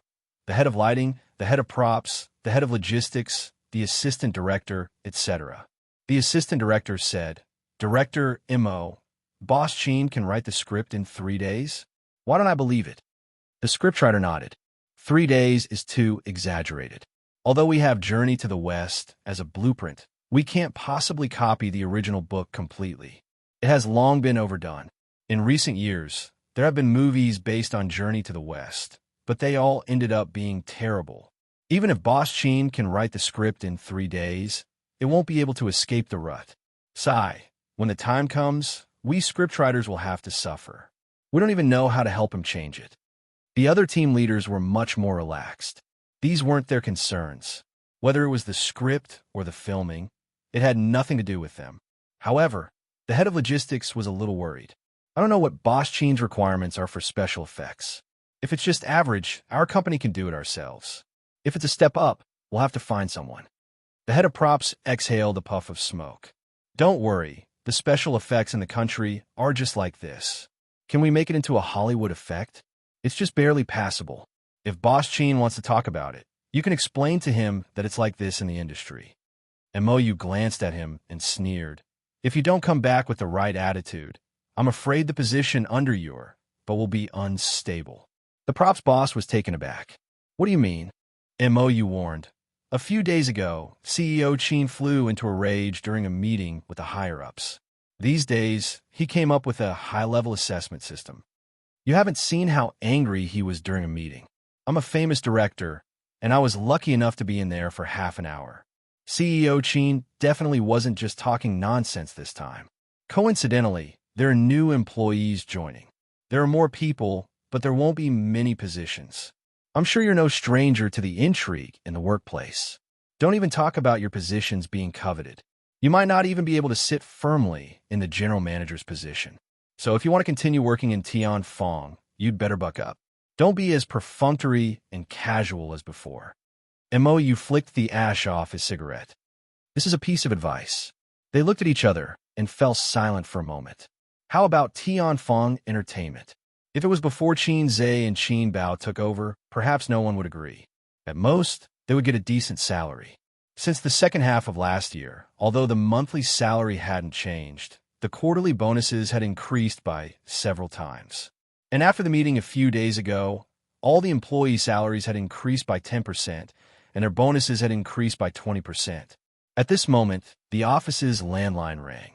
They looked and saw that the number was from the CEO's office. CEO Chin asked the people in charge of your production team to come to conference room 3 for a meeting, the CEO's assistant said. CEO Chin has finished writing the script. Moyu asked. I don't know. Just come, the assistant said in annoyance. She really didn't know. She had a good relationship with CEO Chin in the company, but her relationship with the other CEO Chin was just SOSO. No, it couldn't be considered SOSO. She didn't speak more than 10 sentences to Qin Zhe every day. However, the female assistant with average looks realized that the more awkward her relationship with CEO Chin was, the more CEO Chin appreciated her and appreciated her. It was like seeing a mother's soul. Conference room 3 was a small conference room for department meetings. It could seat up to 10 people at most. Moyu and the others knocked on the door and pushed it open. Inside the office, the two Chins were sitting side by side. The charming female Chin was hugging her brother's arm and leaning against him. Her other hand was swinging like a knife, as if she was enjoying chopping off his head. Qin Zhe had a helpless expression on his face. His sister was furious because of Su Yu and Wang Zijin's participation in the movie and wanted to settle the score. Everyone looked down and pretended not to see anything. They were used to it. When they were filming If I Become Memories, they were the same. The sister often beat the younger brother, and the younger brother was also very cheap. He always liked to tease the sister. Qin Zhe glanced at everyone and threw the whole box of cigarettes to Moyu. Moyu understood and gave one to everyone. Although there was a smoking ban, they could still smoke behind closed doors. It seemed that no one followed small rules, especially in the eyes of the rich and the privileged. They didn't commit big crimes and did as they pleased. Moyu said, CEO Chin, have you finished writing the script? Qin Zhe immediately threw the printed script over. Take a look. There was a thick stack of several copies. Moyu and the scriptwriter took a look first, and the rest were passed around for everyone to read. The few of them looked at each other and understood what each other meant. He was indeed a fast shooter. Everything was fast, so fast that it made people doubt life. When he wrote songs, it made the composer doubt life. Now that he was writing a script, it made people doubt life. Being a fast shooter was a talent. They had to be convinced. For a long time, Moyu and the scriptwriter didn't speak. This script was refreshing, especially some of the funny and humorous scenes. The script was written with a sense of humor. The two of them had also studied comedy movies, so there were some parts that they couldn't accept. The scriptwriter hesitated. CEO Chin, this script looks quite interesting. But, he hesitated for a moment. Isn't it a little improper? Chairman Qin was displeased. Nonsense. How can my script not be serious? This is a very serious script. Old Mo had a stomach full of complaints, but he didn't know what to say. First of all, the name of the movie was A Chinese Odyssey to the West. It was indeed the theme of Journey to the West, but the plot was completely unrelated to the famous novel. It was obviously a comedy in the disguise of a famous character. It was fine if the plot was unrelated. In recent years, many scriptwriters have been working hard to break through the constraints of the original novel and create a new style of Journey to the West. But it was too daring to do such a spoof in Qin Zhe's script. Tang Sanzang was a talkative and filthy joker. What the hell was he doing? He was an eminent monk, all right? What? The wife of the Bull Demon King had an affair with Sun Wukong. Was he more delicious than dumplings and more fun than sister-in-law? That was too damaging. Damn, Sun Wukong actually had a real girlfriend, and she was a fairy. Sun Wukong was a stone monkey. How would he know about such a thing? He didn't even touch the 7 fairies. Don't tell me the 7 Calabash brothers, or else not even the 7 Dragon Balls. Degree. Journey to the West was secretly a satirical novel about society, but on the surface, it was a hot-blooded inspirational novel about subduing demons. No matter what, it had nothing to do with a romantic drama. Someone quickly pressed down on Wu Qing's coffin lid. Mo Yusin sighed tiredly. President Qin, isn't this too disrespectful to the original work? Qin Zhe said angrily. Poverty has limited your imagination. It is precisely because of your thinking that it has been difficult to jump out of the mold of Journey to the West. Besides, isn't a bold subversion also a kind of breakthrough? I feel that my movie will be popular. It won't be a problem for it to be popular for more than a decade. The scriptwriter almost laughed out loud. He did not deny the excellence of the script. If it was made into a movie, it might be a successful comedy or commercial film. However, it would be a joke to say that it would be popular for more than 10 years. You're shooting a fast food comedy, not a literary film, okay? Under the condition that the style and plot remain the same, the scriptwriter will help to see if there are any flaws in the script. If there are none, there is no need to change it.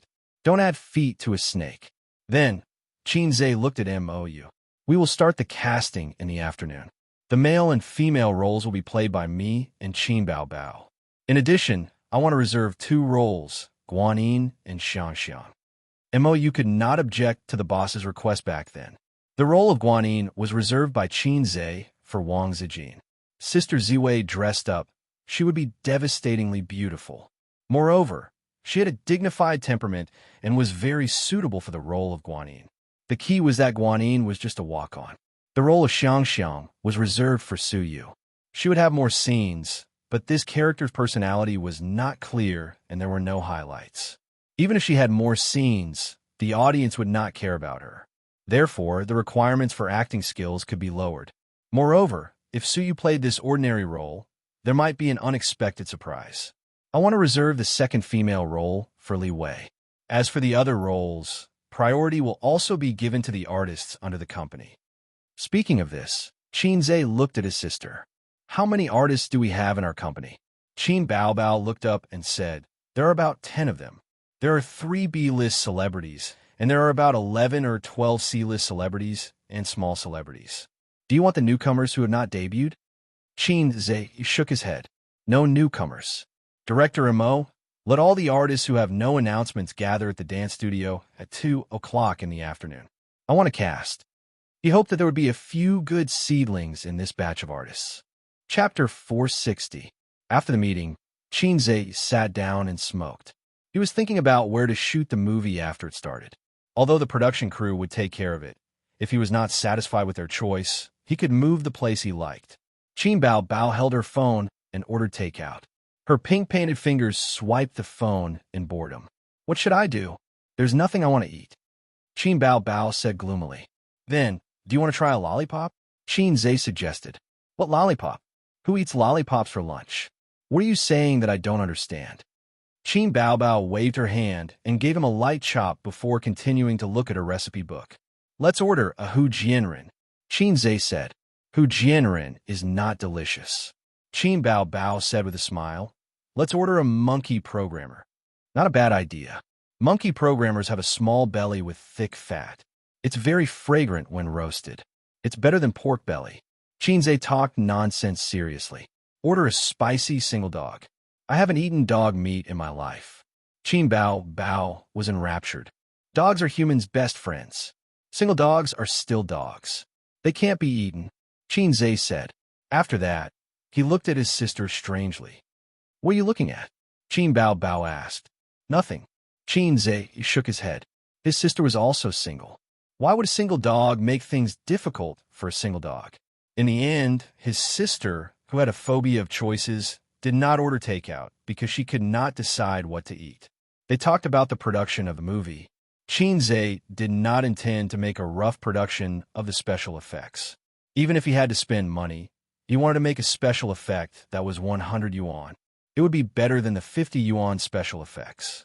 For sci-fi, Xianxia, mythology movies, the quality of the special effects would directly affect the box office and reputation.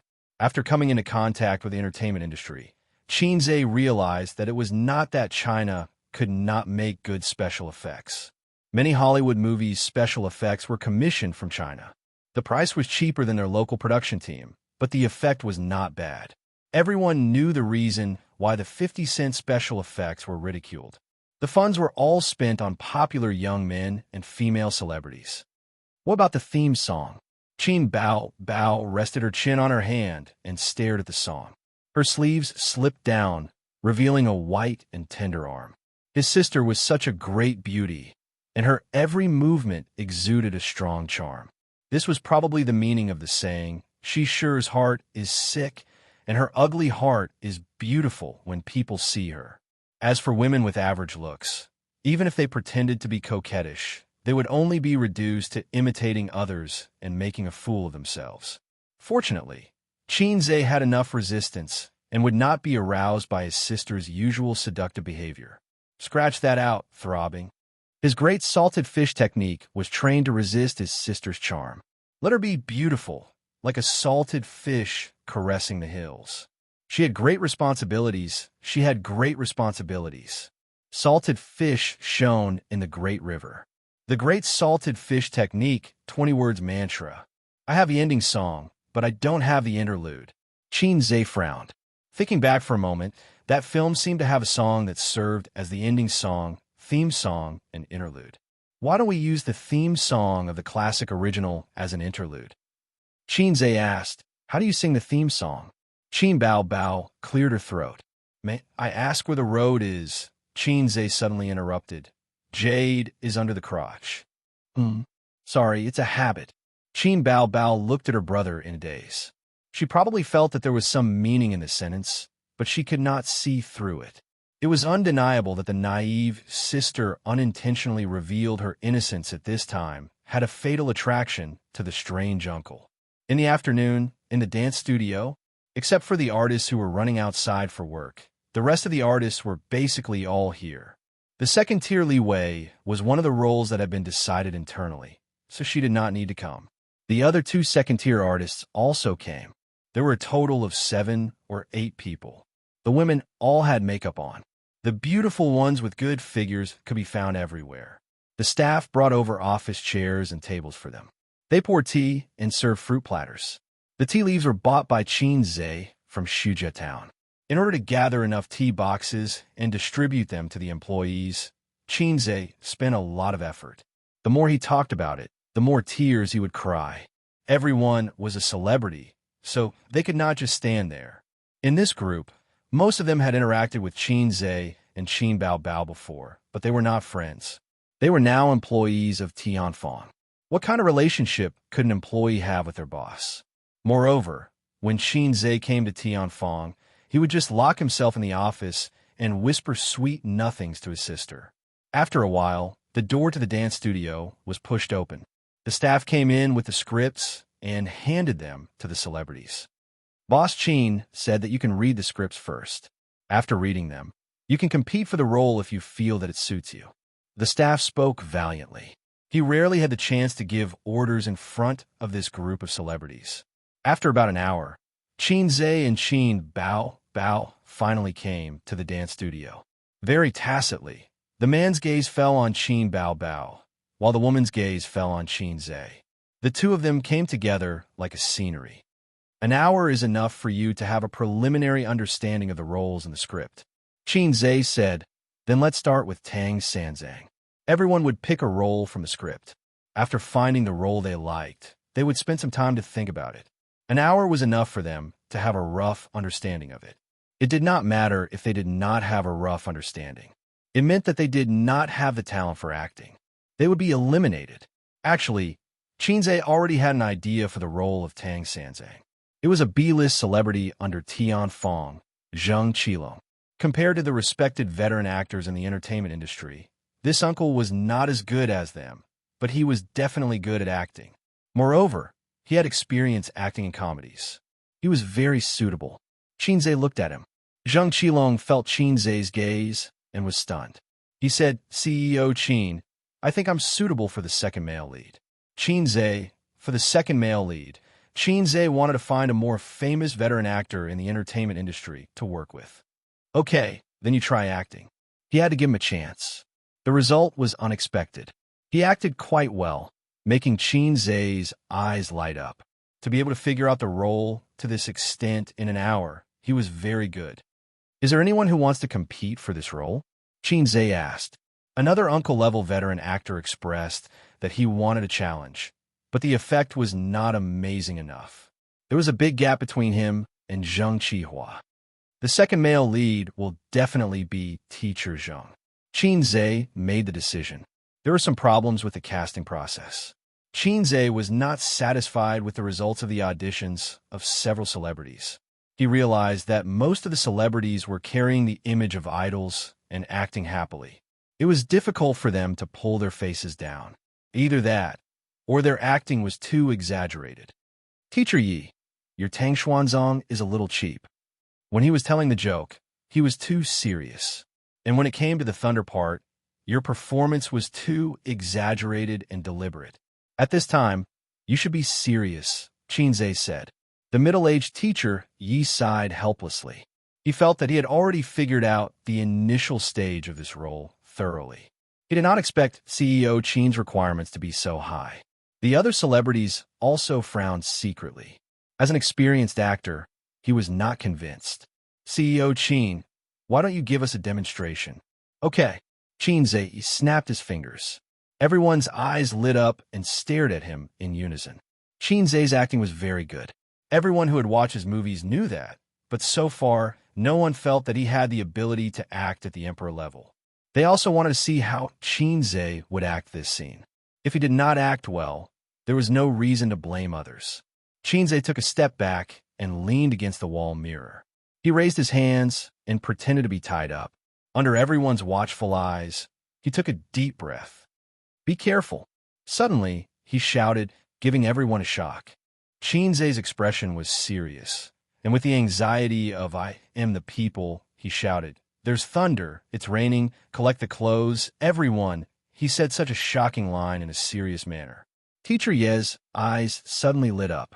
It felt different, and looking at everyone's speechless and laughing expression, wasn't this the effect you wanted? CEO Qin, I understand, he said. Qin Zhe nodded, expressionless, and continued. Next, Princess Iron Fan. No, you have to act as a noble Mrs. Niu. Although she has an affair, it doesn't prevent her from forgiving the old cow with a noble attitude. So you can't be too wanton. She is Mrs. Niu, not a flirtatious slut outside. Still not. You have to be charming and noble. Your current appearance reminds me of the female streamers on the internet. CEO Qin, why don't you demonstrate?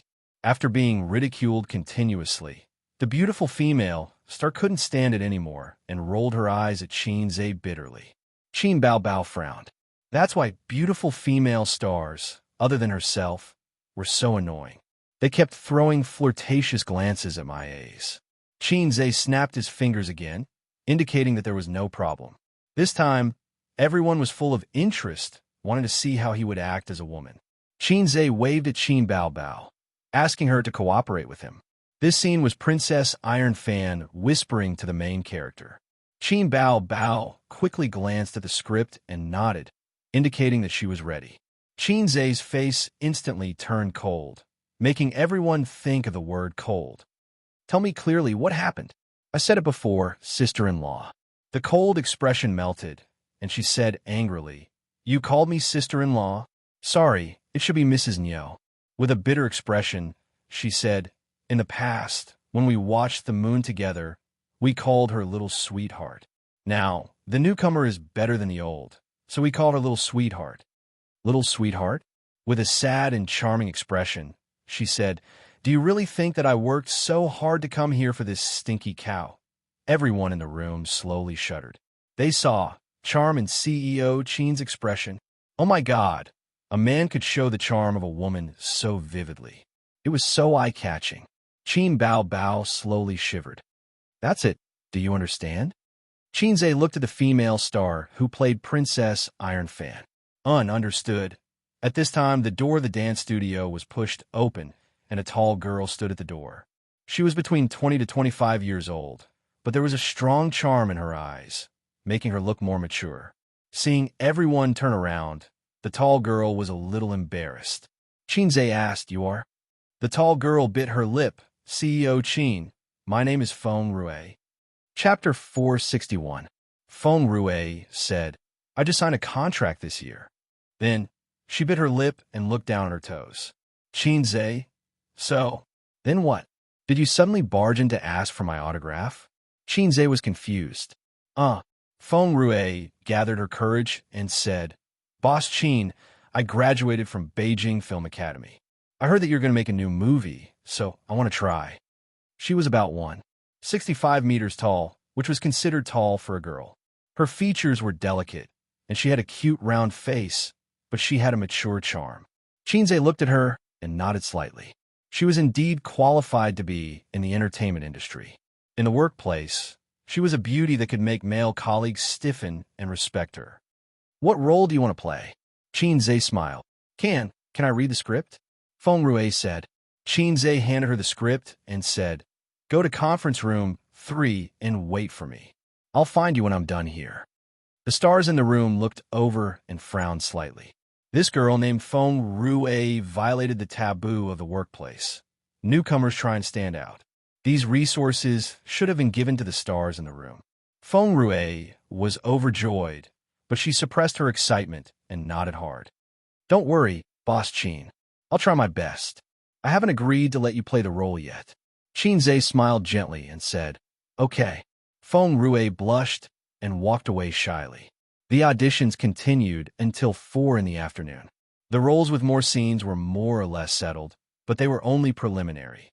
There will be changes later. Except for the first male lead, the second male lead, and the second female lead, the other roles were not guaranteed and could be replaced at any time. Qin Zhe announced that the auditions were over and he and Qin Bao Bao left first. When they passed by conference room 3, they heard a sweet and flirtatious voice. The words were familiar and flirtatious. Qin Zhe remembered that they were the words he added after editing the script. Then he remembered that there was a newcomer waiting for the audition in the room. How's the practice? Qin Zhe pushed the door open and entered. Chairman Qin. Feng Rue, who was engrossed in her performance in the conference room, was pleasantly surprised. She felt that she might not have a chance today. Qin Zhe might have forgotten about her. After all, he was the president and was very busy. Or maybe Mr. Qin just thought she was interesting and wanted to tease her. Qin Zhe had indeed forgotten about her. He only remembered her when he passed by the door of the conference room. Do you have any characters that you like? Qin Zhe sat near the door of the conference table. He habitually took out his cigarette case, but didn't smoke. Lady Chun sure san, Feng Rue said. This girl's cup size was not big, but her ambition was not small. Lady Chun's screen time was definitely not less than the second female lead. It was really risky to let a newcomer play such an important role. Sure, you can pick a scene about Lady Chun, Qin Zhe said. No problem. Feng Rue nodded. She acted out a part of the plot, and when it was over, she looked at Qin Zhe expectantly. Qin Zhe rubbed his chin and fell in a deep thought. She was indeed a graduate of the Beijing Film Academy. Her acting skills were really good. Although there was some exaggeration of a stage play for a comedy, it added a lot of points. But the character of Lady Xianxia was slightly modified by Xianxia. She changed from a cold and ruthless demoness to a slightly dirty demoness. Under her murderous appearance, she would occasionally say some dirty words. Therefore, although Fenrue's image fit the role of Lady Xianxia well, mature and gorgeous, there seemed to be something missing inside. Xianxia said, "I'll ask you a few questions. If you answer correctly, you pass the audition." Fenrue was a little nervous, but she nodded. "Explain the meaning of the sentence, 'An old chicken with 1,000 miles of ambition,'" Xianxia said. "Huh?" Fenrue was stunned. Xianxia repeated it. "Mr. Qin, you said it wrong. It's an old steed with 1,000 miles of ambition, right?" She said, "Okay, I got it." Xianxia sighed. "Next question. Please analyze the sentence, 'I made a friend at the subway entrance.'" Fenrue was stunned. Sure enough, this woman was not suitable for the role of Lady Xianxia. "I'll start now." Fenrue panicked when she saw Xianxia's disappointed face. "No need. I know what I'm doing." Xianxia said. "Then did I succeed?" "I'm sorry. You failed." Fenrue was about to cry. "Mr. Qin, please give me one more chance." 3 days. Give me 3 more days, and I'll definitely understand this role," Fenrue said unwillingly with a bitter face. "You have to know that the company's resources will definitely be given to famous artists first. A newcomer like you won't get any resources in a short time. What you need to do is to learn, train, and improve yourself." Fenrue nodded sadly. "You know the rules of the entertainment industry." Xianxia lit a cigarette like a big boss. "Then, take off your clothes." Fenrue was speechless. Fenrue was shocked. She thought to herself, "What does this mean? Okay, it's obvious. This guy wants to sleep with me. I'm a virgin. You can't sleep with me just because you want to." But if she didn't sleep with him, she would have no chance of getting this role. She might even be bullied by her boss in the future. Fenrue couldn't make up her mind. She chose to join Tianfang Entertainment because of Xianxia's good reputation. A senior from Beijing Ying told her that the president of Tianfang Entertainment was Qin Bao. As a female boss, she didn't have to worry about the unspoken rules. She was also a woman, so she understood the plight of women in the entertainment industry. Also, Xianxia came to Tianfang Entertainment occasionally. But unlike the capitalists in the entertainment industry, he never paid attention to the female artists in the company. The senior built a harmonious company environment for Fenrue with just a few words. But who knew? All crows were equally black.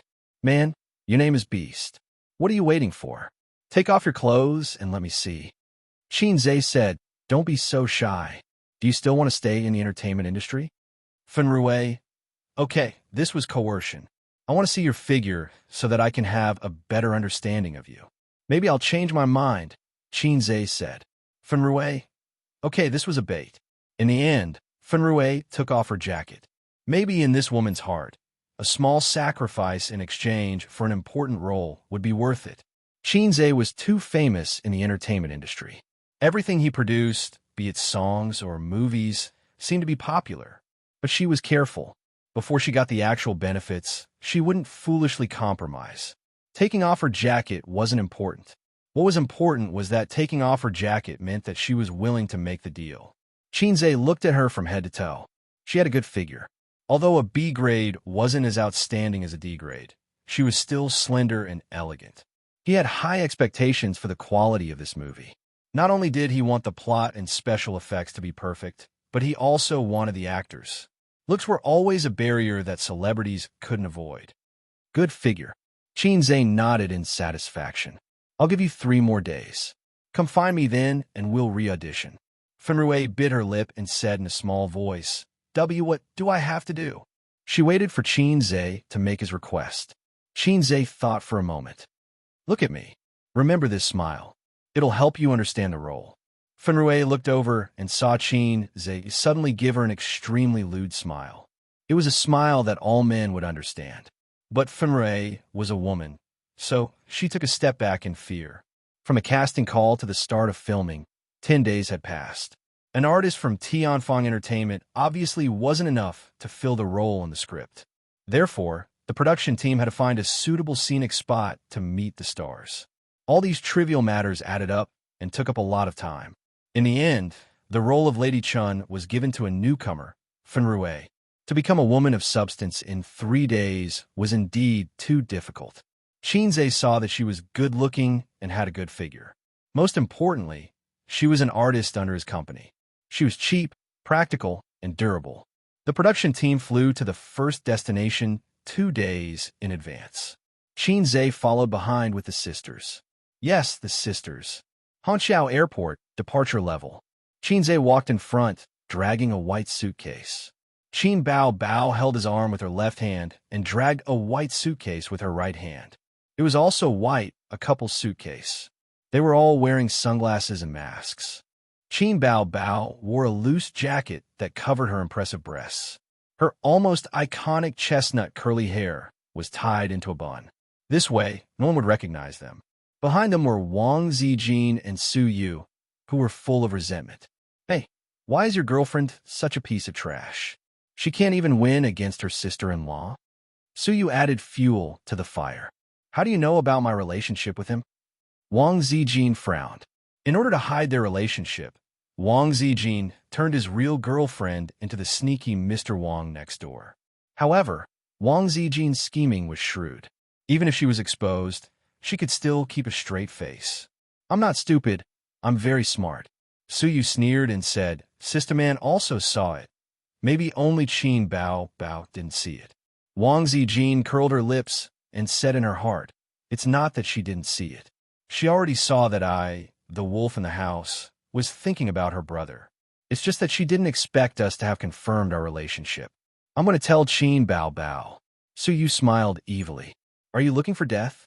Wang Zijin squinted. My father also has the same intention. Su Yu said sweetly. The two women looked at each other, and electric arcs flashed. Su Yu, this little scum, knew about my relationship with Xianxia. She didn't tell Qin Bao Bao. She must have some ideas. Just now, we were accidentally tested by her. We didn't dare to let Qin Bao Bao find out the truth of our relationship. We were careless. Wang Zijin, this little scum, was a coward. She deserved to give me something to use against her. The two women each had their own ulterior motives. Chapter 462. It was the end of May and the sun was shining brightly. The green mountains were stacked on top of each other, and the leaves were shining with a colorful halo. The mountains were steep and strange rocks stood upright. A person and a horse were slowly walking on the rugged mountain path.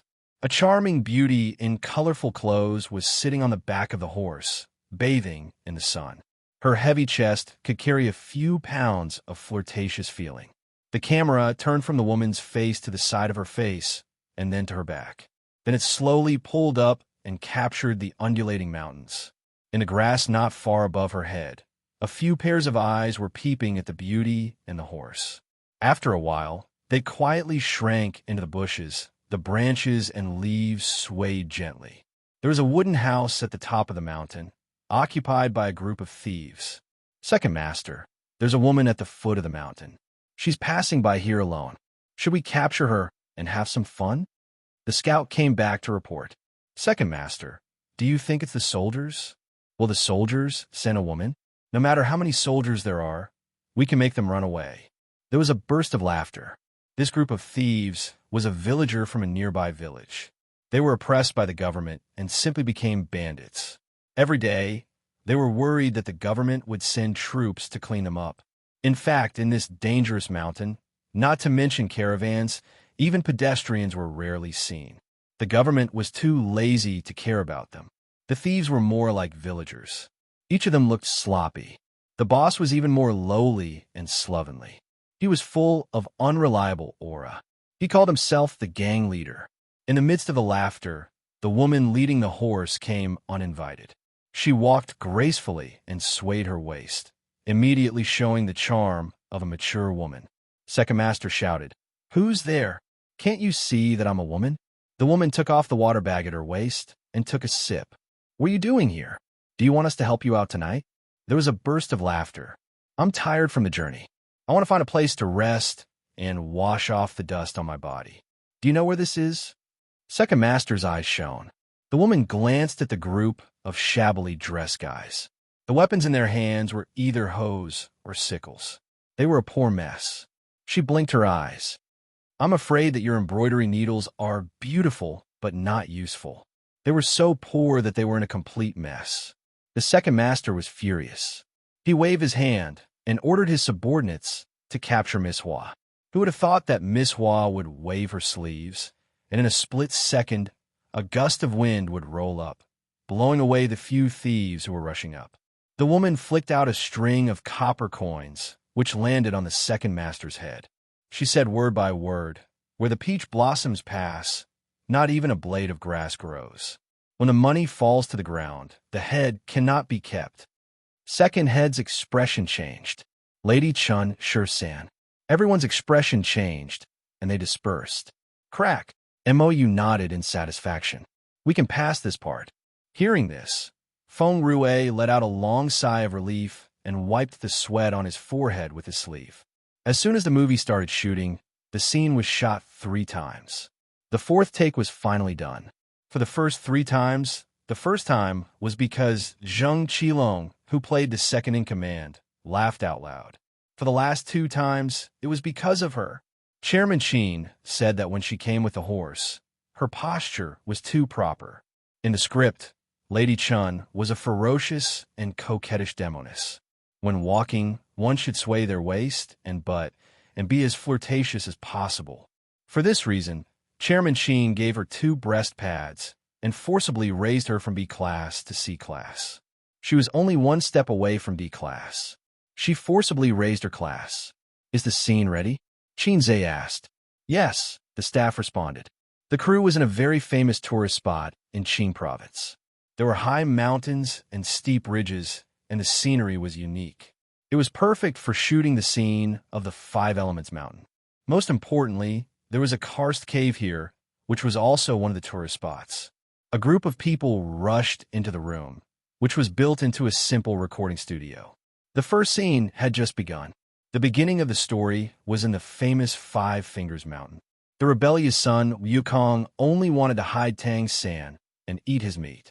The compassionate Guanyin Bodhisattva couldn't stand it. She was ordered by Buddha to suppress son Wukong under the 5 Fingers Mountain for 500 years as punishment. Xianxia had read the original book. The original book was set in a desert. The reason why he changed the script was because the original book's setting and some of its logic were very flawed. Then there were the lines. After all, it was an old film, and many of the lines were not suitable for the current environment. It was very awkward to listen to. Xianxia changed all of them, changing them into lines that would make young people laugh. He removed the wheat from the chaff and made the movie perfect. The opening scene was going to be done with special effects. The battle between Sun Wukong and Guanyin was destined to be exciting and spectacular. The compassionate Guanyin Bodhisattva was played by the dignified beauty with an oval face, Wang Zijin. Xianxia gave her a few lines and asked her to recite them. She had already memorized them. Wang Zijin was very happy when she found out that she was going to play Guanyin. She didn't want to play a flirtatious slut like Qin Bao Bao. Wang Zijin changed into the costume prepared by the props team and appeared. In an instant, she stunned all the male comrades present. She held the jade bottle in her hand, stepped on the jade lotus platform, white clothes fluttering, dignified and beautiful, and her makeup was holy and majestic. Especially when the corner of her mouth raised and showed a smile. It was as if people saw the Virgin Mary. Guanyin Bodhisattva. 10 minutes of lines and opponents. In fact, were just gestures in the air, and post-production special effects were added. It was very simple, one shot. Wang Zijin lifted her skirt, walked down from the jade lotus platform, and turned around in front of Xianxia. Her eyes were watery. It's beautiful A's. Xianxia nodded vigorously and gave a thumbs up. Beautiful like a fairy. Yeah. Qin Bao Bao and Suyu pinched his waist on both sides at the same time, and his tears almost fell from the pain. Well, he was sandwiched by his sister and Teddy. Xianxia equals sandwich. Wang Zijin turned a blind eye to the small movements of the two and smiled gently. If it's beautiful, I'll wear it for you later. Qin Bao Bao sneered. I'm afraid you don't have a chance. Suyu, you think too much. Wang Zijin. Qinze smiled dryly. Sister Zui, listen to me. The role of Guanyin is short-lived in the movie, and your part has been finished. Wang Zijin's eyes were filled with sadness. Qin Bao Bao sighed. The supporting roles are all like Zijin. Suyu added, Director, add a drumstick to her lunchbox. Wang Zijin's eyes rippled, and she looked at Qinze pitifully. Qinze, shut up, will you? Is it fun to add fuel to the fire? Aren't you two like fire and water? What's with this tacit understanding? Wang Zijin was very disappointed. It was rare for her to act as a friend, and it was the first time in her life to make a movie. Of course, she knew that her level was limited, and it was impossible to give her too important a role. But only 10 minutes? That was too little. This was the standard king of extras, Zijin. So angry. Then what about the two of them? Wang Zijin took Qinze's hand. My part hasn't come yet, but I tell you, my part is not less than that of the second female lead. Suyu was proud. How strange, I'm the first female lead. Qin Bao Bao rolled her eyes at Suyu. Qinze's heart jumped, and he immediately looked at Wang Zijin. Sure enough, Sister Ziwei's face was calm, without joy or sadness. But Qinze, who was familiar with her, knew that she was angry. The jar of jealousy overturned.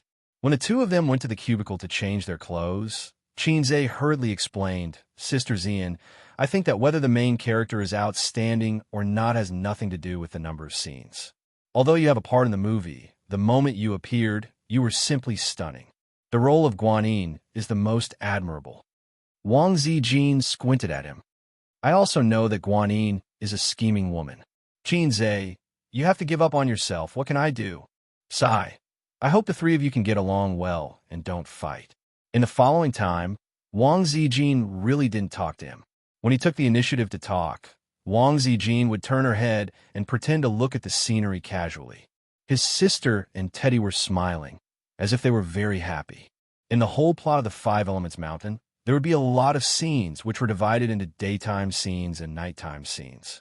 On the first day, the actors and crew were tired from the long journey.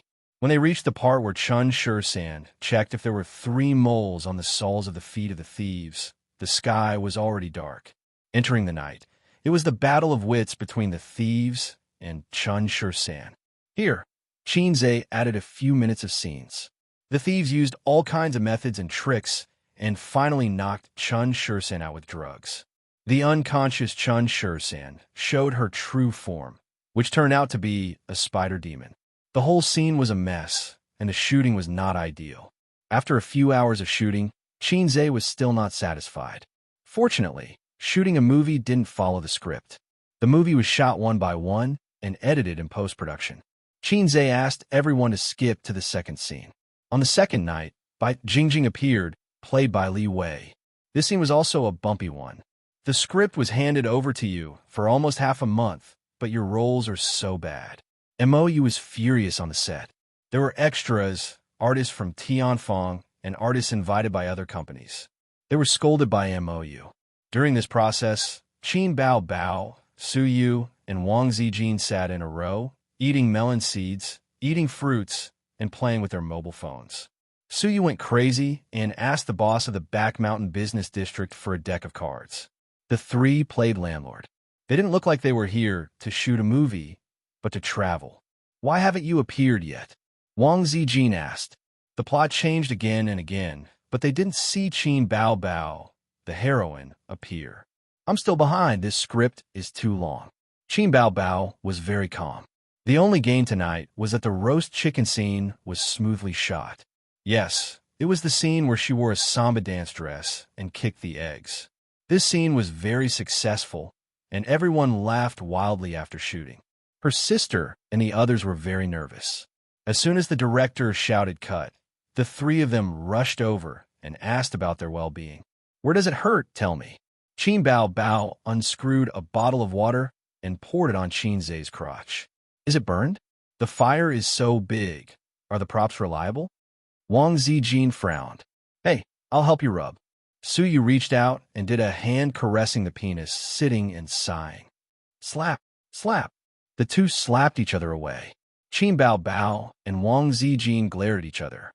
Shame on you. Suyu rolled her eyes. When I was nagging and nagging, you two were still illiterate. Qinze quickly said that he was fine and that the protective measures were very good. Even if it was burned 3 more times, it would still be intact. The sisters immediately breathed a sigh of relief. The fire was too big just now, and it made them a little scared. After shooting, the crew stayed on the mountain for the night. Qinze and the sisters took the cable car down the mountain, drove the car rented by the rental company, and took them back to the hotel. Everyone is tired. Let's wash up and go to bed early. In the elevator, he said dryly. The 3 sisters didn't answer. Qin Bao Bao leaned back against the car and pretended to play with her mobile phone. Wang Zijin threw caution to the wind. She hugged Qinze's arm and squinted at Suyu and Qin Bao Bao. Suyu rolled her eyes. There was something called murderous intent in the car. Qinze was stunned. What's wrong with this atmosphere? What's the matter with this face-scratching atmosphere? Did they have a conflict again when I didn't know? Was it because of Dodiju, or was it because of little Qinze's concern? Chapter 463. The hotel room arrangement was very interesting. On Qinze's left was Suyu, on his right was Wang Zijin, and on the opposite side was his sister. Because of Qinze and Qin Bao's identity, it was not convenient for them to go out to eat openly. At the same time, they were unfamiliar with the place, so they ordered takeout in the hotel. There were not only the 4 of them in the hotel. There were also Qin Bao's assistant, Wang Zijin's assistant, and Suyu's assistant, a total of 6 people. They also lived on the same floor of the hotel, but they were a little far away. The existence of assistants was said to take care of the daily life of stars and bosses. Many stars needed their assistants to help them wear boots and wash clothes. Life assistants, to put it bluntly, were nannies. It was just like a salesman running errands, with business manager on his business card. But for Qin Bao and the others, the situation was completely different. They were not used to throwing clothes, including underwear, to their assistants. They liked to throw them to Qinze. So the assistants felt that they were just here for a vacation and didn't want to be too leisurely. After waiting for half an hour, the takeout arrived. Perhaps they were used to Qinze's cooking, but they had no appetite for dinner, even though the seller of the takeout was a local specialty restaurant with a relatively high rating. After dinner, Qinze looked at the time. It was 9 o'clock in the evening. Although it was not too late, he had to send the sisters away. The atmosphere during dinner was not quite right. The sisters were silent. Occasionally, they would say a few words, but there was a knife in their smile and a needle in their words. Well, it's getting late. Everyone should go to bed early and get up early tomorrow to shoot, Qinze announced. The sister was the first to get up. Holding her mobile phone, she lowered her head and walked out of the room leisurely. After they left, Qinze practiced the times are calling in the room for a while. He went to the bathroom to take a shower, put on his pajamas, and lay on the bed. Suddenly, he found that he had lost his mind. Practicing gymnastics at night was equivalent to drinking coffee in the middle of the night. How could he sleep when he was full of energy? Hey, Qinze suddenly thought, in the future, before having sex, I will practice gymnastics and accumulate energy. Then I can show my power. Is this comparable to teddy bear, as the system said? Qinze felt that he knew the truth. Confucius said, I often do not eat all day long and do not sleep all night long.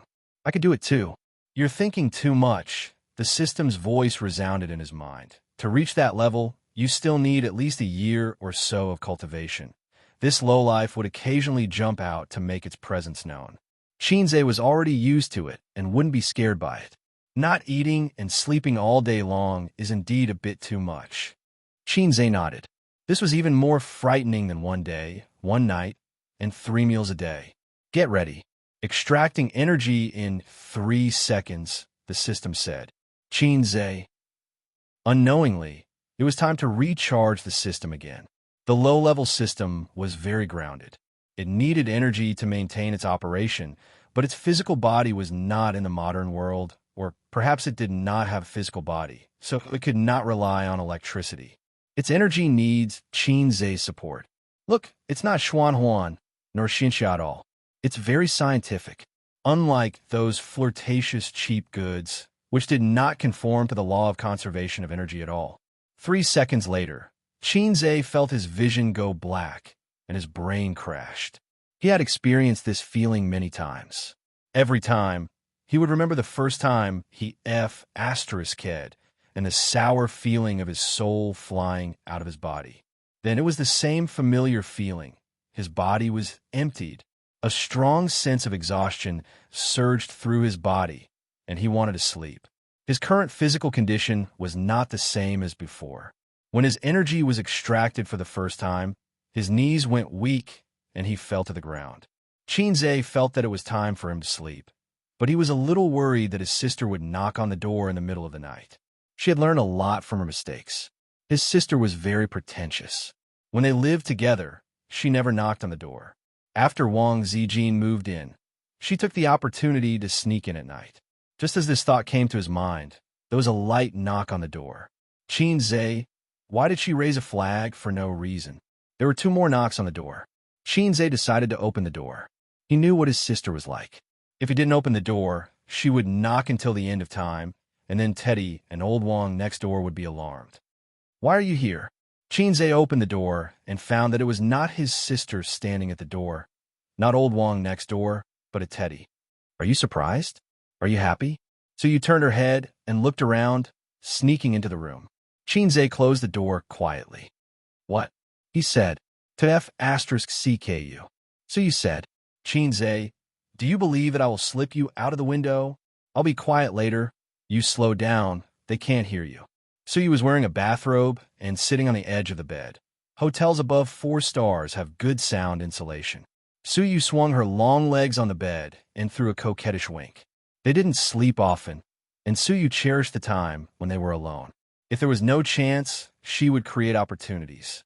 If it was before, Xianxia would sharpen his knife to Teddy, but now it's not the right time. Sleep, sleep. Xianxia rolled his eyes. Suyu happily got into the bed. Xianxia followed and hugged Suyu's soft body, breathing gradually calmed down. Suyu. Suyu nestled in his arms for a while. Seeing that he didn't move, she put her hands around her waist peacefully. She grabbed Xianxia's hand and pressed it on her chest. Xianxia stayed on it for a few seconds and put it back on his waist. Suyu put it again, and Xianxia put it back on his waist again. Suyu was a little discouraged. Hey, she pushed Xianxia. I didn't really let you sleep. Xianxia groaned. Go to sleep. I'm tired today. Suyu was shocked. Hey, don't say this kind of line. It's dangerous. Xianxia, who had rich experience, was also surprised. He thought about it and changed his words. The night is long. Don't rush. Suyu seized the rare opportunity and was unhappy. She reached out and threatened. I have something on you, so you have to be obedient. Xianxia said in annoyance. Are you sure this is something on me? Is there such a weak thing on me? Suyu thought that for the first time. Xianxia was so unreliable. Forget it. I'd better do it myself. But soon she found that this sentence was not reliable. She used all kinds of martial arts, but Xianxia stood still. Xianxia said angrily, You haven't given up, go to sleep. After that, he proudly added, If you can make me from field to free, I lose. Suyu, is this something to be proud of? She was about to cry. My body is no longer attractive to you. Don't think about it. Xianxia comforted. Suyu was even more sad. So you're no longer able to do it? Xianxia, I said don't think about it. I just can't do it for the time being. Suyu suddenly burst into tears. Xianxia didn't know how to explain. I need to continue to accumulate strength. I'm very weak now. It seems easier for her to misunderstand if I say so. It's all the low-level system's fault. Suyu said sadly. You're only 24. Why are you like this? You are not 42. Xianxia said angrily. I am 42, no problem. Don't set a flag for me. Then did you give the public grain to Wang Zijin? No, Sister Thin's gunny sack can't hold my rations. That's not possible. Shut up, believe it or not. I will beat you. Sure enough, when men can't do it, they often turn to domestic violence. Suyu took out a few tissues from the tissue box on the bedside table and wiped her tears and snot. Are all the things said on the internet a lie? What? At 15, go to the sea to catch the aircraft carrier. At 20, go to the sky to catch the Buddha. At 30, regardless of its gender. Suyu said, glancing at Xianxia, when a man is 25, the Sao will suffer. Xianxia, who is only 1 year away from the Sao's suffering, said, sometimes I miss the cold female president. Let's talk about this later, tomorrow. Xianxia pulled Suyu into his arms. Tomorrow I will make you cry and beg for mercy. He was really tired. Although his physical fitness was very strong, the system had also been upgraded, and the energy it captured was far more than before. So he was thinking about ordering Xianxia a tonic soup or something tomorrow. Xianxia hugged Suyu in his arms. How about this? I'm a little tired, but I have a pair of flexible hands, and I can also speak eloquently. If you want, I can help you. Suyu was still several years away from 30. He should be able to cope. At 30, he was like a wolf. At 40, he was like a tiger. And at 50, he could sit on the ground and spit. But it doesn't matter. I will use my hands to achieve your dream. Suyu shook her head. Xianxia said, it doesn't matter. I don't mind your acupoints. Suyu still shook her head. I don't really want that. I just want to stay with you and do what a husband and wife should do. So I will be more at ease. Xianxia was very touched that she became so affectionate without saying a word. He held Suyu tightly in his arms. System, give me back some energy. The system ignored him. System, have a little human touch. The system ignored him. System, 93 returns. The next time you charge, absorb more energy. The system thought about it and made sense. From now on, the charging time is set by me. Xianxia, please, I don't want a bean sack. The system, you want it, I agree. Xianxia hurriedly refused. I don't want it. The system, why? Xianxia sneered. Can't you detect my brain waves? Don't pretend to be stupid. The system, Xianxia guessed the system's idea. Why change the charging time? It must want to extract energy when he has sex. So Xianxia has to borrow energy again, and the system can get 93 returns every time. It was real leather. At this moment, the door of the room rang again. The bodies of the two people under the blanket stiffened.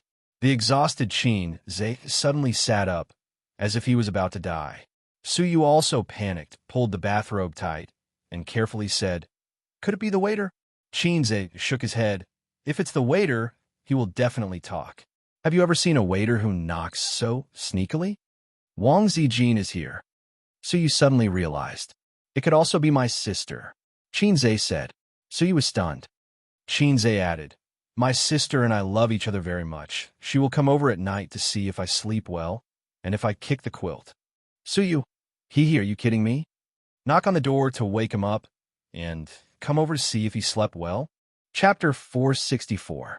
Suyu frowned, imagining the scene of her and Qin Bao Bao fighting. Brainiac Teddy analyzed the height of both sides and felt that he had no disadvantage, so he was not afraid. Will your sister hit me if she sees me in your room? She asked. I don't think so. Xianxia was very scared. Of course she will. If she knows that you climbed into my bed in the middle of the night, she will tear you apart alive. I'm not afraid, even if she hits me. Suyu was full of confidence. Girl, where did your confidence come from? I'm telling you, I won't hide in the toilet or the closet. I didn't do anything wrong. Suyu crossed her chest. Hiding in the closet. Hiding in the closet was a sad story. He remembered the night when he moved into the new house. In the cold night, he slept in the closet. The heartless sister Ziwei forgot about him that night and didn't get up in the middle of the night to ask him to go back to the room to sleep. And hiding in the closet was not safe. If he was found, wouldn't it be a confession without being pressed? He smiled calmly, took out the script from the bag, and threw it to Suyu. It's okay, just say that we're talking about the script. Hiding in the closet was too low. Predecessors' lessons were the teachers of future generations. Similarly, the experience of predecessors was the example for future generations to learn from. Xianxia strode to open the door with his head held high, and was surprised again. Standing at the door was not his tall and charming sister, but Wang Zijin. She was also wearing a bathrobe, her hair was wet, and her face was red, making her face look like a red apple. He wanted to take a bite. Sister Ziwei, How can you come? Qin Zhe's smile gradually disappeared. Why is it Sister Ziwei? She doesn't like to talk to me. Isn't she angry?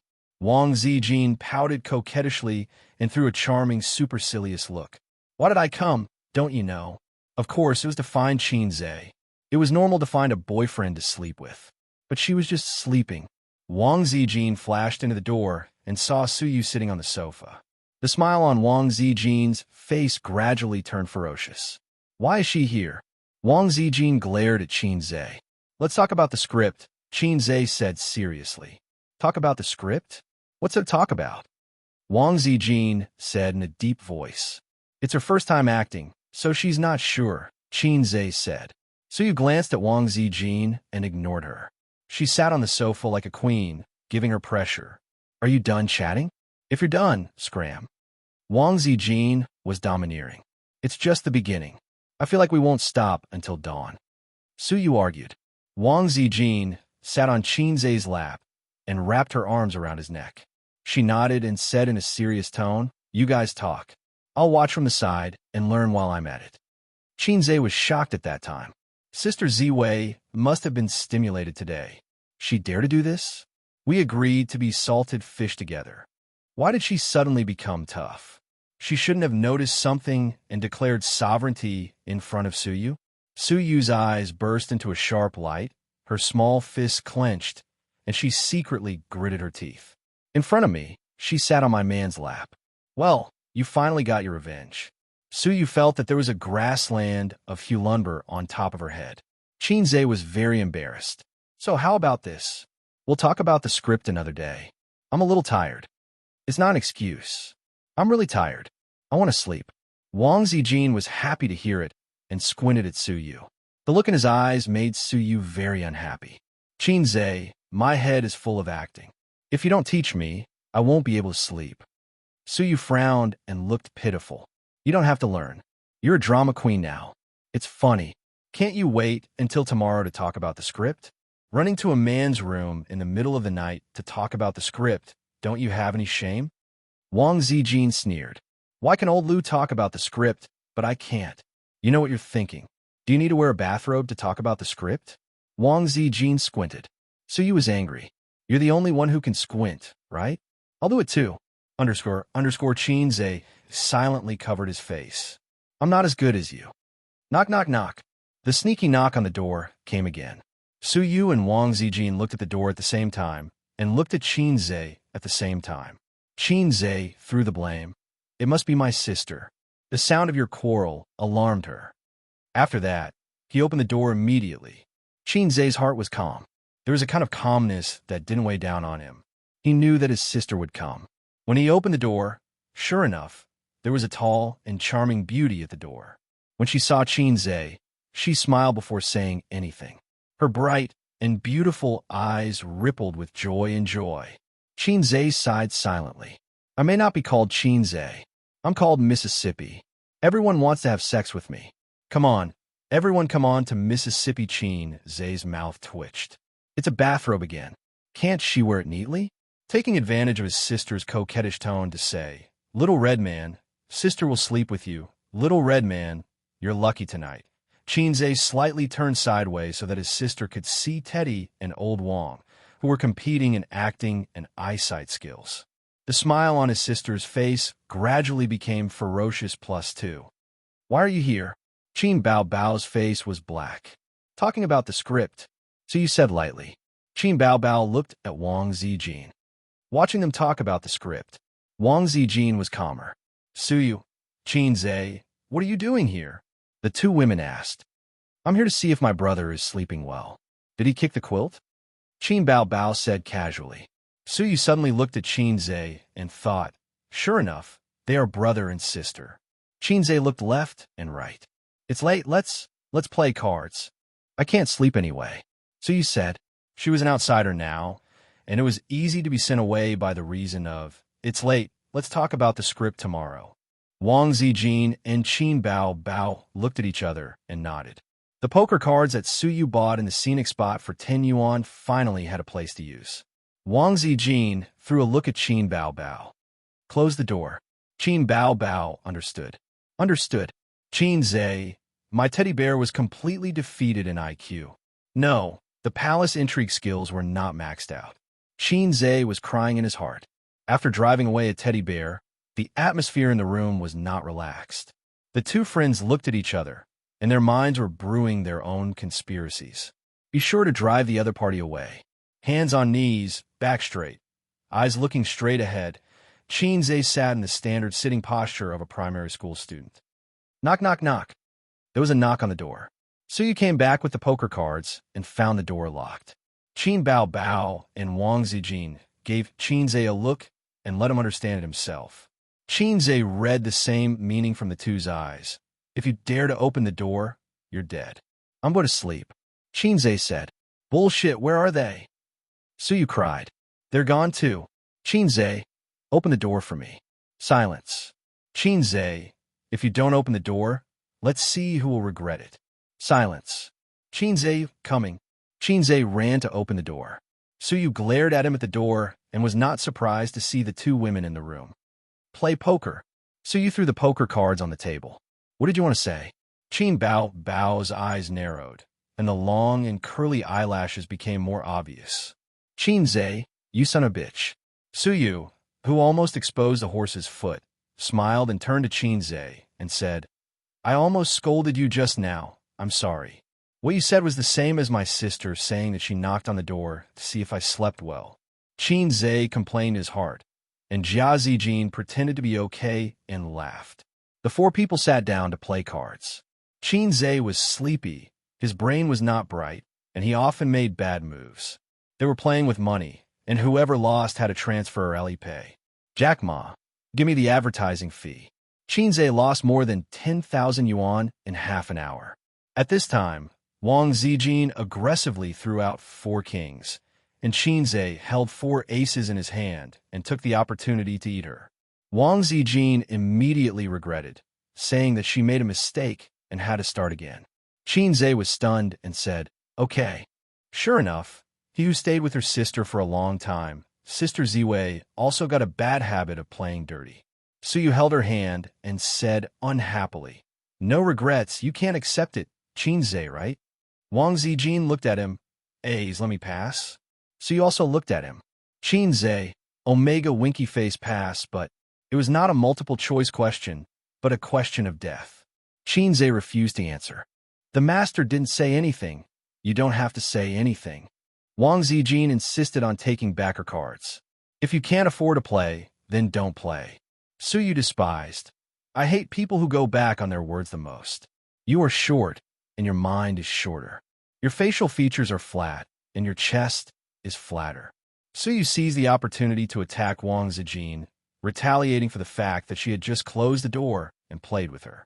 As for why she knew it was Wang Zijin who did it, because Qin Bao Bao just gave her a look. Suyu was famous for her poisonous tongue, and Qin Bao Bao couldn't beat her. She kept mocking her for a long time. Pa! Wang Zijin suddenly cut her scalp. Suyu was stunned. Xianxia's little heart missed a beat. Wang Zijin said lightly, there's a mosquito on your head. Oh, I saw it wrong. Xianxia, Suyu was angry and waved her hand to give her scalp. With a pa sound, it cut Xianxia's head. Xianxia smiled with exhaustion. Don't make trouble. I received a miracle with this slap. I got full marks for it. You dare to hit him. Wang Zijin gave a backhand slap on Xianxia's head. Aye. Why did you hit me? Xianxia was stunned. He didn't take it because it was too late. She's a girl after all. It's not good to hit her. Wang Zijin curled her lips. Xianxia's smile was full of forgiveness. I see. Qin Bao Bao added fuel to the fire and said, you should have cried just now. Suyu thought it made sense, and her big eyes were immediately covered with tears. Xianxia felt weak from the inside out. He wanted to go home and sleep. Mom, I want to go home. I don't want to act anymore. Xianxia, who felt the awkward atmosphere, rubbed his temples. As a man, he had to be mentally prepared to act as a lubricant at all times. What's the point of playing cards? I'll tell you some jokes. Xianxia said, you can tell jokes? Wang Zijin was stunned. Okay, so you stop crying. Only Qin Bao Bao's face changed. Don't let him tell jokes. Why? Wang Zijin asked. He doesn't tell good jokes. Qin Baobao said. Dirty and cold jokes. It was very embarrassing to listen to.